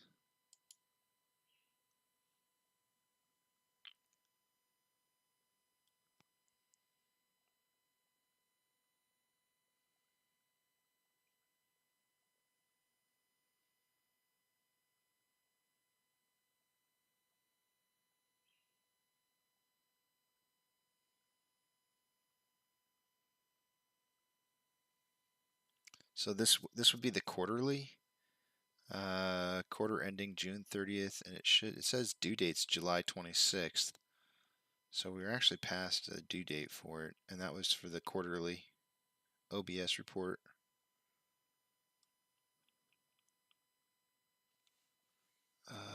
So do they have it?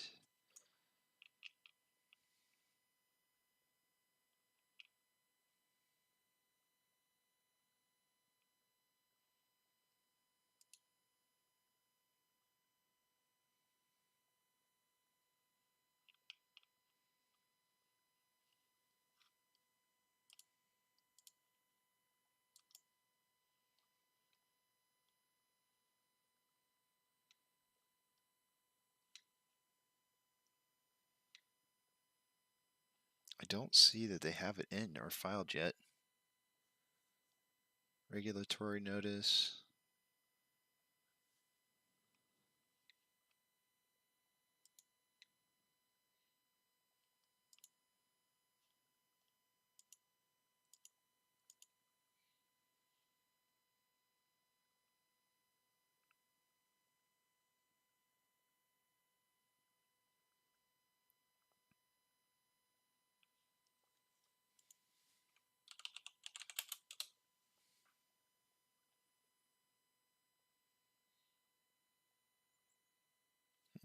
I am not seeing them as of yet.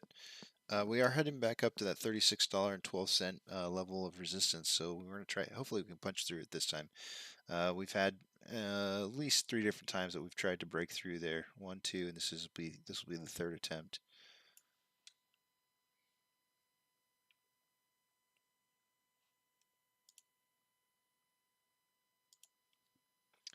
I am not able to find.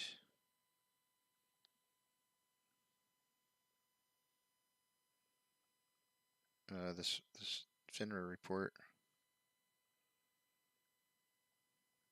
Oh, it says it's due at noon. Okay, so we got like a few more minutes left. I wonder if that's noon Eastern Standard Time, though.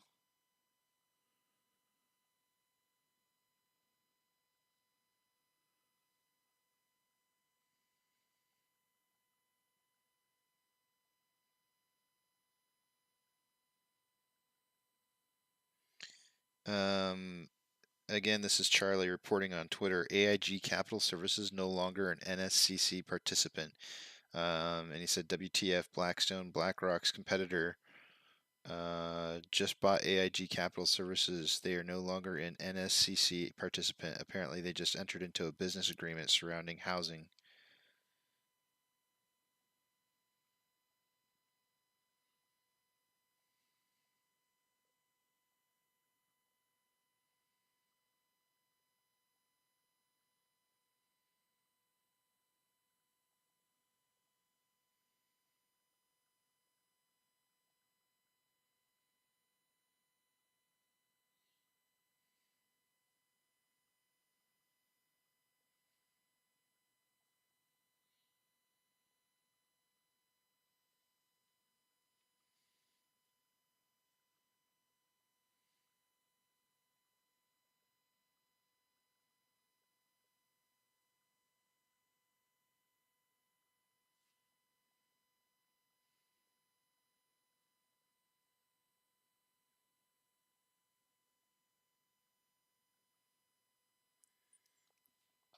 And Jeff started following me on Twitter. I'm not sure if there's a Jeff on here right now, but thanks for the follow.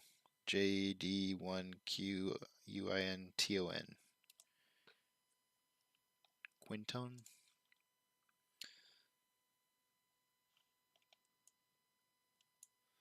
Okay, so we had that 3rd touch point up to $36.12, and again broke down from that. So it looks like 4th time. If will probably end up being the charm. Again, they got us back underneath 36 bucks. Not a whole huge of a sell wall at those values, so we could drive back up here shortly.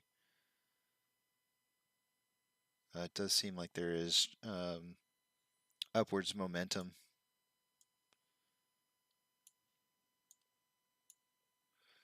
I want to look at the 30-minute interval. RSI is low for the 30-minute interval. And it's on the low-ish side for the 5-minute interval. There's just a really huge hook pattern that's formed on the 5-minute interval.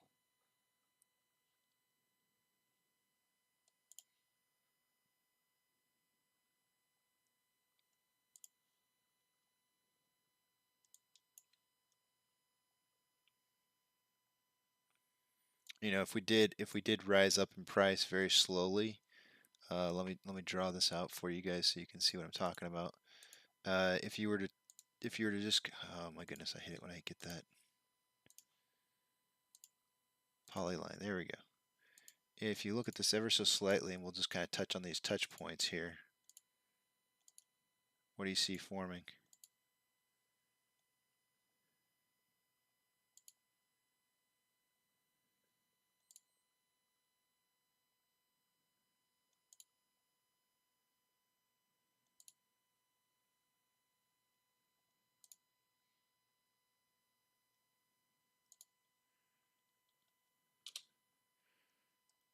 And then if you wanted to add to that, of course, you'd have to see this.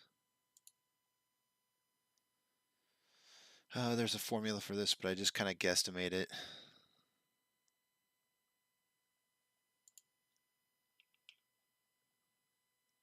Right, we could see something like this.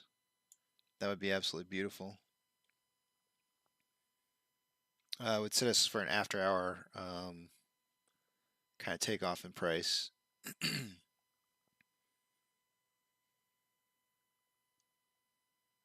would definitely lead up into our power hour for like a, you know, a power end of the day power hour kind of increase in price.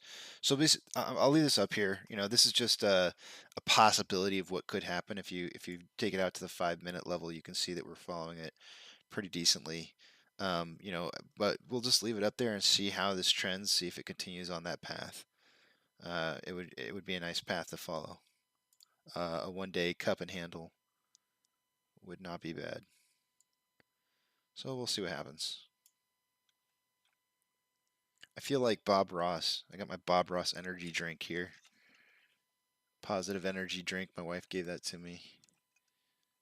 And so I keep it here for positive energy, but I feel like I'm drawing these I'm drawing out these possible paths for what, you know, where we're going to be going, and I feel like saying, "Oh, it's a happy little stream just running through the forest."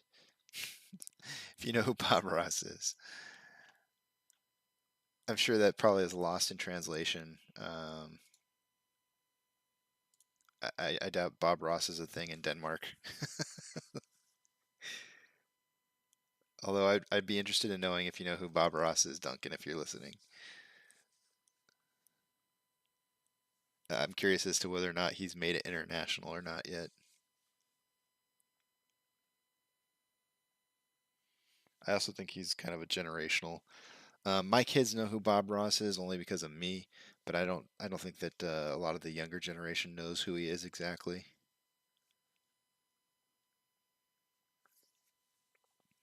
That's something I would love to do, though. I heard that all of his paintings are off the market.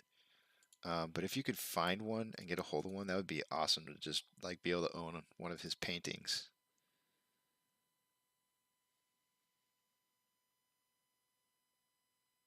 The guy is so mesmerizing.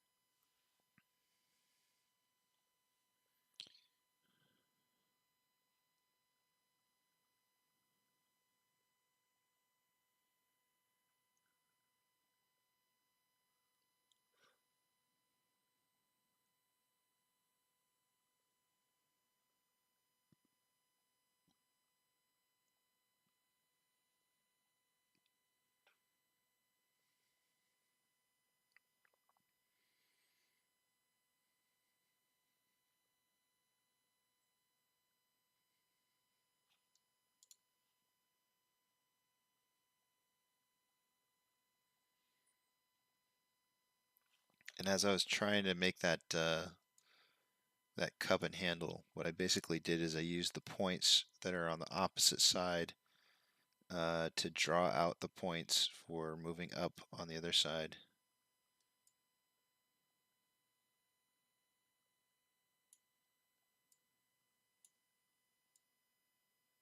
Oops. This is what I get for not locking it.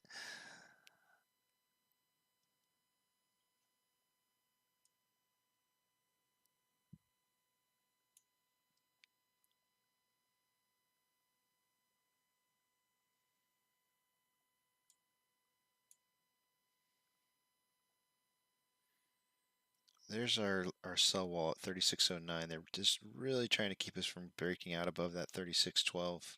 It's a super big fight right there.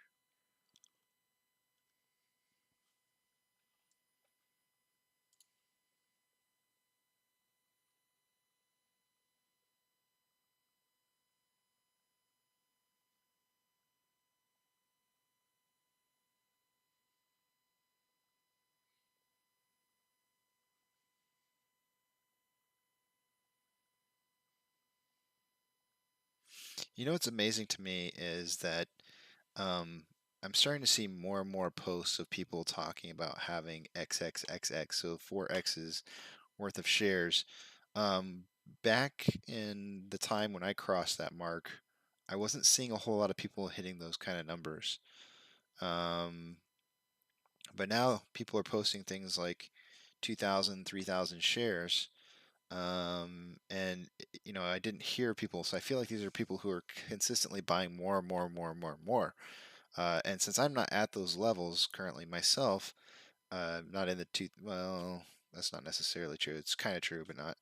I'm not at 3,000. How's that? At 3,000 shares, um, that's a lot of money that's being pumped into this, especially at such a late stage in the game. If they're buying these shares in the $30 range, 20, 30, 40, 50, that's a lot of money.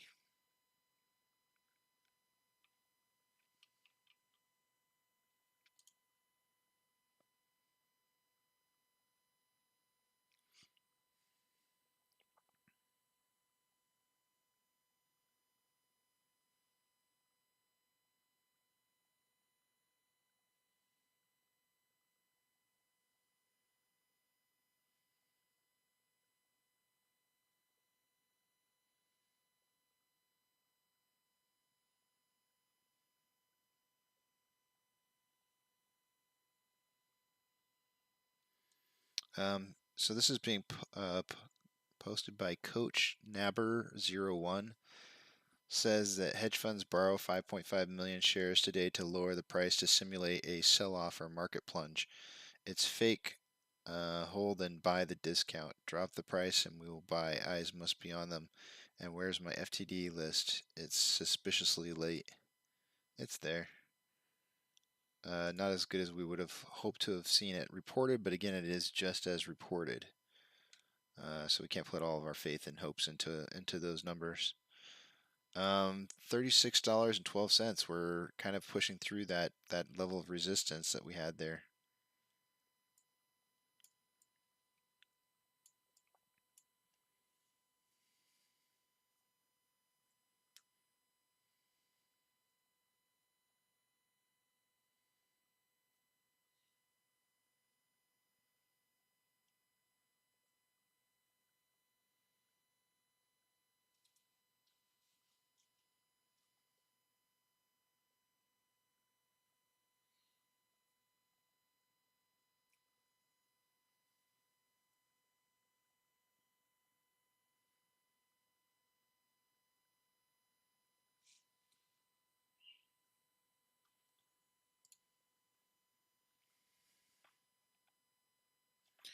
Yeah, I know. 965 does feel like a dream. It seems like forever ago. I remember getting in originally at like 14 and some change, and then watching it drop over time to like, you know, as low as $5 at one point. But I did buy more. I started averaging down at 6.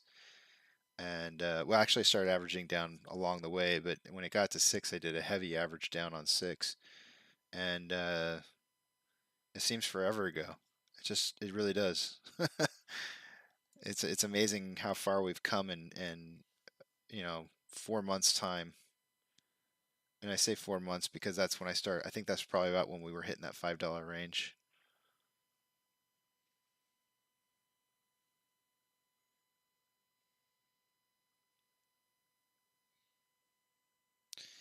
And welcome to the channel. Don't know that I've seen the name before.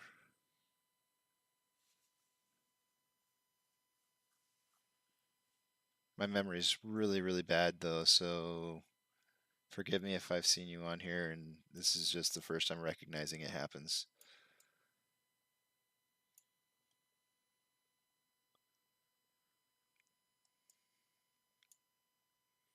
Yeah, so as you can see, I've just kind of got this cup drawn out based off of like highs that we've hit.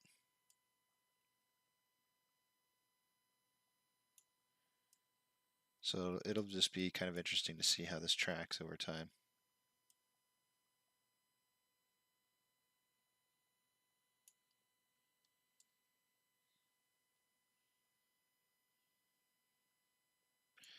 How's it going, Mark? Good to have you back. I feel like this is a support group, so I'll be like, "Hi, Mark."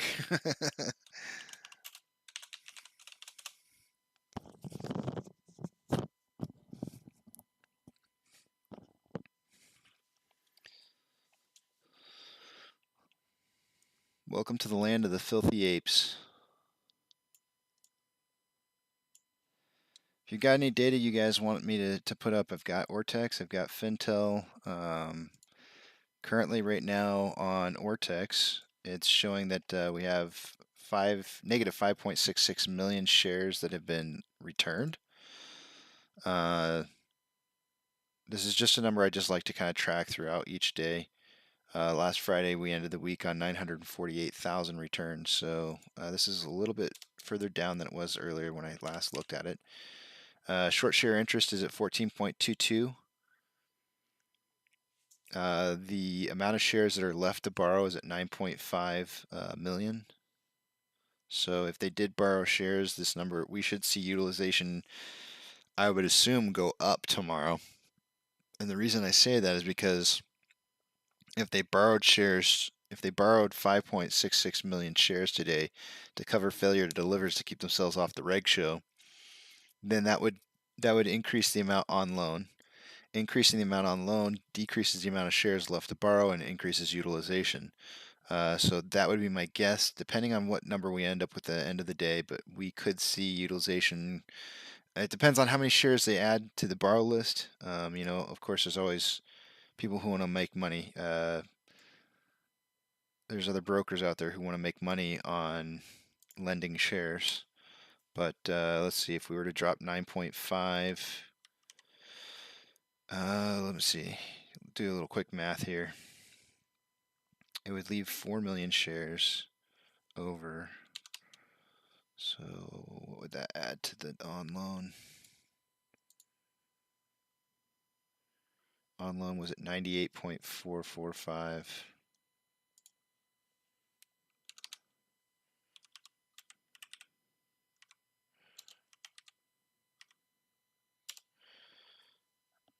So it would leave us with 103.9.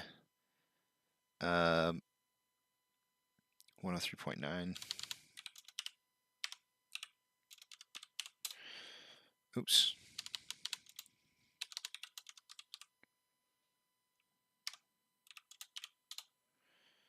So that could raise our utilization up to 97.1% for tomorrow. However, that's such a high jump. I can't even imagine it jumping that high.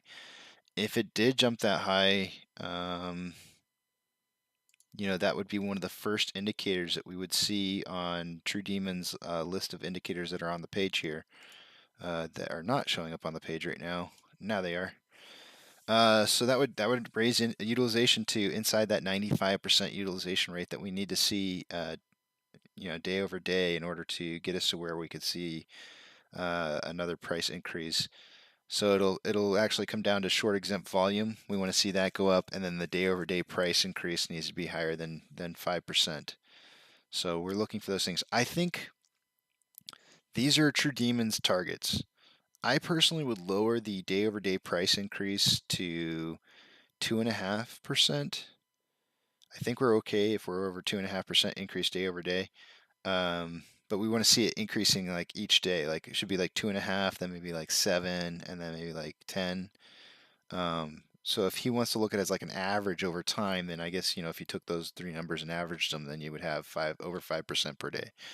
But I would say 2.5% increasing day over day, and the utilization I would actually drop down to about 92.5%. So I think we're almost there on utilization. If they increase the amount of shares that are lendable tomorrow, then that will change. It will lower that estimated utilization that I'm guesstimating for 97.1. And so say they add 5 million shares to it or something like that. If they added 5 million shares, it would put us at let's see, 104, 109. No, 7. 112. That would put us at a 92.7% utilization, which actually probably seems more realistic for what I would expect to see, but it would still put us in that range that I'm saying, 92.5.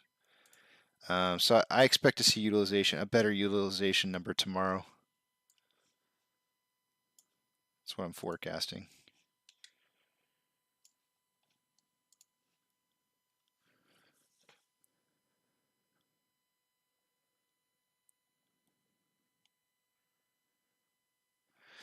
Yeah, see, that's just like so. All right, so you bought 1,000 at $45. That's a lot of money, right? I got to do the math. Obviously, I just add a bunch of. It's like $45,000, right?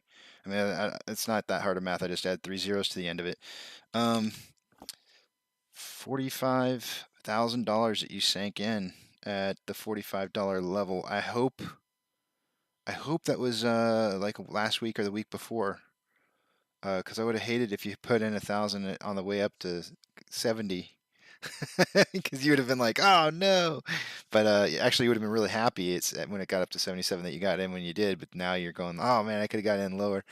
Yeah, the one thing that I always tell anybody who's investing in this stock is you get in when you can get in. Don't try to look at it as like, "Oh, I didn't get in at a lower price," because you don't know if you're gonna get in at a lower price. So you get in when you can get in, and don't look at it if it's going to bother you afterwards, because you just do the best that you possibly can. You look for the best possible price to get in at, and based on the current DD that you can drudge up, and you just take it and run with it, and that's what you got.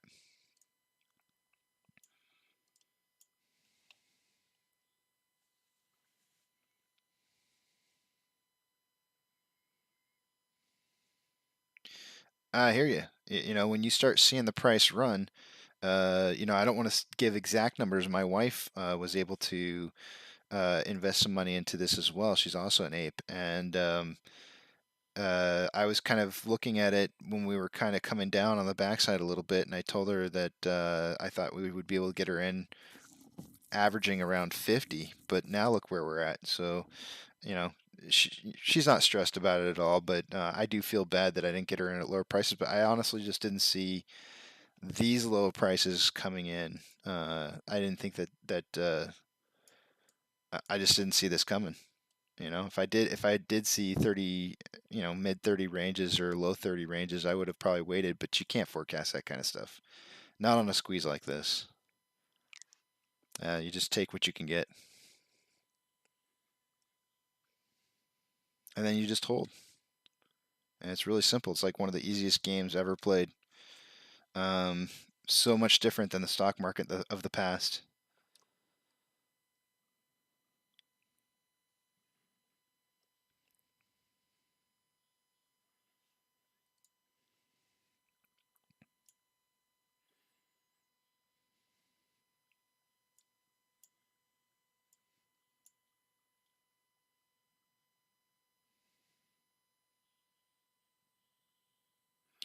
Bloomberg screenshots this weekend. Let me look at something real quick here, because I think I have... I don't know if that's Bloomberg or not. Link it for me. I'll take a look at it.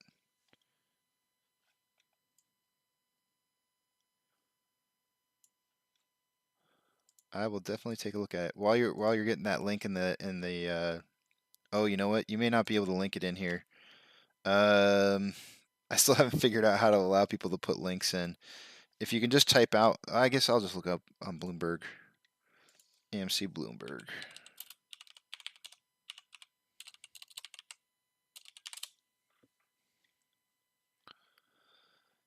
and see what kind of news articles they have.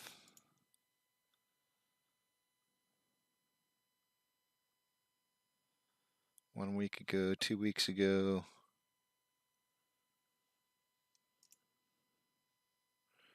Three days ago. What does that say? Retail traders buy Apple and Microsoft.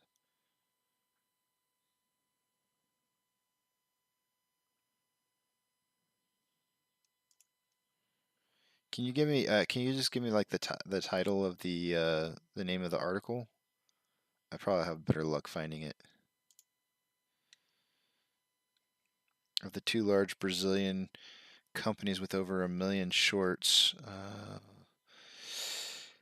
Yeah, I haven't. So I did hear about that. I had heard that there was some.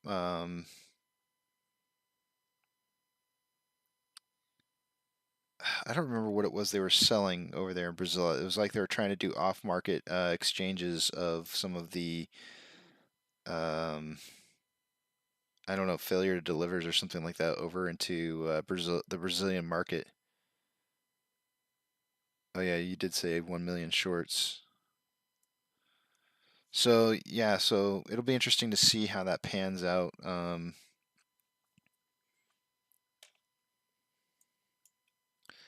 I haven't seen any like talk about it at all, other than the post I think that was on Reddit.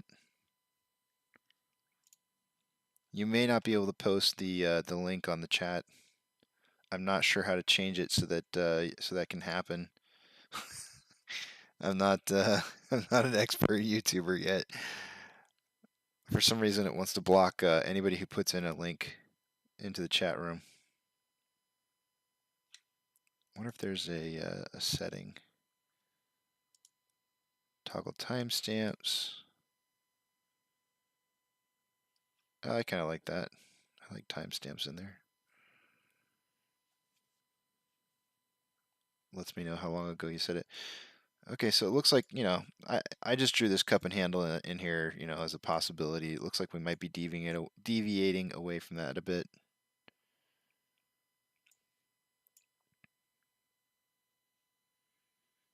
We'll see how much.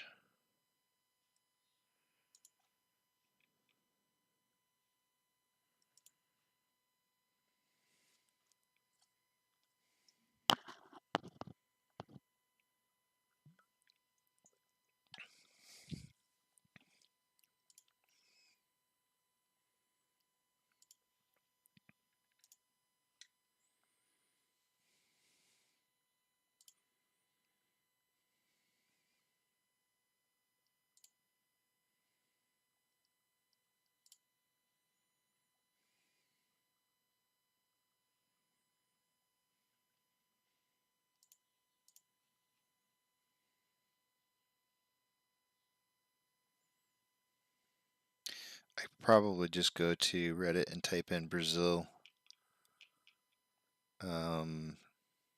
Actually, what you said in there.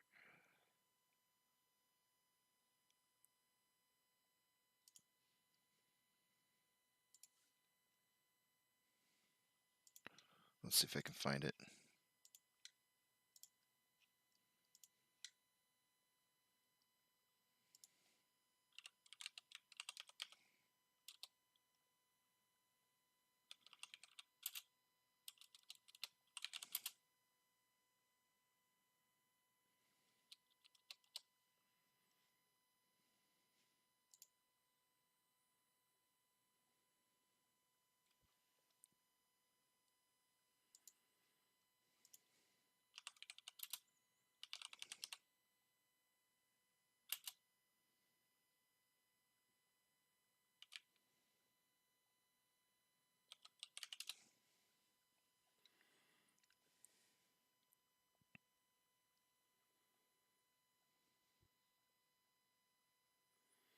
Here's a Brazilian investor that just filed a complaint with the SEC.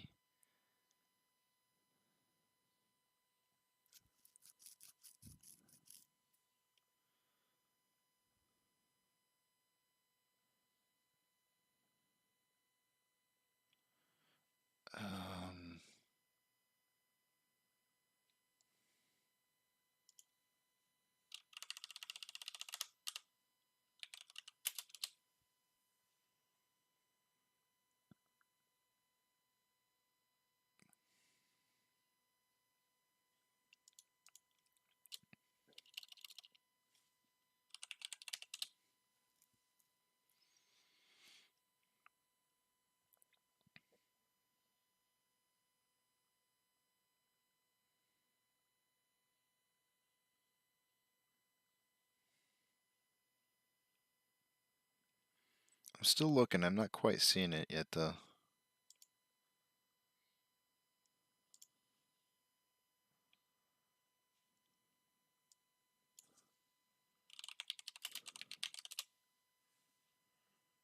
I do want. I'm gonna check out that.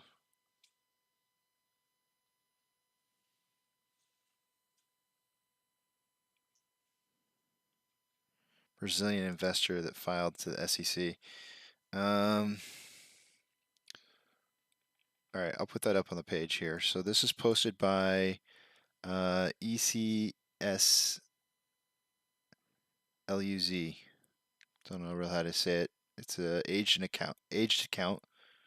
So I would put more faith in it. It says Brazilian investor here just filed my complaint with the SEC. It doesn't say. It doesn't say what their complaint was.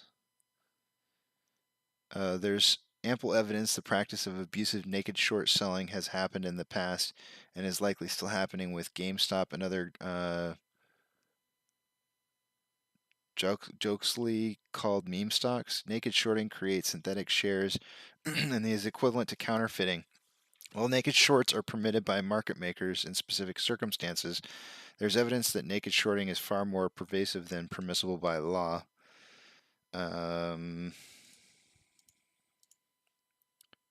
rid of the tallies. It is my belief that several big players such as Citadel, Point72, Melvin, along with their countless subsidiaries and flying monkeys, have targeted GameStop in particular with the intent of shorting the stock to zero. There's also a highly suspicious amount of daily trades being routed off exchange. The impression could, in my opinion, arise that buying pressure is being routed off exchange intentionally, while sales, along with counterfeit shorts, are being routed through exchanges. There's also the matter of things like Citadel Connect, basically a dark pool, but without the duty to publicly report transactions. The amount of conflicts of interest is truly staggering. It is my further conviction that, contrary to the public statements, the short side has not since closed its positions, but rather expanded them using illegal means. I believe the methods involved are, among others, hiding failure to deliver in married put positions, transferring massive amounts of funds via abuse of cryptocurrencies, spreading out risk, and staying off margin requirements by transferring positions globally in a perverted game of hot potato.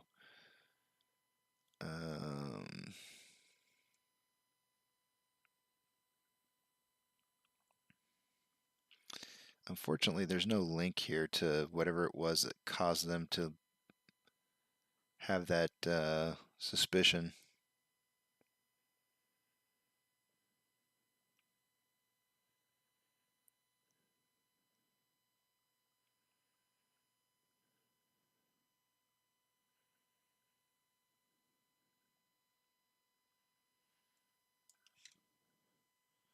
That's the most I've got out of it. Let's see what you got here. That's someone on Reddit discussing it, it looks like. Yeah, there's a copy of the screenshot in that Reddit. Sorry, this is talking about GME. Yeah. I have both GME and AMC. Here's a link to a YouTuber that mostly covers AMC, but he discusses this Bloomberg screen too. Kind of interesting when you have time. Yeah. Unfortunately, I don't think that you'll be able to post the link in here. You'd have to actually type it out or make it a non-linked link, like delete a letter or something out. I don't know. Oh, maybe get rid of the HTTP in the front and then just post it as like a string.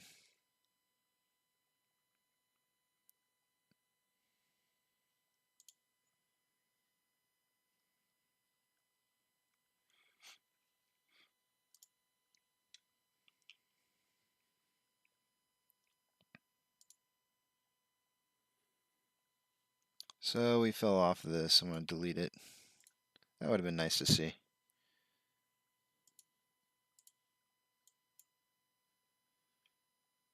I don't really know what to make of this right now. Volume is pretty low. Typically speaking, we want to see columns of volume around the 250,000 shares per minute if we want to hit 1 million shares in a day. And these are, most of these in here are around less than 100. And there's a few that are over 100. Like this one right here is actually 231,000 shares in this minute column right here. So we want to see about that level consistently, and it's just not quite there right now.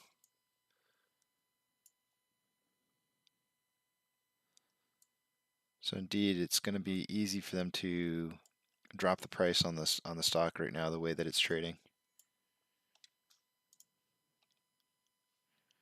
But I guarantee you, the closer we get down to that $32 mark, the cavalry will arrive. There will definitely be some massive buying going on. I know for me, a trigger point that I'm kind of looking at right now is like 32.75. So yeah, I'm pretty sure that that's gonna signal buyers.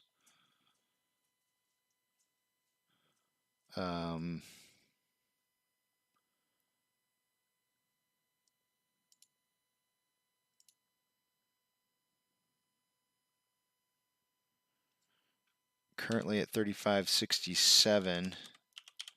The total value that has dropped since it was at 40.94 last is 12.9%, and that was the 40.94 was on 7/27.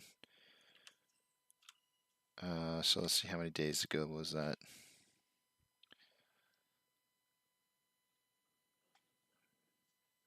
Oh, that's not 4 trading days ago. What is today? August. Oh, here we go. Look at the wrong month. So the 27th would have been 4 trading days ago. I think my dog's telling me he's got to go outside. I'll be right back. I'm gonna let him out real quick.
Well, I got lucky there.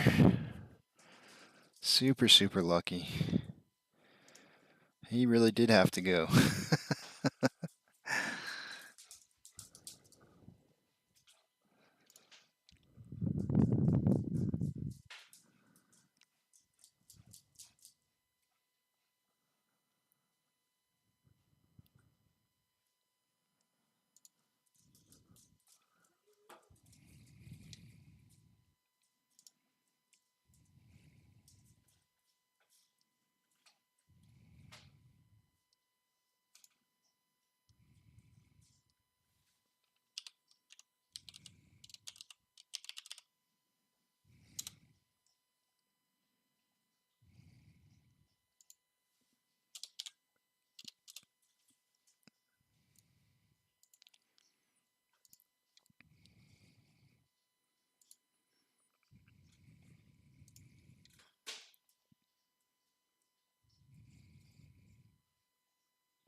Let's look at options real quick here.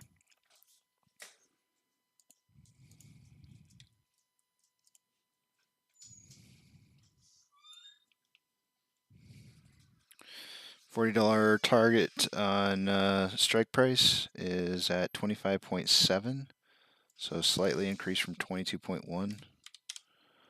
And on the put side, it is still strength. There's still the strength showing up at $30. However, there are some levels building up at 35 and 36, so 11.6 up from 10.5.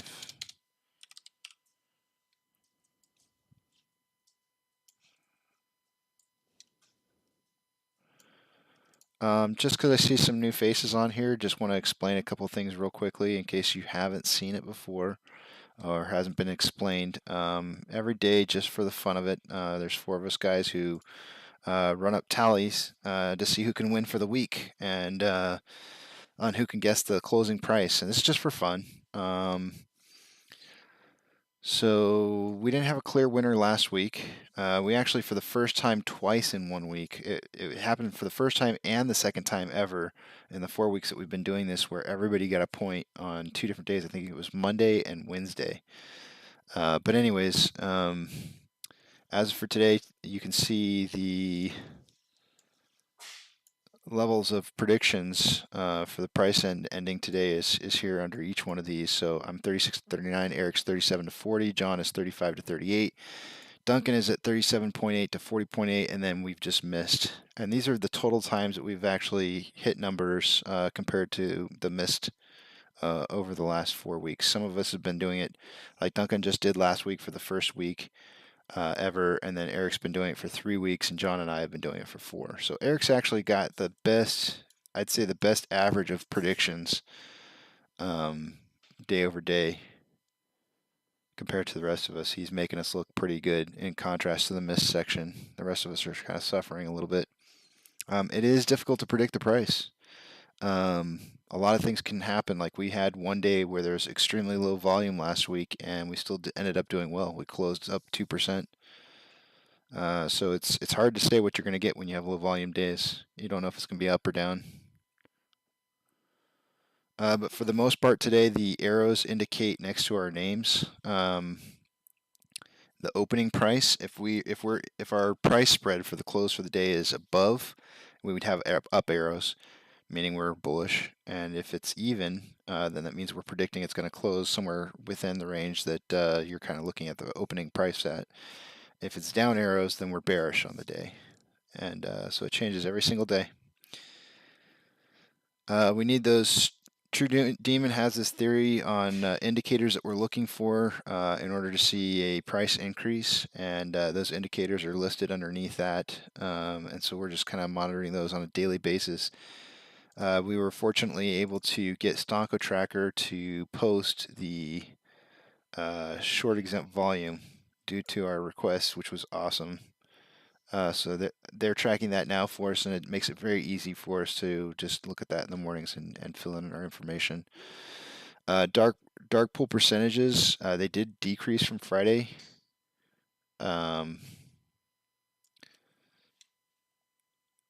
It was such low volume. I think that would pretty much explain what happened.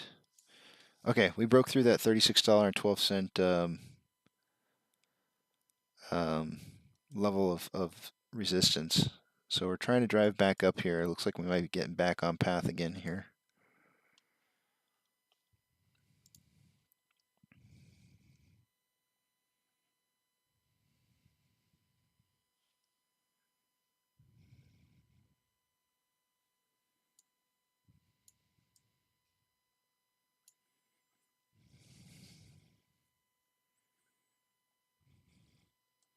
Let's see inflow versus outflow. Right now we're down about 2.25%. Outflow is slightly higher at 348 million versus 333 million. Let's take a look at Fidelity and see what they're projecting.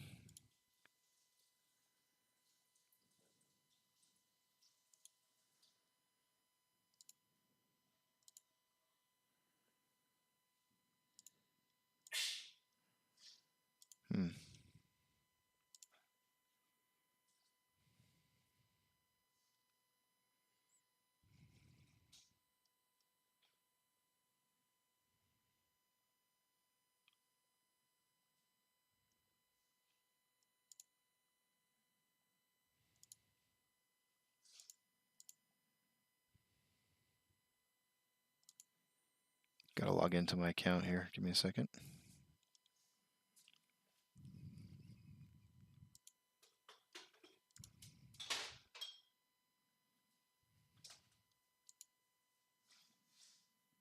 I just want to see what the buy orders to sell order ratio is. So it looks like AMC is in fourth for trending stocks for the day on according to Fidelity. Tesla's first. SQ. I'm not sure what SQ is.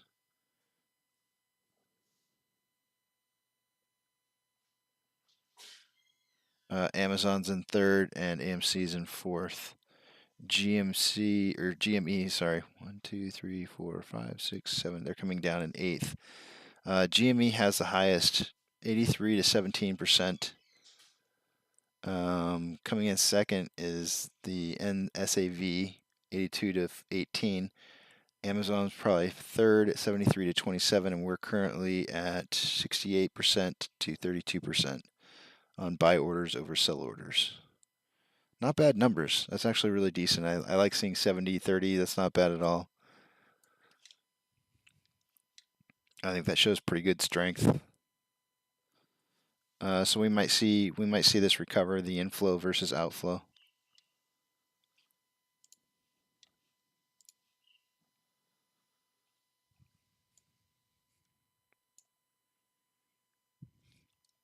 On a 30-minute interval, our RSI is increasing. It's at 3667, but it's got plenty of room to move up.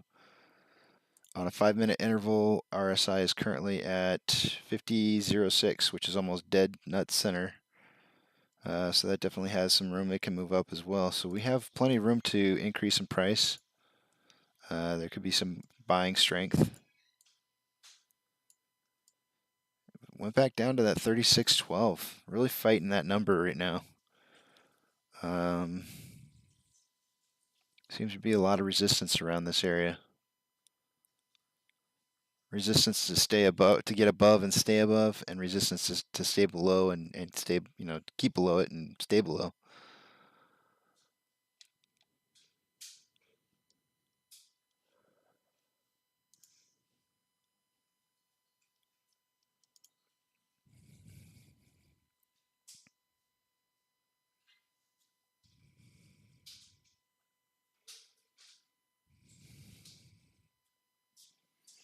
I'm curious what everybody thinks about Robinhood driving up to maybe a $2 or $3 than what it opened originally at, which was 38, and then just completely dumping. Let me just look at the chart real quick on that. I am curious to see. I don't want to have anything to do with this, but I am curious to see the slow increase over time. They're at 13.45 million shares traded today, which is lower than what they were trading last week on Friday. So if I come back out and I look at the trend on the chart here, you can see how much lower that volume is, day over day volume. So day one was, I guess it was midday Thursday. And then you had Friday, which was much lower volume. And then today, which is even lower. But the price is just steadily increasing since, I guess, early Friday.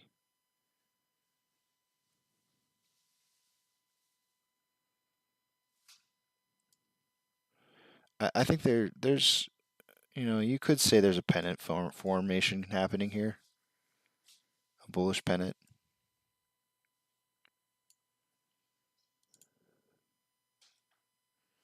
Amazon's up right now, 0.2%. Still under 3,500 though.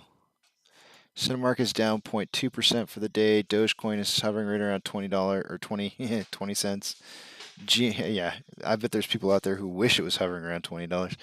GME $159 right now, down 1.13%. Their outflow is beating their inflow. We are down 2.5%, 2.75%, and no specific trend that I can really pick out 100% right now.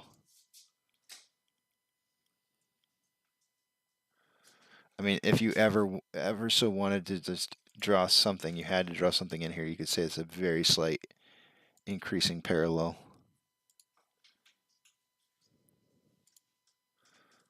I mean, it's almost unnoticeable.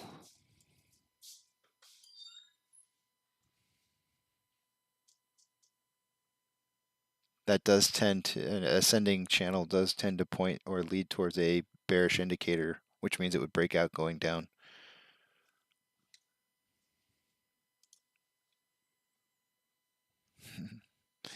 Rocket candlesticks.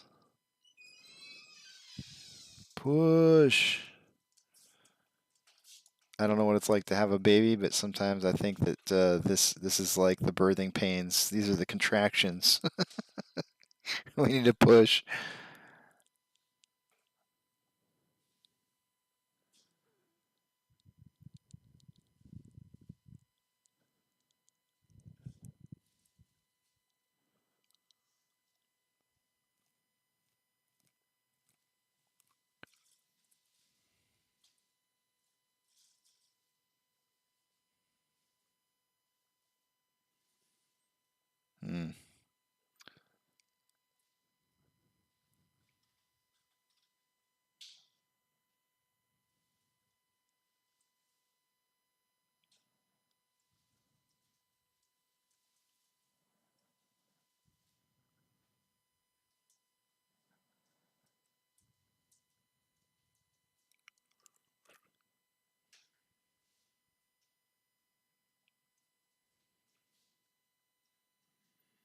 A lot of people on Reddit are begging for them to continue the dip further so that we can get an even better fire sale.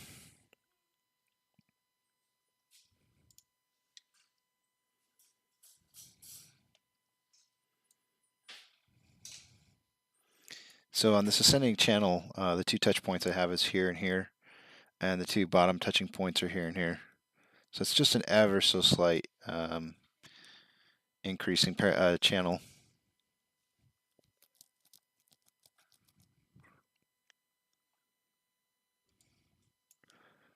Just really sticking around that 36.12. We've touched it so many times. Once, twice, 3, 4, 5, 6.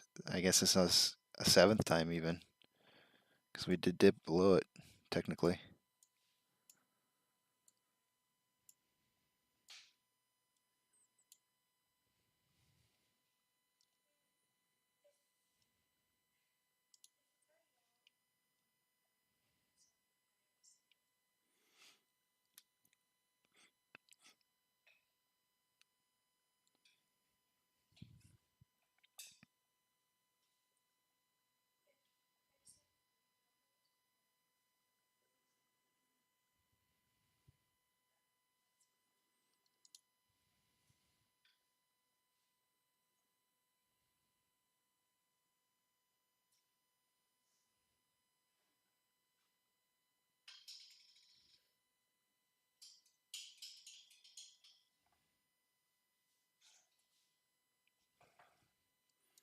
And right now I'm just going through Reddit and seeing if there's any good DD out there.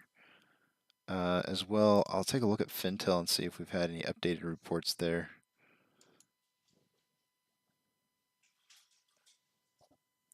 We did have a sale that came in on Fintel. It looks like Sterling Financial Planning sold shares. It looks like there might have been 357 shares that they sold. Pretty minuscule. That would have been back in late June. Nothing to really bat an eye at.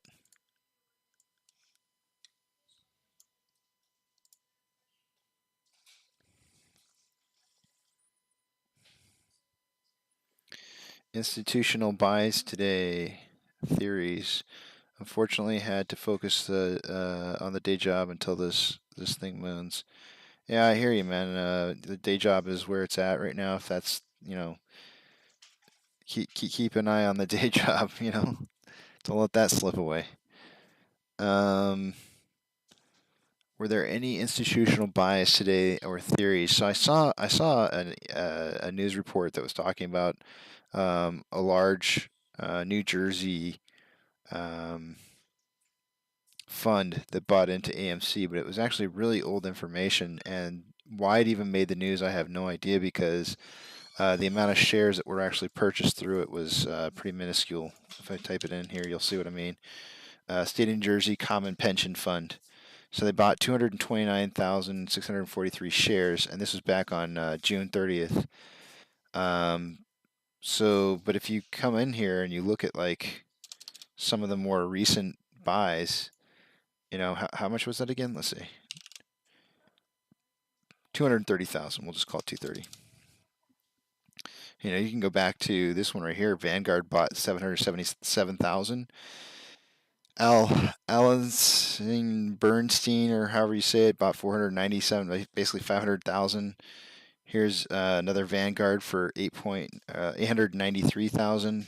Another Vanguard for 305. And then you can come down just a little bit further, and there's like a 1.5 million by Charles Schwab on a small cap ETF. So, I mean, there's tons of institutional buys that have happened that are way more newsworthy than that one. So I'm not really sure what the deal is with that. This is actually a graph that's already been pointed out to me right here.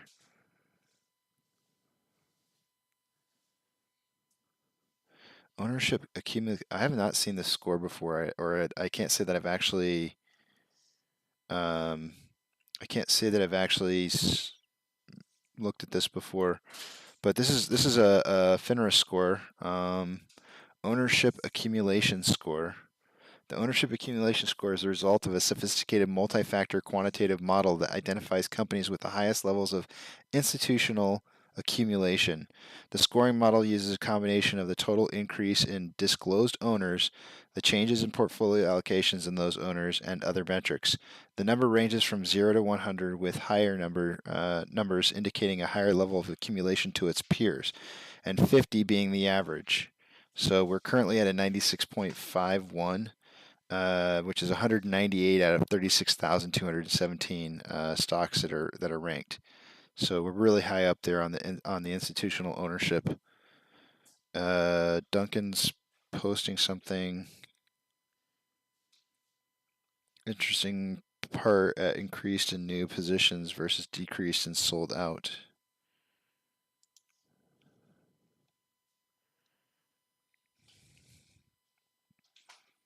Oh, right. I think I tracked this through Yahoo. It'd be interesting to compare them. Let's look at them side by side. I'm curious what the differences are. So this is Nasdaq's reporting of institutional ownerships and the dates that it's reported in the shares that are held. Yahoo has a very similar page to that. That's actually what I track. And I do look at that on occasion. And let's see here. It's this one right here. So when looking at institutional ownership, doggone. Hold on a second. Let me get back that other page.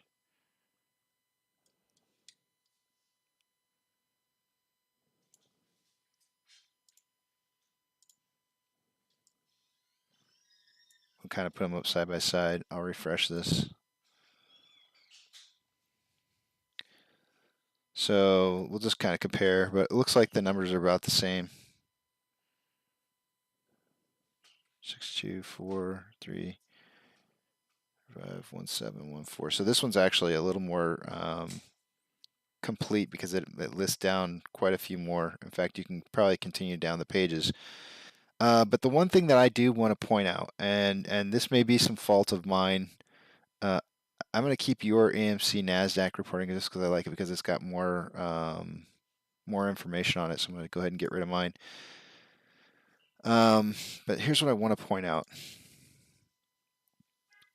So if you were to take, come on.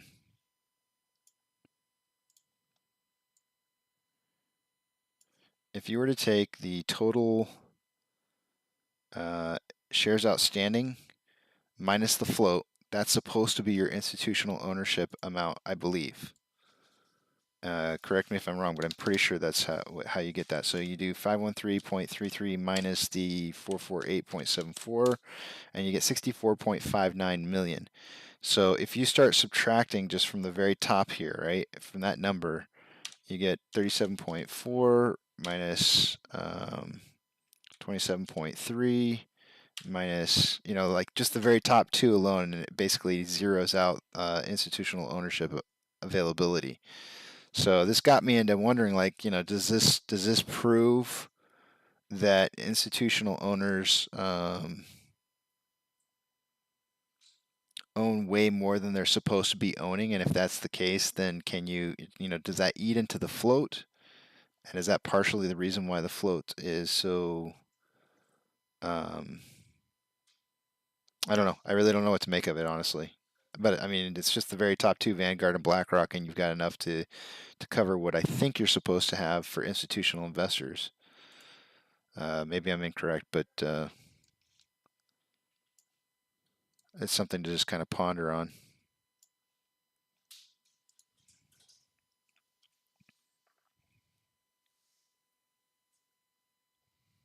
This is true. We are missing the dates for this. Like, a lot of this information was back from March,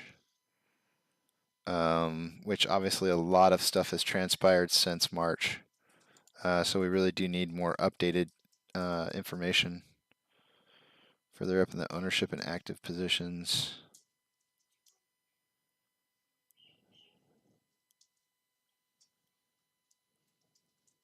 Increased in new positions versus decreased in sold out.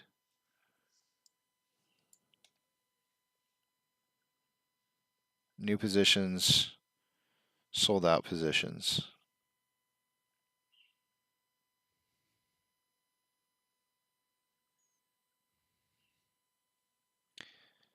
Okay. So it looks like they're selling more than they're holding. But it's only 14 million.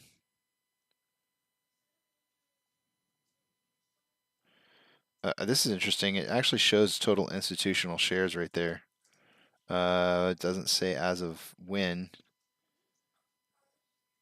But it is saying that total institutional ownership is 22.49%.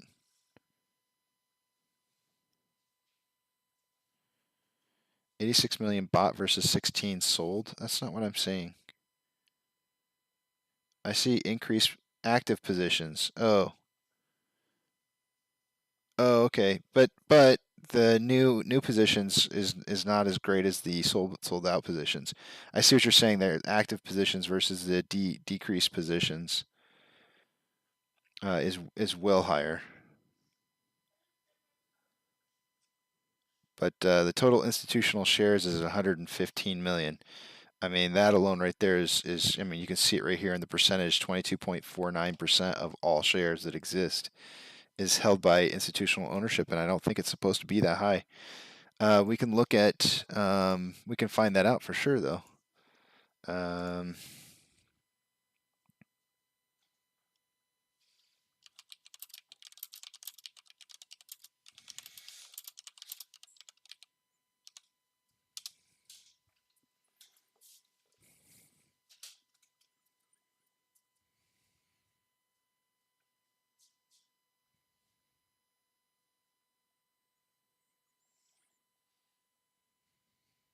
So if you look up on Investopedia, it's the basics of outstanding shares and the float. So financial lingo can be confusing, but it's nonetheless very important to grasp for those interested in investing in products like stocks, bonds, mutual funds, restricted and float. When you look a little closer at the quotes for a company's stock, there may be some obscure terms you've never encountered. For instance, restricted shares refer to a company's issued stock that cannot be bought or sold without special permission by the SEC. Often this type of stock is given to insiders as part of their salaries or additional benefits. Another term you may encounter is float. This refers to a company's shares that are freely bought and sold without restrictions by the public.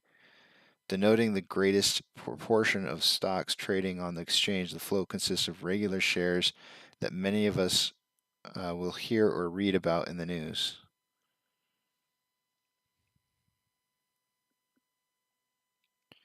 Authorized shares refers to the largest number of shares that a single corporation can issue. The number of authorized shares per company is assessed at the company's creation and can only be increased or decreased by vote.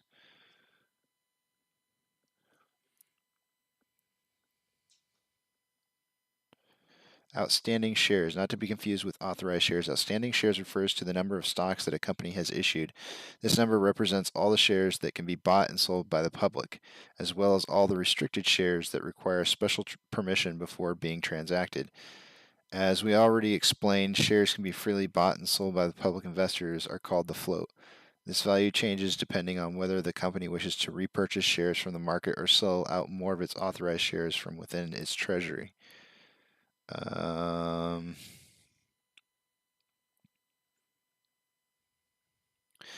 bottom line, because the difference between the number of authorized and outstanding shares can be so large, it's important to realize that they are or what they are and which figures the company is using. Different ratios may be the basic number of outstanding shares, while others may may use the diluted version. This can affect the numbers and significantly possibly change your attitude towards a particular investment. Furthermore, by identifying the number of restricted shares versus the number of shares in the float, investors can gauge the level of ownership and autonomy that insiders have with the company. All these scenarios are important for investors to understand before they make a decision to buy or sell. Sure wish they would report them accurately.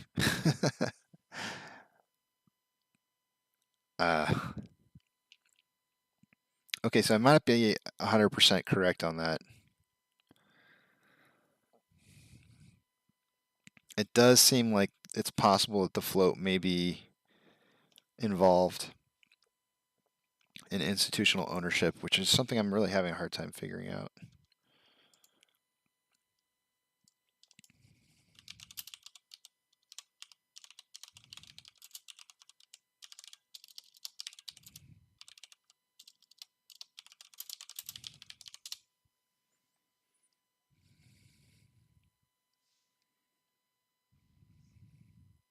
So I keep coming back to this. I type in, can institutional buyers own the float? And I keep coming back to this. How can institutional holdings be more than 100%?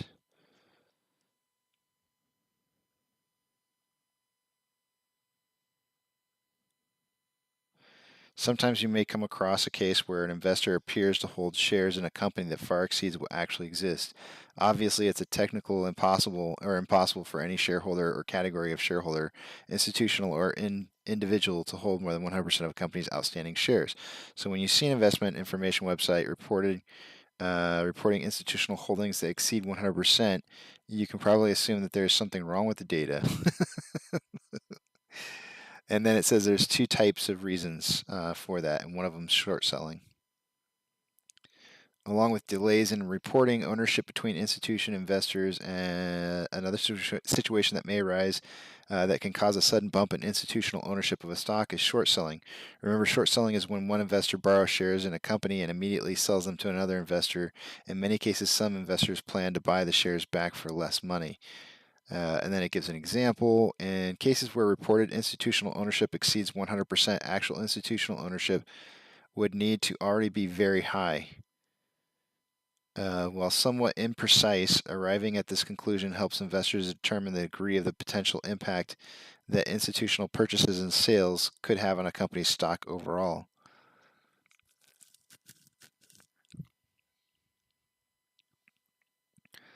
So if the institutional ownership is way into the float, I would suggest that there's something wrong there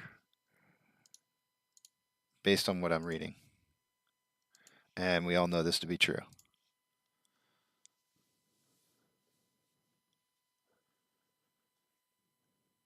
Yeah. I mean, the fact that we had 70 percentile dark pool trades with institutional investor new positions being higher would lead me to believe that most of those are being pushed over into those dark pools. You know, so the price increases that we should be seeing just aren't happening because of that. That's where I would go with it. Okay, we got past 36.12. Let's just keep going. Now's the time to rise. You know, that cup and handle might still be in play. You know, if we come out to that 5-minute range, it's definitely still in play. I may have gotten rid of it a little too early. It may have just had a little bit more of a bottom to it than I had thought. So we'll continue to watch that.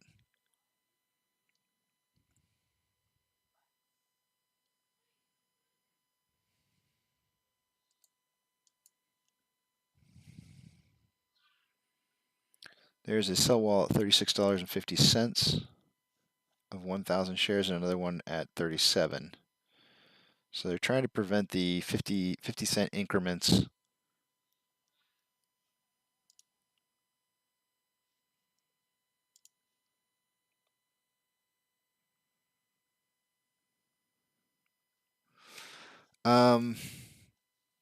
Since I've got some viewers in here, I think I'm going to cover something I kind of covered earlier. For those of you who are still watching, history repeats. Let's talk about it one more time. Usually, all right. So every single day, what I've decided to do is I've decided to have like a title for the day, and so it may be related to something that I'm seeing. It may be related to DD that I found extremely helpful and useful for the cause from somebody else, which happens to be where history repeats comes in today.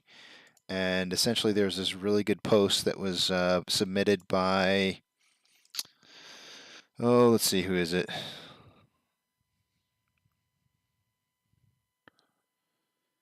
No Pi 2109. And essentially, they submitted this. Let me pull it up here on the screen. I'm not going to bother with the sound. I think the general premise of what's being shown is all that really matters. But essentially what you have here is you have this is the spike in January right here. This is where we're currently at right now. And this is the run up that we had in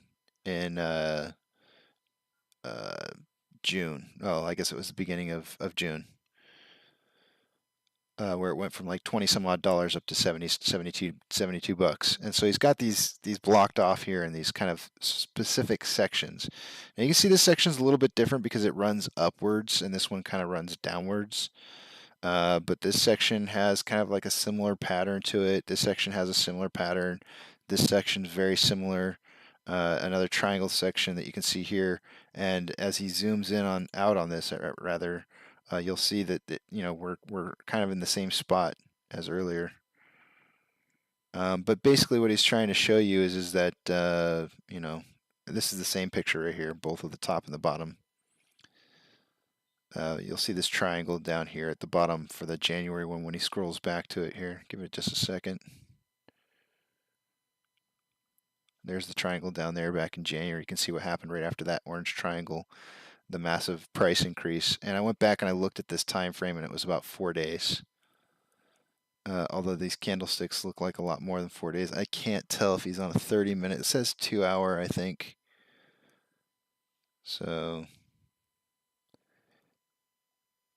we're past the 4-day mark, so there might be a little bit of a compression issue, meaning like ours might be running a little bit longer, but really interesting information. But history does repeat itself, and we could be seeing something repeating happening right now, a formation. And you know, we can look at it ourselves. We can go out to the 2-hour window interval and check it out. You're gonna have to kind of ignore a lot of the sloppy lines that I've got in here, but let's look at it.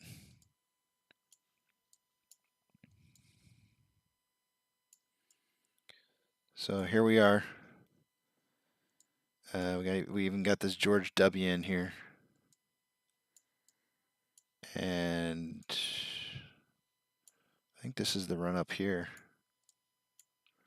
You'd have to go to a different interval. So this is why it probably doesn't make sense.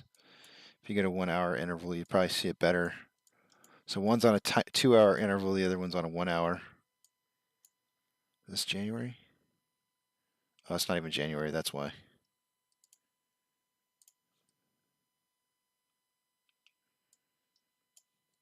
Okay. So this is January right here. So this is the pattern that he was showing. I don't see that George W formation in here anywhere that we were seeing back over here. Right, this George W, and then it just kind of consolidated to about where we're at now. So I'm not seeing the specific patterns that he was showing on his, but it does have some similarities, I guess, maybe to it. But he's suggesting that we're like in this portion right here.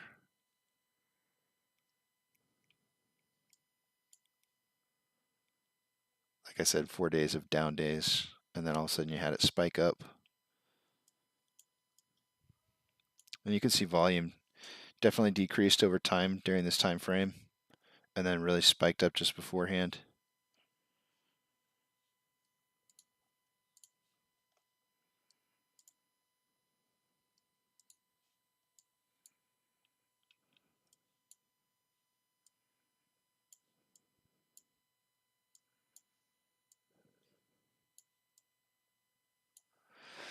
All right, we're approaching the MACD, the VWAP. It's good to get us above the VWAP. I think that would probably swing this inflow versus outflow numbers around. I'll refresh it and see what the difference is. If I had to guess, you know, we're probably looking at like before it was about 15 million difference. So we're probably down to like a 7 million difference. Let's see. Oh, 5 million. 5 million difference in the amount of cash that's gone out, in versus out on shares.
Not a whole lot to report on right now.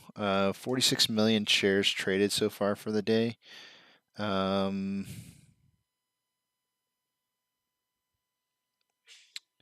have about 2 hours and 45 minutes left of trading to go. So I think that 60 to 80 million shares traded for the day, that guess is going to be pretty close to right.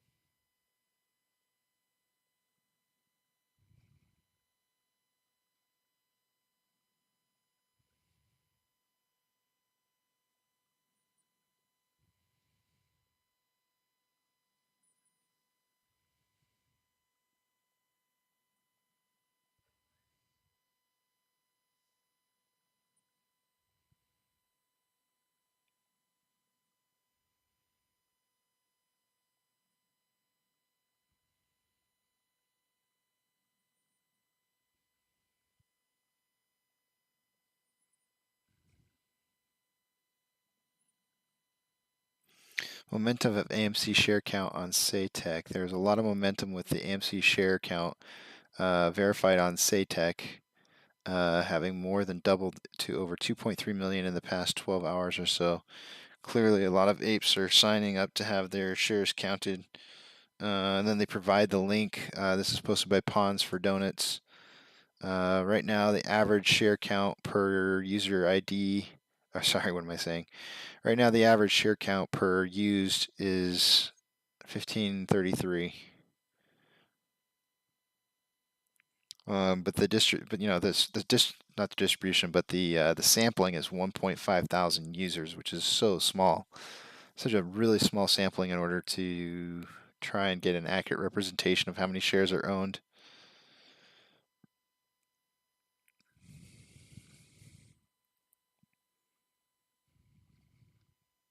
I would never use that small of a sampling. Well, that's not true. I have used sampling like that before, that small, but your data doesn't turn out very accurate when you do. You're hoping.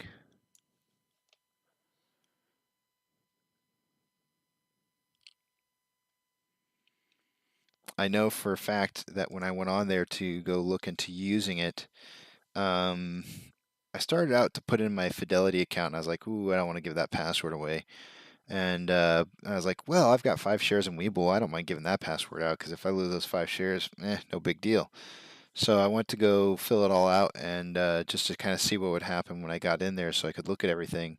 And lo and behold, Webull is not an option for broker that you can put in there to verify your shares. So that means everybody who's trading through Webull has no way to have any kind of representation whatsoever. And I definitely think that there's still some Webull users out there. I think there's still Robinhood users. Robinhood owners of AMC.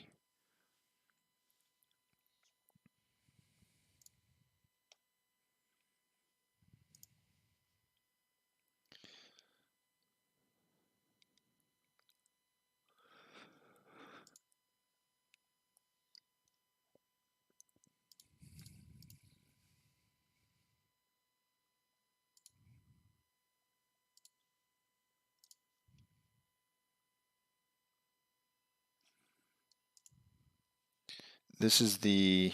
Oh, I can't just swing that over, huh? This was actually a chart that was being shared with me this morning by Duncan. Ownership versus AMC closing price.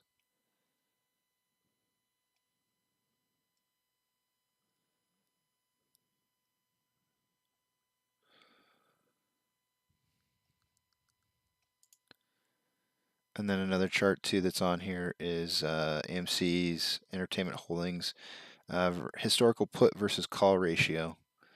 So you can definitely see that the call ratio is much, much higher. But over time, it looks like the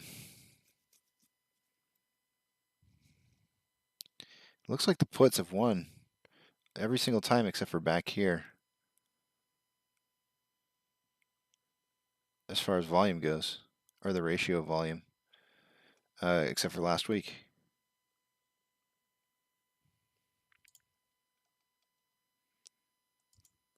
I'm kind of curious what some of the highest ranking stocks are in institutional ownership is. I would guess that. I wonder how they quantify that.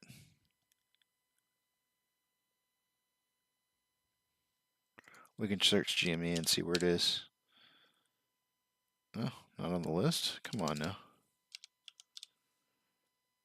AMC is 198th, and you're telling me GME is not even on the list? That's odd. What about Blueberry? Or BlackBerry, or whatever the heck it is. Is it Nokia? What is it? Let's see, Tesla. Am I getting the names? Am I getting the...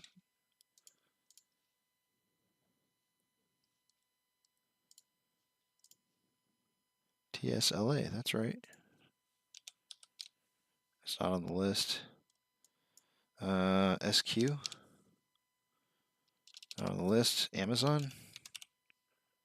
Not on the list. Apple. Not on the list. AMD. Who's on the list?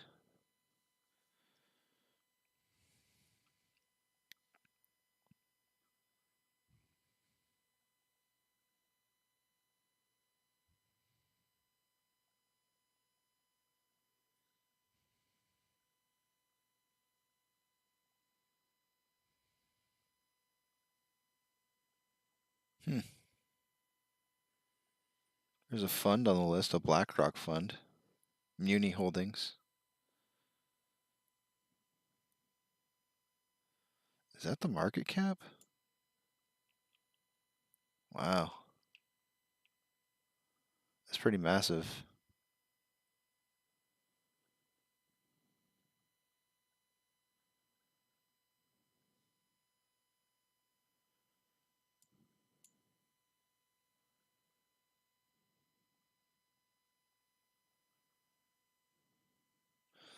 Interesting.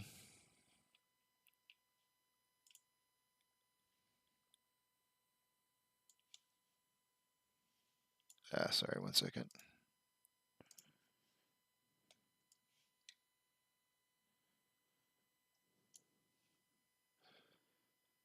All right, so we had a nice little run up there, but it just kind of started to level off, consolidating a little bit.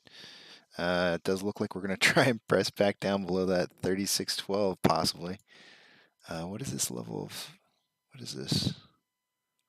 Oh, that's my ascending parallel channel that I drew earlier. So we did break out of that ascending parallel channel upwards, which is not supposed to happen. So, you know, it was just a bad channel.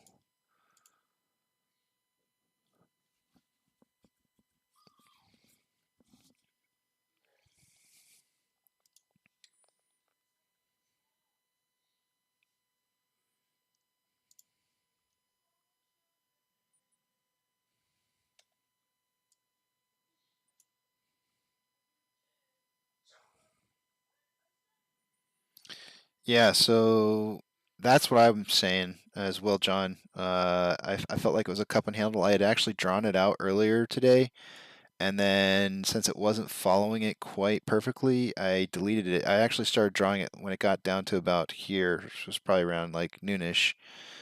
When I came back from lunch, and I drew it out with a poly line and had it coming up and then dropping back down just before the close of the day, which would have meant like an after hour kind of takeoff.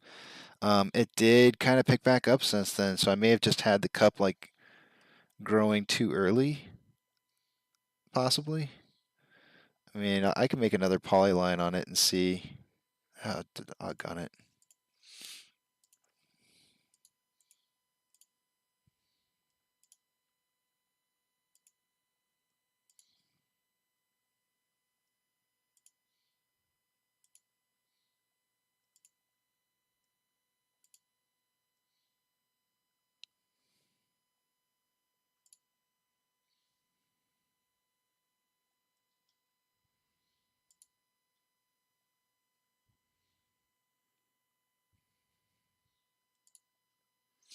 Every time I draw this, though, it's going to start deviating away from it, and then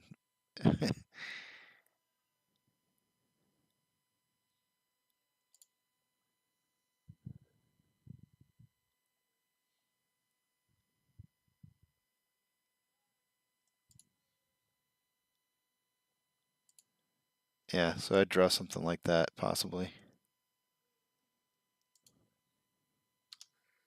Oh, doggone. I can't believe I just went through all that work and then deleted it.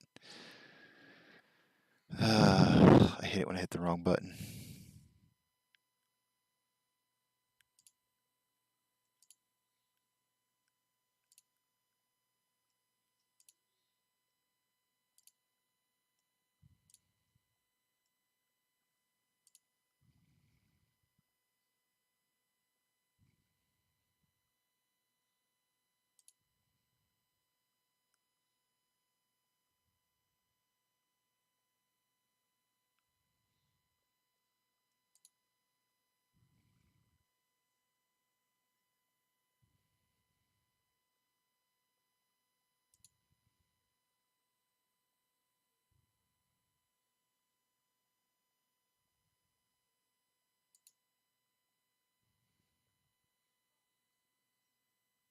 I don't know. I'm trying to make this up as I go. Well, let's see if it holds to it. I mean, it might not be anywhere close to that.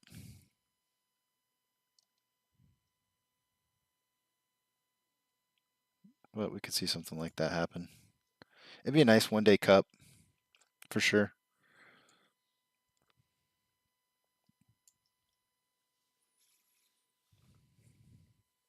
I'm going to leave it there this time, though.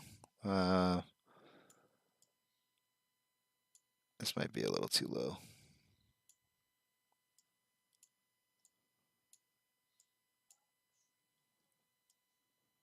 Oh my gosh. I've really got to start locking stuff.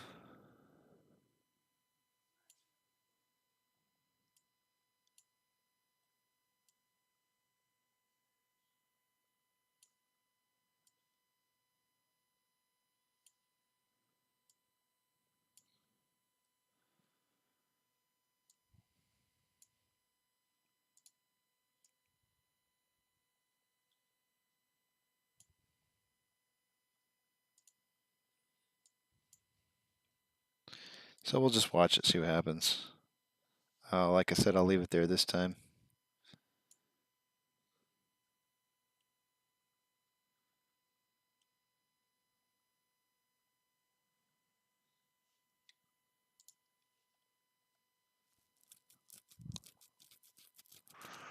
Yeah, I just don't think that I want to put my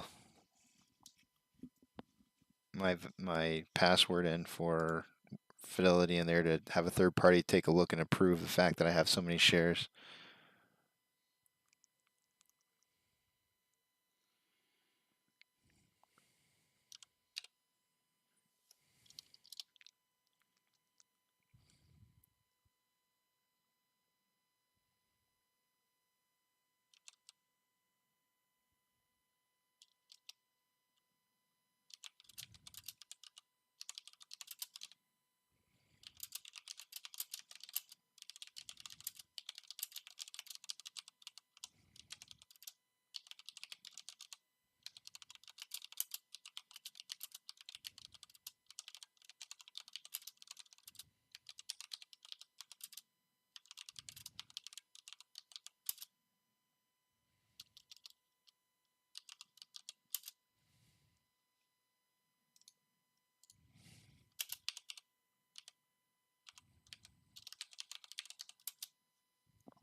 Again, trying to break back down below the 3612 level.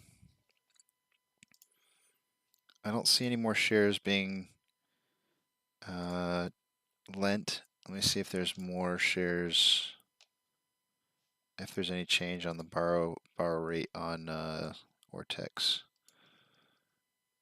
Ever so slight change. Earlier there was a return of 5.66 million shares. It's now 5.64 instead of 5.66.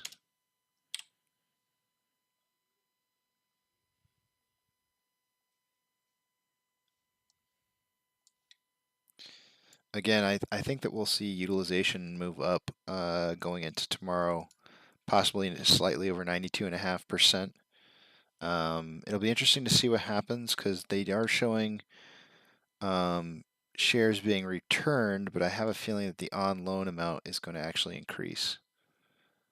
And the more that increases, the more the average on day loan will increase over time as well.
Okay, I'm back.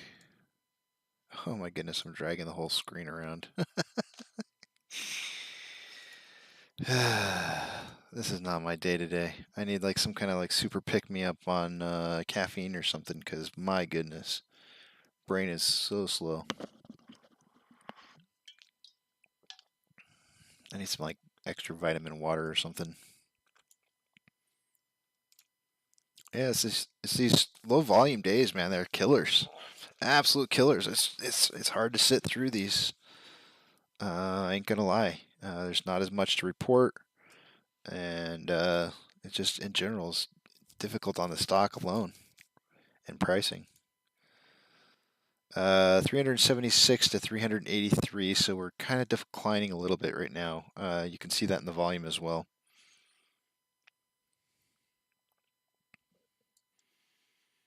I'm going to go take a 40-minute break, and I will be back for the power hour. It's a good time to take a break. Step away, replenish, eat a little snack.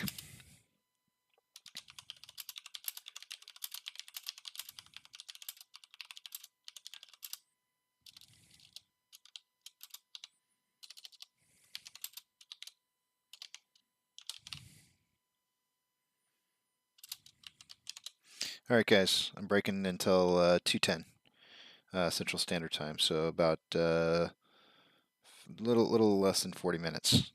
See you back soon.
Okay, guys, I am back.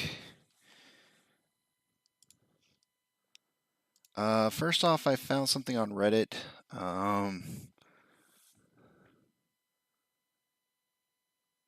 Ape Drum. Welcome to the show, Hoagie. I found something on Reddit while I was gone and on break, and I'm just gonna read it. This is posted by Jealous Bike 6883.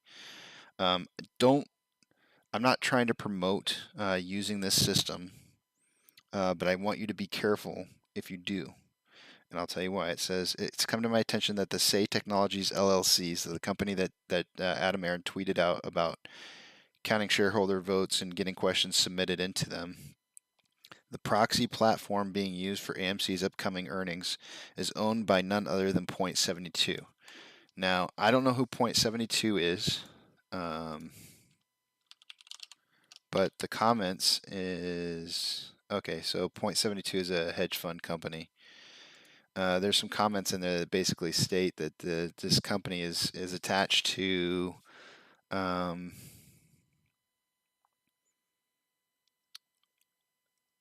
or they have attachments to some of the worst players against AMC's position. So, take it for what it's worth. I don't know how legitimate any of this is. I'm personally just going to stay away from anything that wants my login and password. It's just not something I want to be a part of. I'm not giving out that information. There's too much at risk, and I know it's as simple as setting up an authentication, a two-step authentication, and also changing the password. But I'm just still not willing to do it. It's just not a risk. It's a risk that I don't want to take.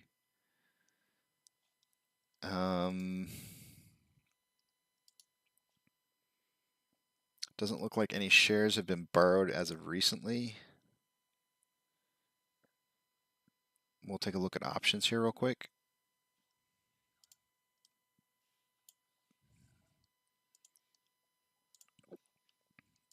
Excuse me.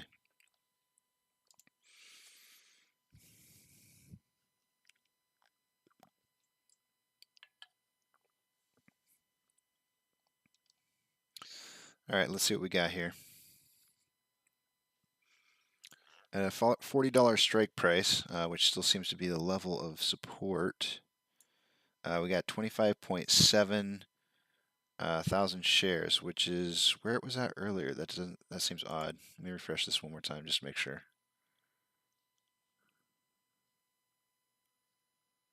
Okay, I was gonna say those numbers were oddly the same. It's now at 29.2. We'll just call it 29.3. And on the put side, it's getting so close, right? It was the spread was 30 to 40. 30, it's 12.6, up 1,000 from where it was at before. But a real close runner-up here is starting to move towards $36.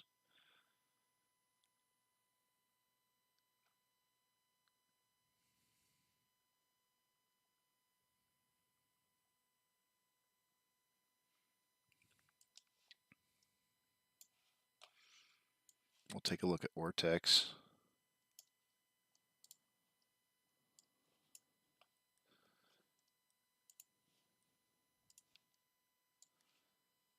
We got 5.61 million shares returned. That is slightly down from 5.64.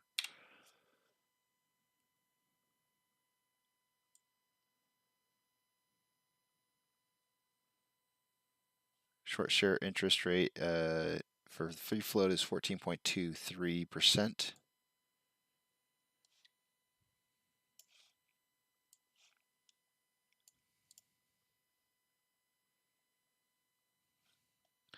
And we're hovering like real close to my $36 lower limit price prediction for the end of the day today. We are approaching steadily the end of the day. We are now in the power hour. This typically is the time where we see the most improvement on price for the day. So we'll see how this kind of ends up going. We are at 51.59 million shares traded. 51.61 million, sorry. And yeah, so the prediction that I had this morning of somewhere between 60 and 80 million is going to be right on. It's gonna be spot on. I might hit the tally for price prediction today. It just depends on whether or not we stay above this $36 mark. If I don't get it, it looks like John's definitely going to get one today. But it does appear that we might be the only two in contention. Eric was at 37 for a low, and Duncan was in at 37.8. So we would have to drive up quite a bit in order to get those guys in the money.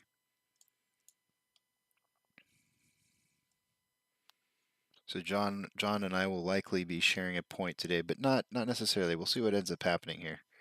The market as a whole is a hole. A deep, dark black hole sucking money. Looks like we might have a reversal today. There is now 3,100, basically 3,147 decliners to 3,553 advancers. The Dow Jones and the S&P 500 are now showing losses, ever so much, just barely anything. The Nasdaq is still on the positive side. Doge is almost returned to its opening price of $38. It's at $37.50. It's gained 6%, 6.5% today. Amazon is up 0.2%. Nowhere near the $3,500 that it dropped from. Actually, it was $3,600. Cinemark is down 0.5%, and Doge is currently at 2046. Still expecting to see a drop on this. GME is 2.23% down for the day, and we're down 2.84% with the inflow that is lagging behind the outflow by 11 million. Just low amounts of volume is what's really kind of killing us right now.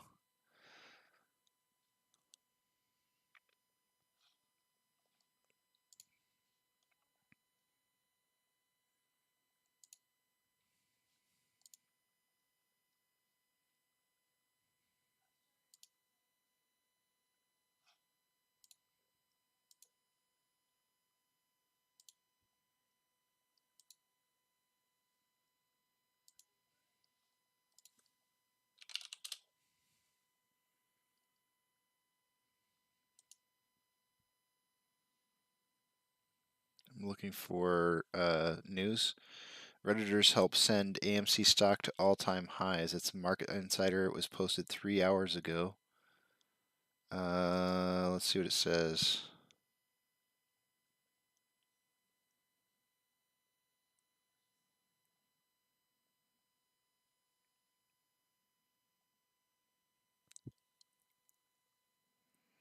It's just basically talking about the history.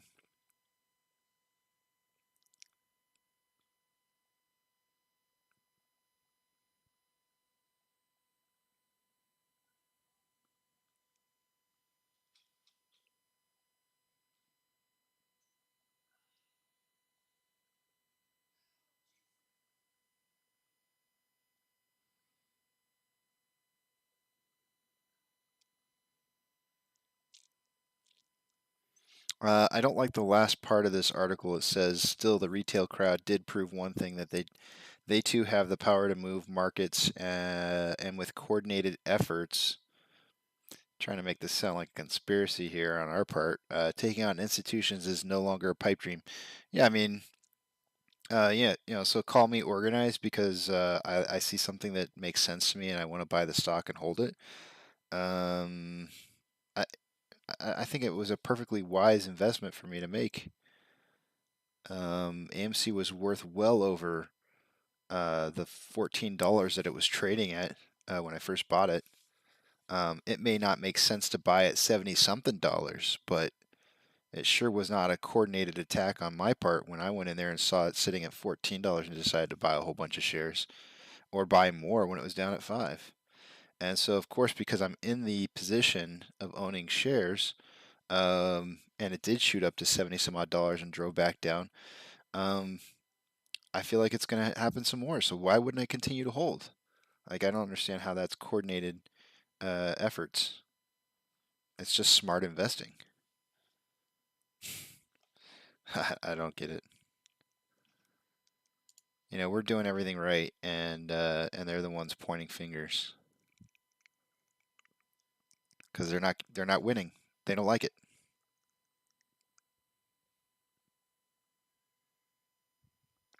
Okay, one hour ago. This is from 24/7 Wall Street.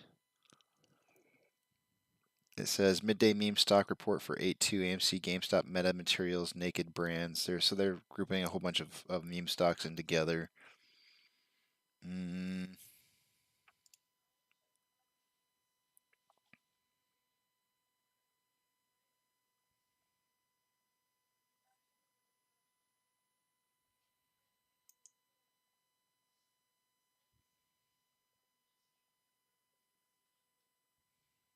They're talking about how AMC dropped 43% since early June, following a brief period of hopes for better box office receipts in early summer. I never was hoping for box office receipts. I just knew it was going to do what it was going to do. Have tailed off, and there is only a few weeks left until school or something like it starts again. That's funny. Something like it. My kids are happy to be going back to school this year, I think. I'm not 100% certain for that. I might be speaking for them, but I know that I think people want changes. We might have a little bit of a head, shoulder, head. Sorry, I did that backwards. A shoulder, head, shoulder pattern going on here, which is usually a bearish indicator. Kind of wanted to see that cup and handle form. Of course, I'm trying to instill what I want it to do, and I just don't think that's going to happen. If we look over a 5-minute period of time, it's definitely not performing like it's going to move back up to do that. So I'm going to delete it once again. Let's see here. However, that head and shoulder pattern I want to look at again.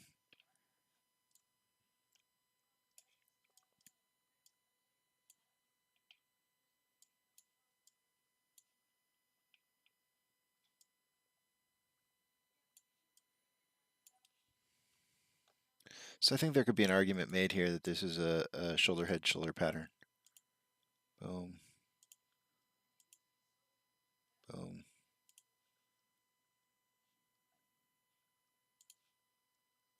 Boom. Let me look at my indices and see, because I think there has something to do with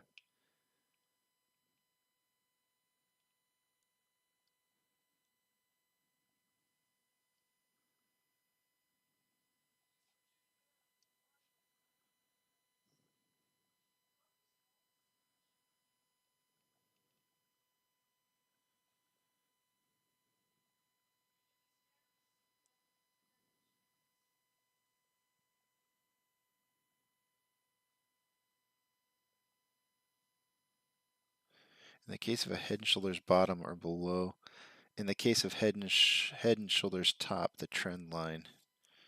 So in other words, in this instance, I would draw the line down here like that, I think.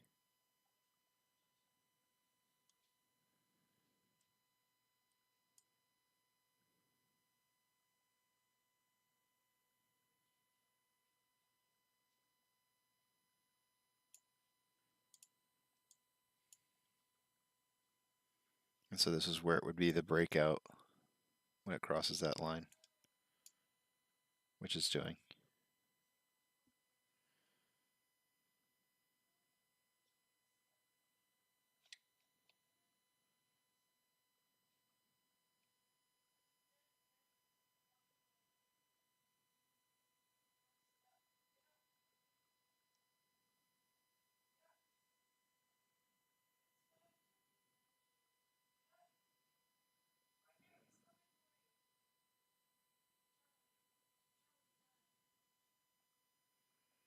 It says volume may decline as the pattern develops and spring back once price breaks above. So that would be or below.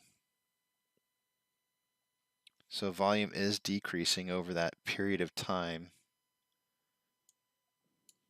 You can kind of see a downtrend here in volume. And we're currently trading under 100,000 shares per minute, which is really low. So, I mean, let's hope for the best that we can stay below or above this line. That's the trick. Being that it is power hour, you know, we may not see it follow the trend that it's supposed to, which is where it would be breaking out down low. But let's just hope, I guess, maybe for some more consolidation during this time in here to the closeout of the end of the day.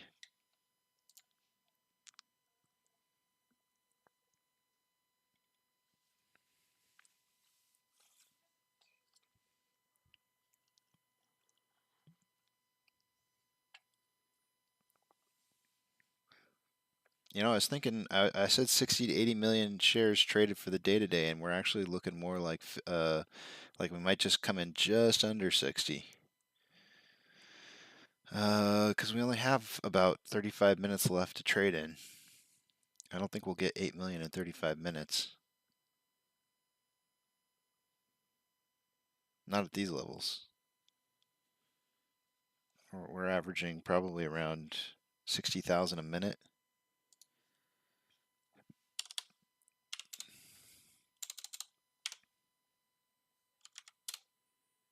That's 2.1 million tops. Of course, volume should increase towards the end, though.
There might be some breaking news right now, not necessarily about AMC. Let me just check the major news.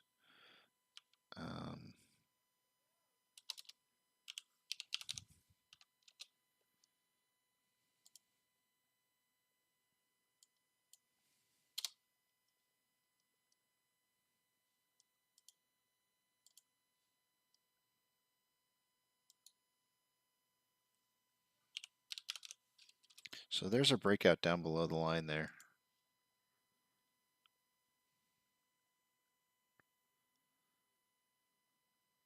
How long ago did he post this? Now. Oh, we might be having some breaking news, governmental news that's coming out here soon.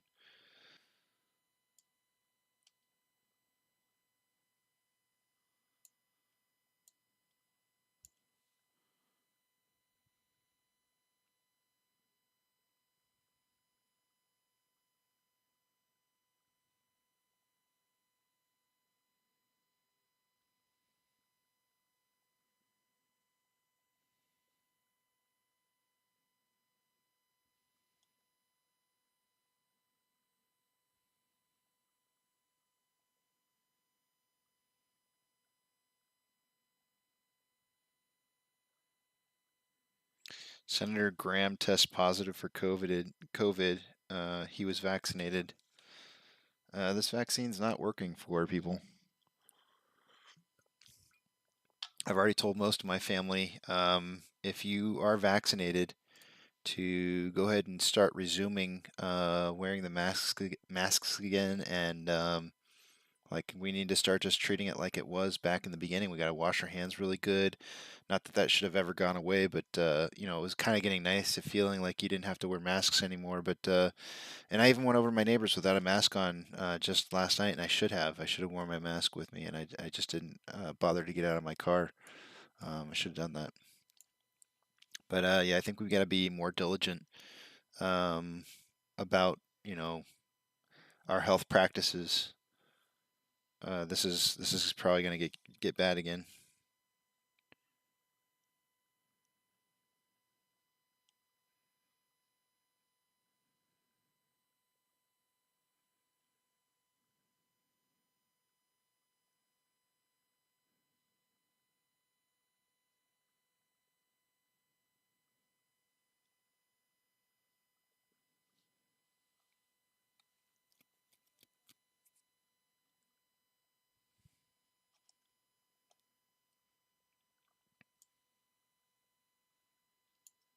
So we had our breakout on the head and shoulders. The dandruff is falling.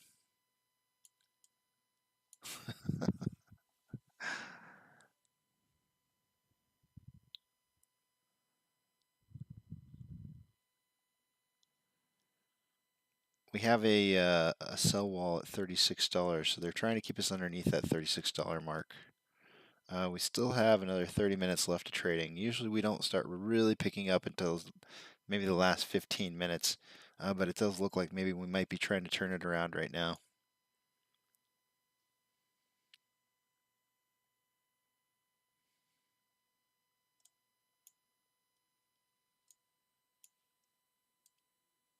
I'm going to say that a 35.85.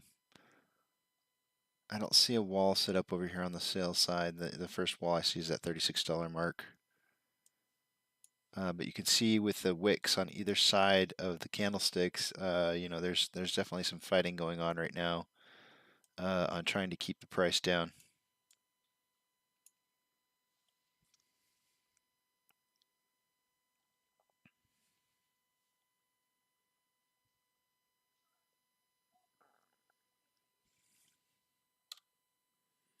Wouldn't it be something for the government to come out and say that they're shutting everything down again, like right at the end of the day today?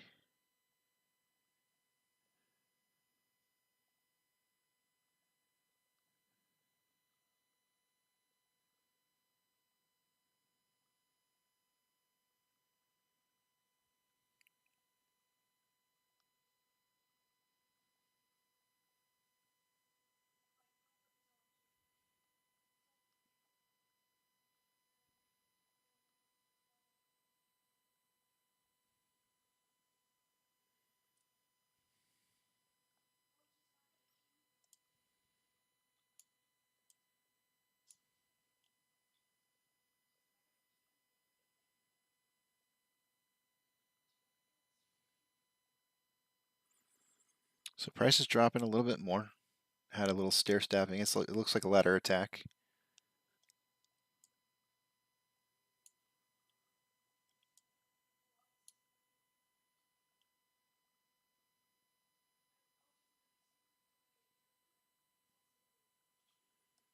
Volume is increasing though.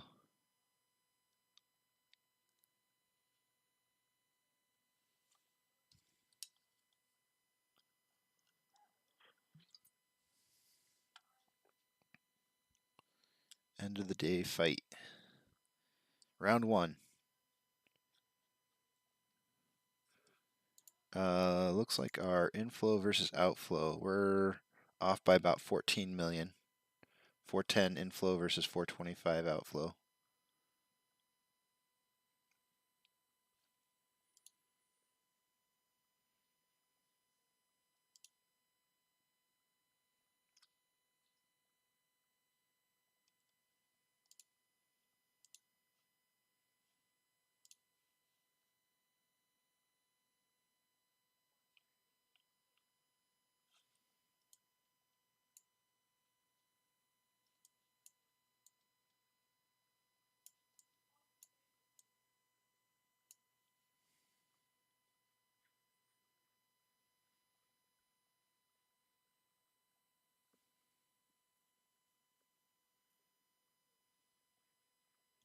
A little bit of a reversal. Maybe we can actually get the momentum started right here. Breakout above this price right here of 35.86. There we go. We got past almost. It's just ever so creeping above. The real fight's going to be for that $36.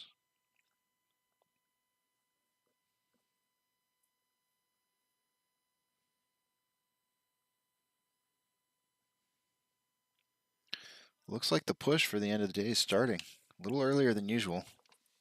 We still have 26 minutes left in the day.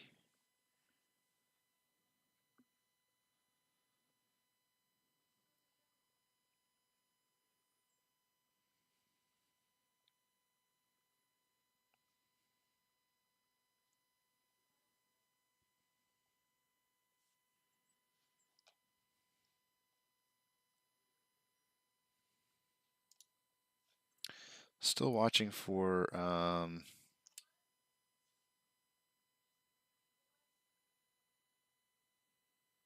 news that might be coming through, possibly about COVID.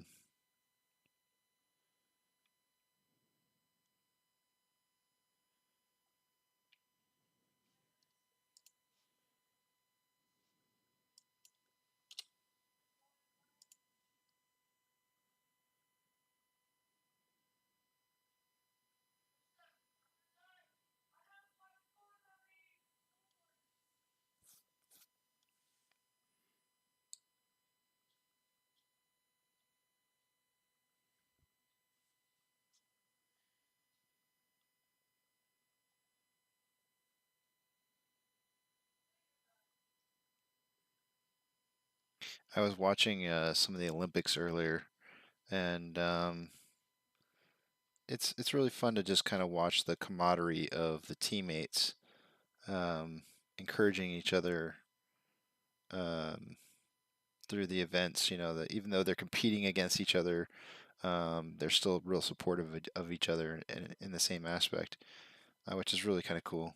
Even across countries, you'll see cross countries hug and sharing the excitement of a fellow competitor's win, which I think is really cool. That's good sportsmanship.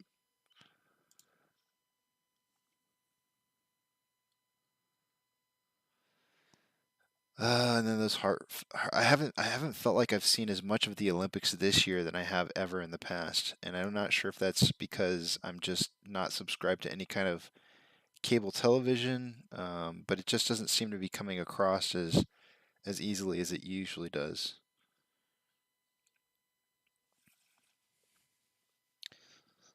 So volume picked up a little bit.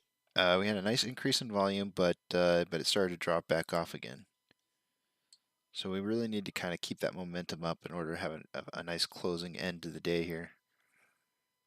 Driving it above that $36 mark that I'm really hoping for. I got to get that tally point. Got to keep John in check.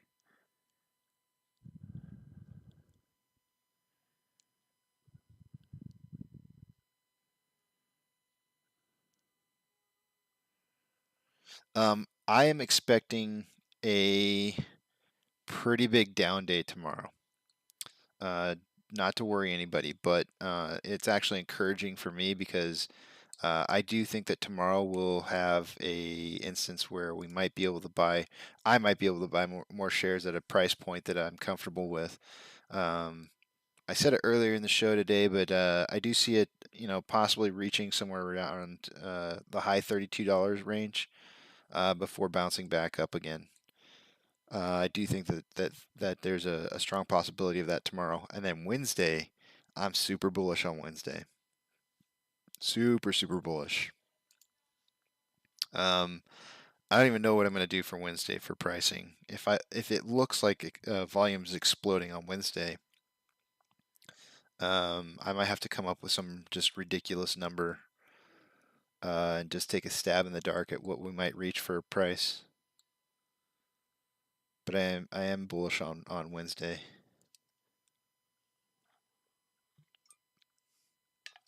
Tomorrow, I think along with last Tuesday, when you look at the close last Tuesday, it was about a 2.5% loss day over day. Let me see if that's correct. What was it?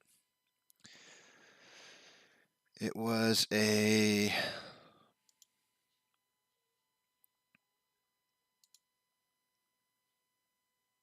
Do I not have that written down somewhere? Oh yeah, of course. It's right on the. It's right here. It was a 2.91% loss. If we have a 3% loss with that 2%, that's almost 6%. A 6% loss on top of an additional 5% more tomorrow would put us at the value I'm looking for.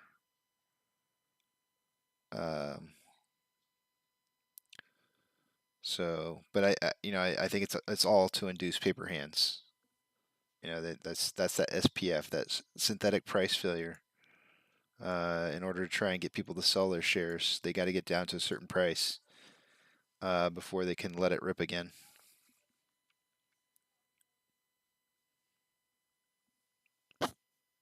It's all part of the game.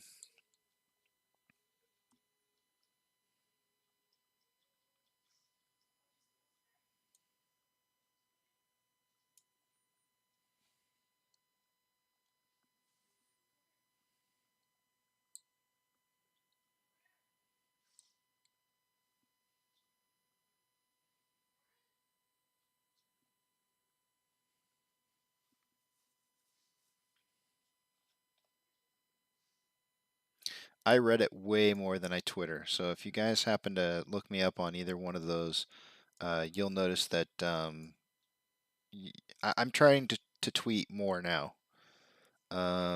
It's not something that I'm used to, so I'm just kind of getting in the practice of whatever it is that I read that excites me, trying to put it on there. But you'll see more posting or comments through Reddit than anything for me.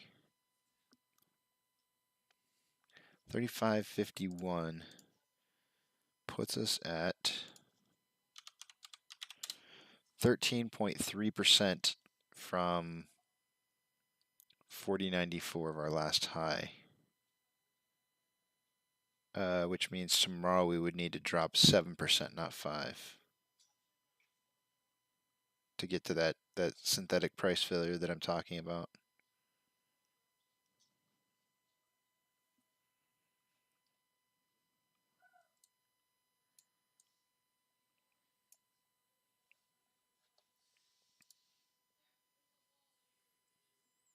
I can't say what volume's going to be like tomorrow, though. I would imagine that if it does drop another 7%, that we'll have another low volume day, but probably not quite as low as maybe a little bit higher than what we've seen lately.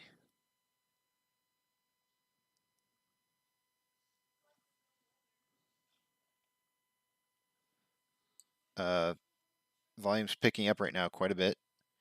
We're in the 300 range now. We've been over 250,000 for the last 2 minutes. So if we finish out the rest of the day like this, that would be 18 minutes of, let's see here.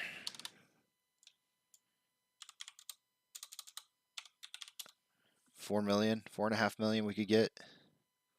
That would almost be enough to push us over that 60 million guesstimate that I had for the day today.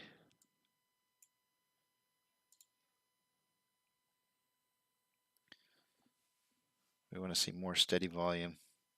Let's try to get that price up, guys. Come on, let's shoot for 36. Push.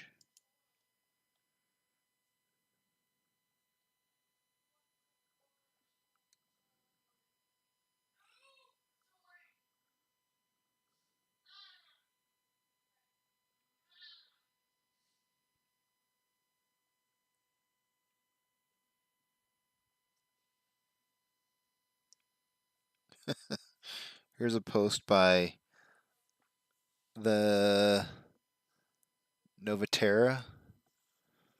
Says we are operating in a completely fraudulent system. That is all. Thank you.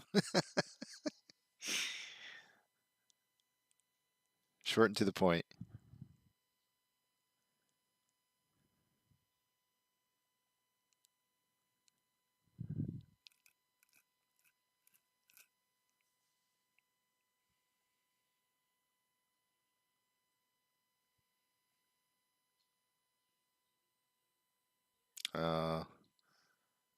Somebody's posting.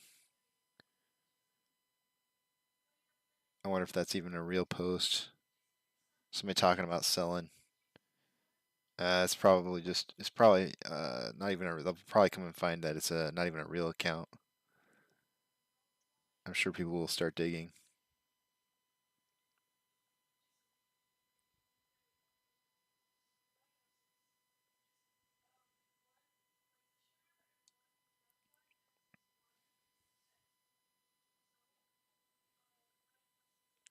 Yeah. Okay. So this is what I was getting at too this morning.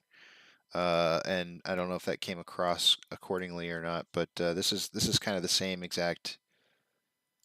This is posted by I can't even say it. Assassin Q99.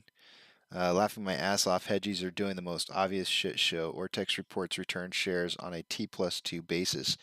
They have supposedly returned 5.9 million shares. They legitimately borrowed 5.2 million and returned them straight away and paid 0.8% fee on them just to give the appearance of returned shares.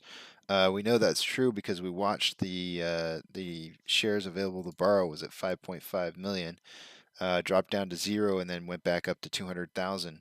So yeah, they did borrow 5.3 million shares. And then of course here you can see where they posted the Ortex where it says 5.66 million shares returned. They just returned borrowed shares. Paid, and like they said, paid the 8% fee, the 0.8%.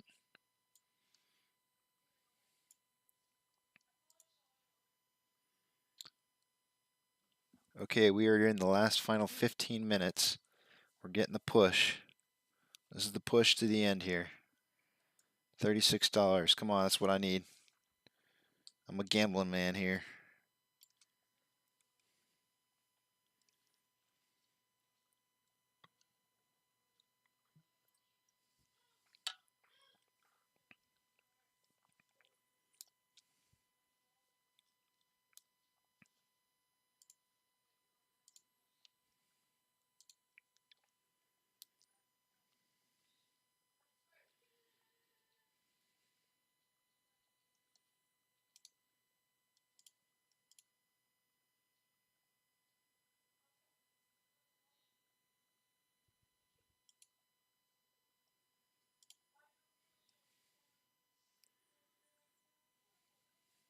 Okay, so volume just tanked off again.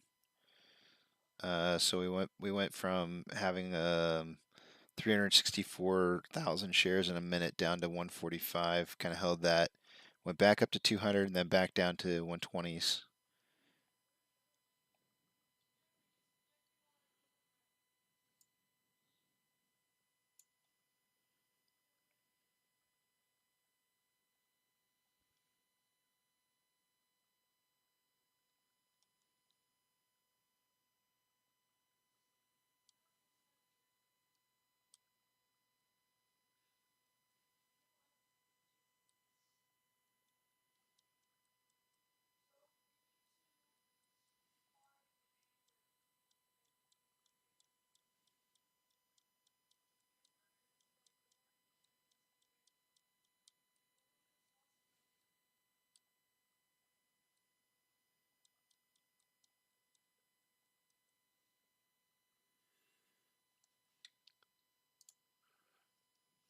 Yeah, I know, guys. It's been a slow day today.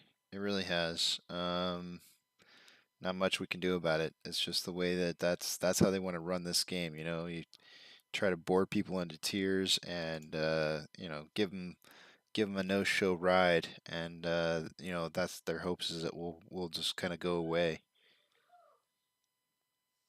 We have a buy wall at $35.25. So it looks like we'll at least try to fight to keep it from getting that low.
35.33.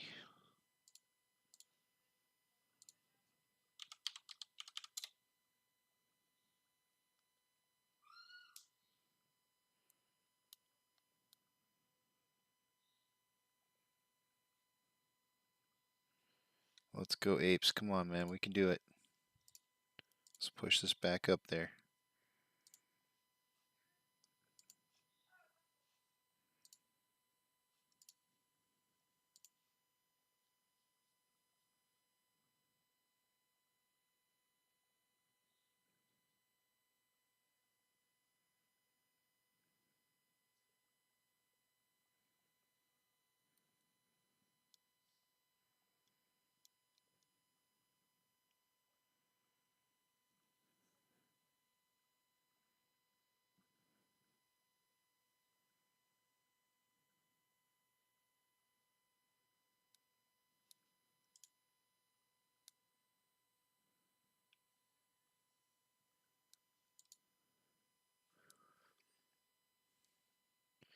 Okay, we have some support lines coming in here. Looks like we might be trying to work the last 10 minutes here. Volume is elevated again. It got back up over 250,000 for 1 minute here. Dropped again a little bit, but it could be coming back.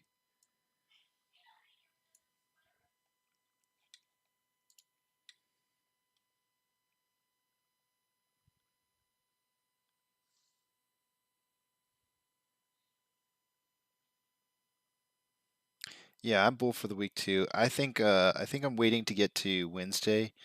Wednesday is kind of like the big day for me. That I'm gonna, if I see any kind of spike whatsoever in volume for Wednesday, I'm just gonna throw out some random like really high number because I could see maybe like a 10 to 25% increase. I think on that day.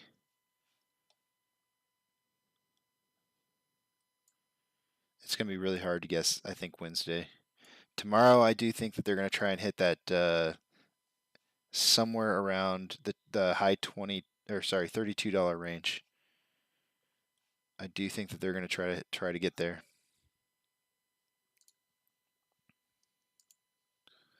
We can look at options one more time, just to see where we're at.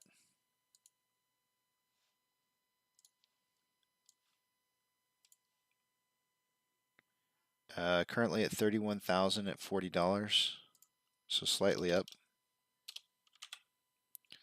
And $30 is picking up a little bit more steam at 13.9.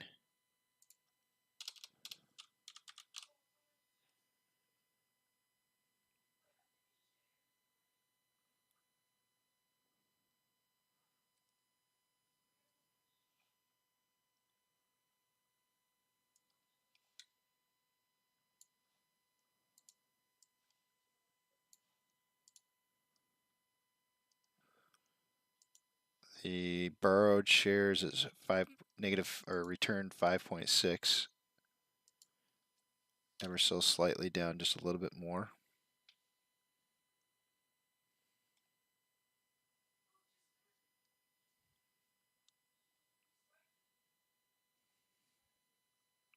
Looks like I'm going to miss my volume prediction just slightly. Had 60 to 80, and I think there's a chance here that we're not going to hit it. It's just it's slowing down too much at the end here. There might not be, I don't know, it all depends on if there's a fight for 35 or not. You can see there's quite a bit of shares down here at the $35 wall. They keep showing up, the shares keep showing up here on the buy side, and they keep going pretty quickly. You can see 1,000 pop up here every once in a while. It just disappears.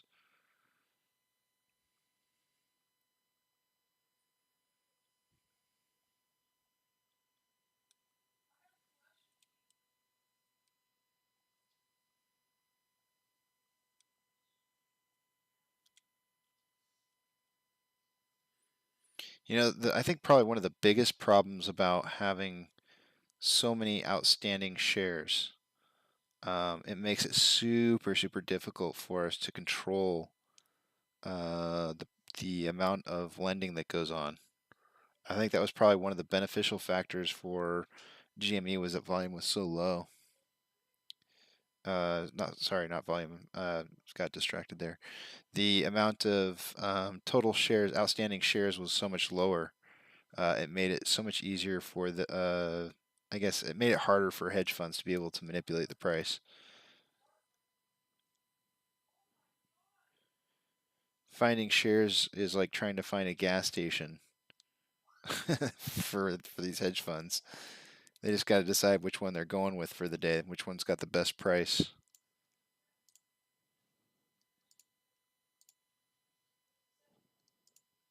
Or has the most to lend.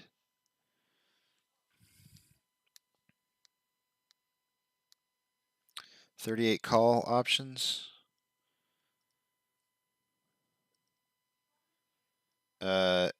12.9 with an OI of 5.2.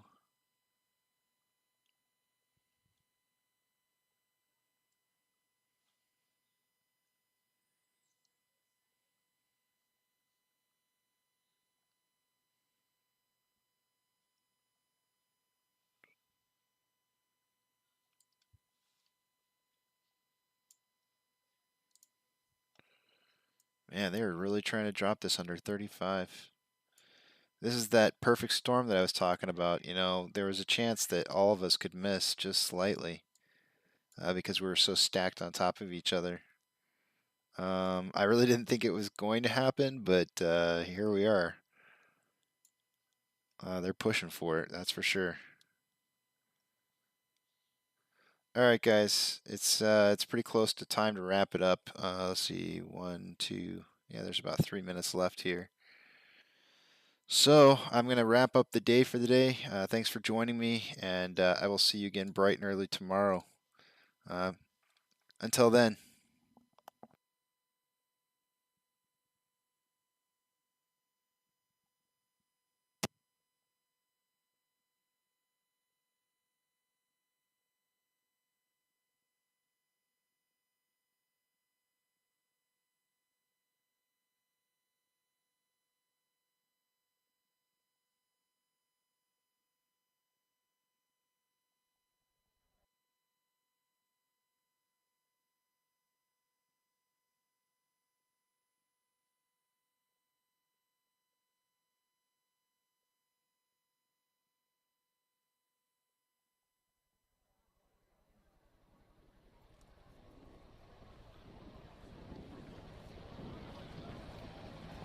T-minus 90 seconds and counting.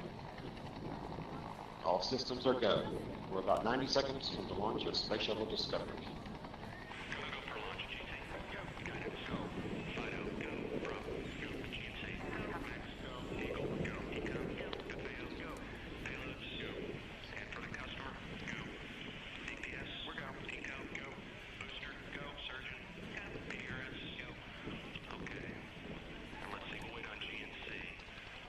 T-minus 60 seconds and counting.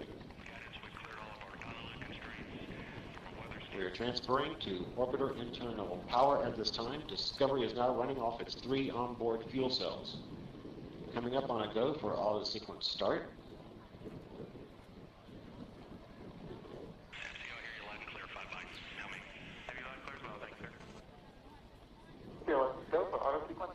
And we have a go for auto sequence start. Discovery's onboard computers have primary control of all the vehicle's critical functions. T-minus 17 seconds and counting. 15, 12, 11, 10, 9, 8, 7, 6, 5, start, 2, 1, booster ignition, and liftoff of the Space Shuttle Discovery, returning to the space station, paving the way for future missions beyond.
booster separation confirmed. Guidance now converging. Discovery's onboard computers commanding the main engine nozzles to swivel, aiming the shuttle for its precise target in space for main engine cutoff. Should have a good forward leg now at end. Okay, you sound good.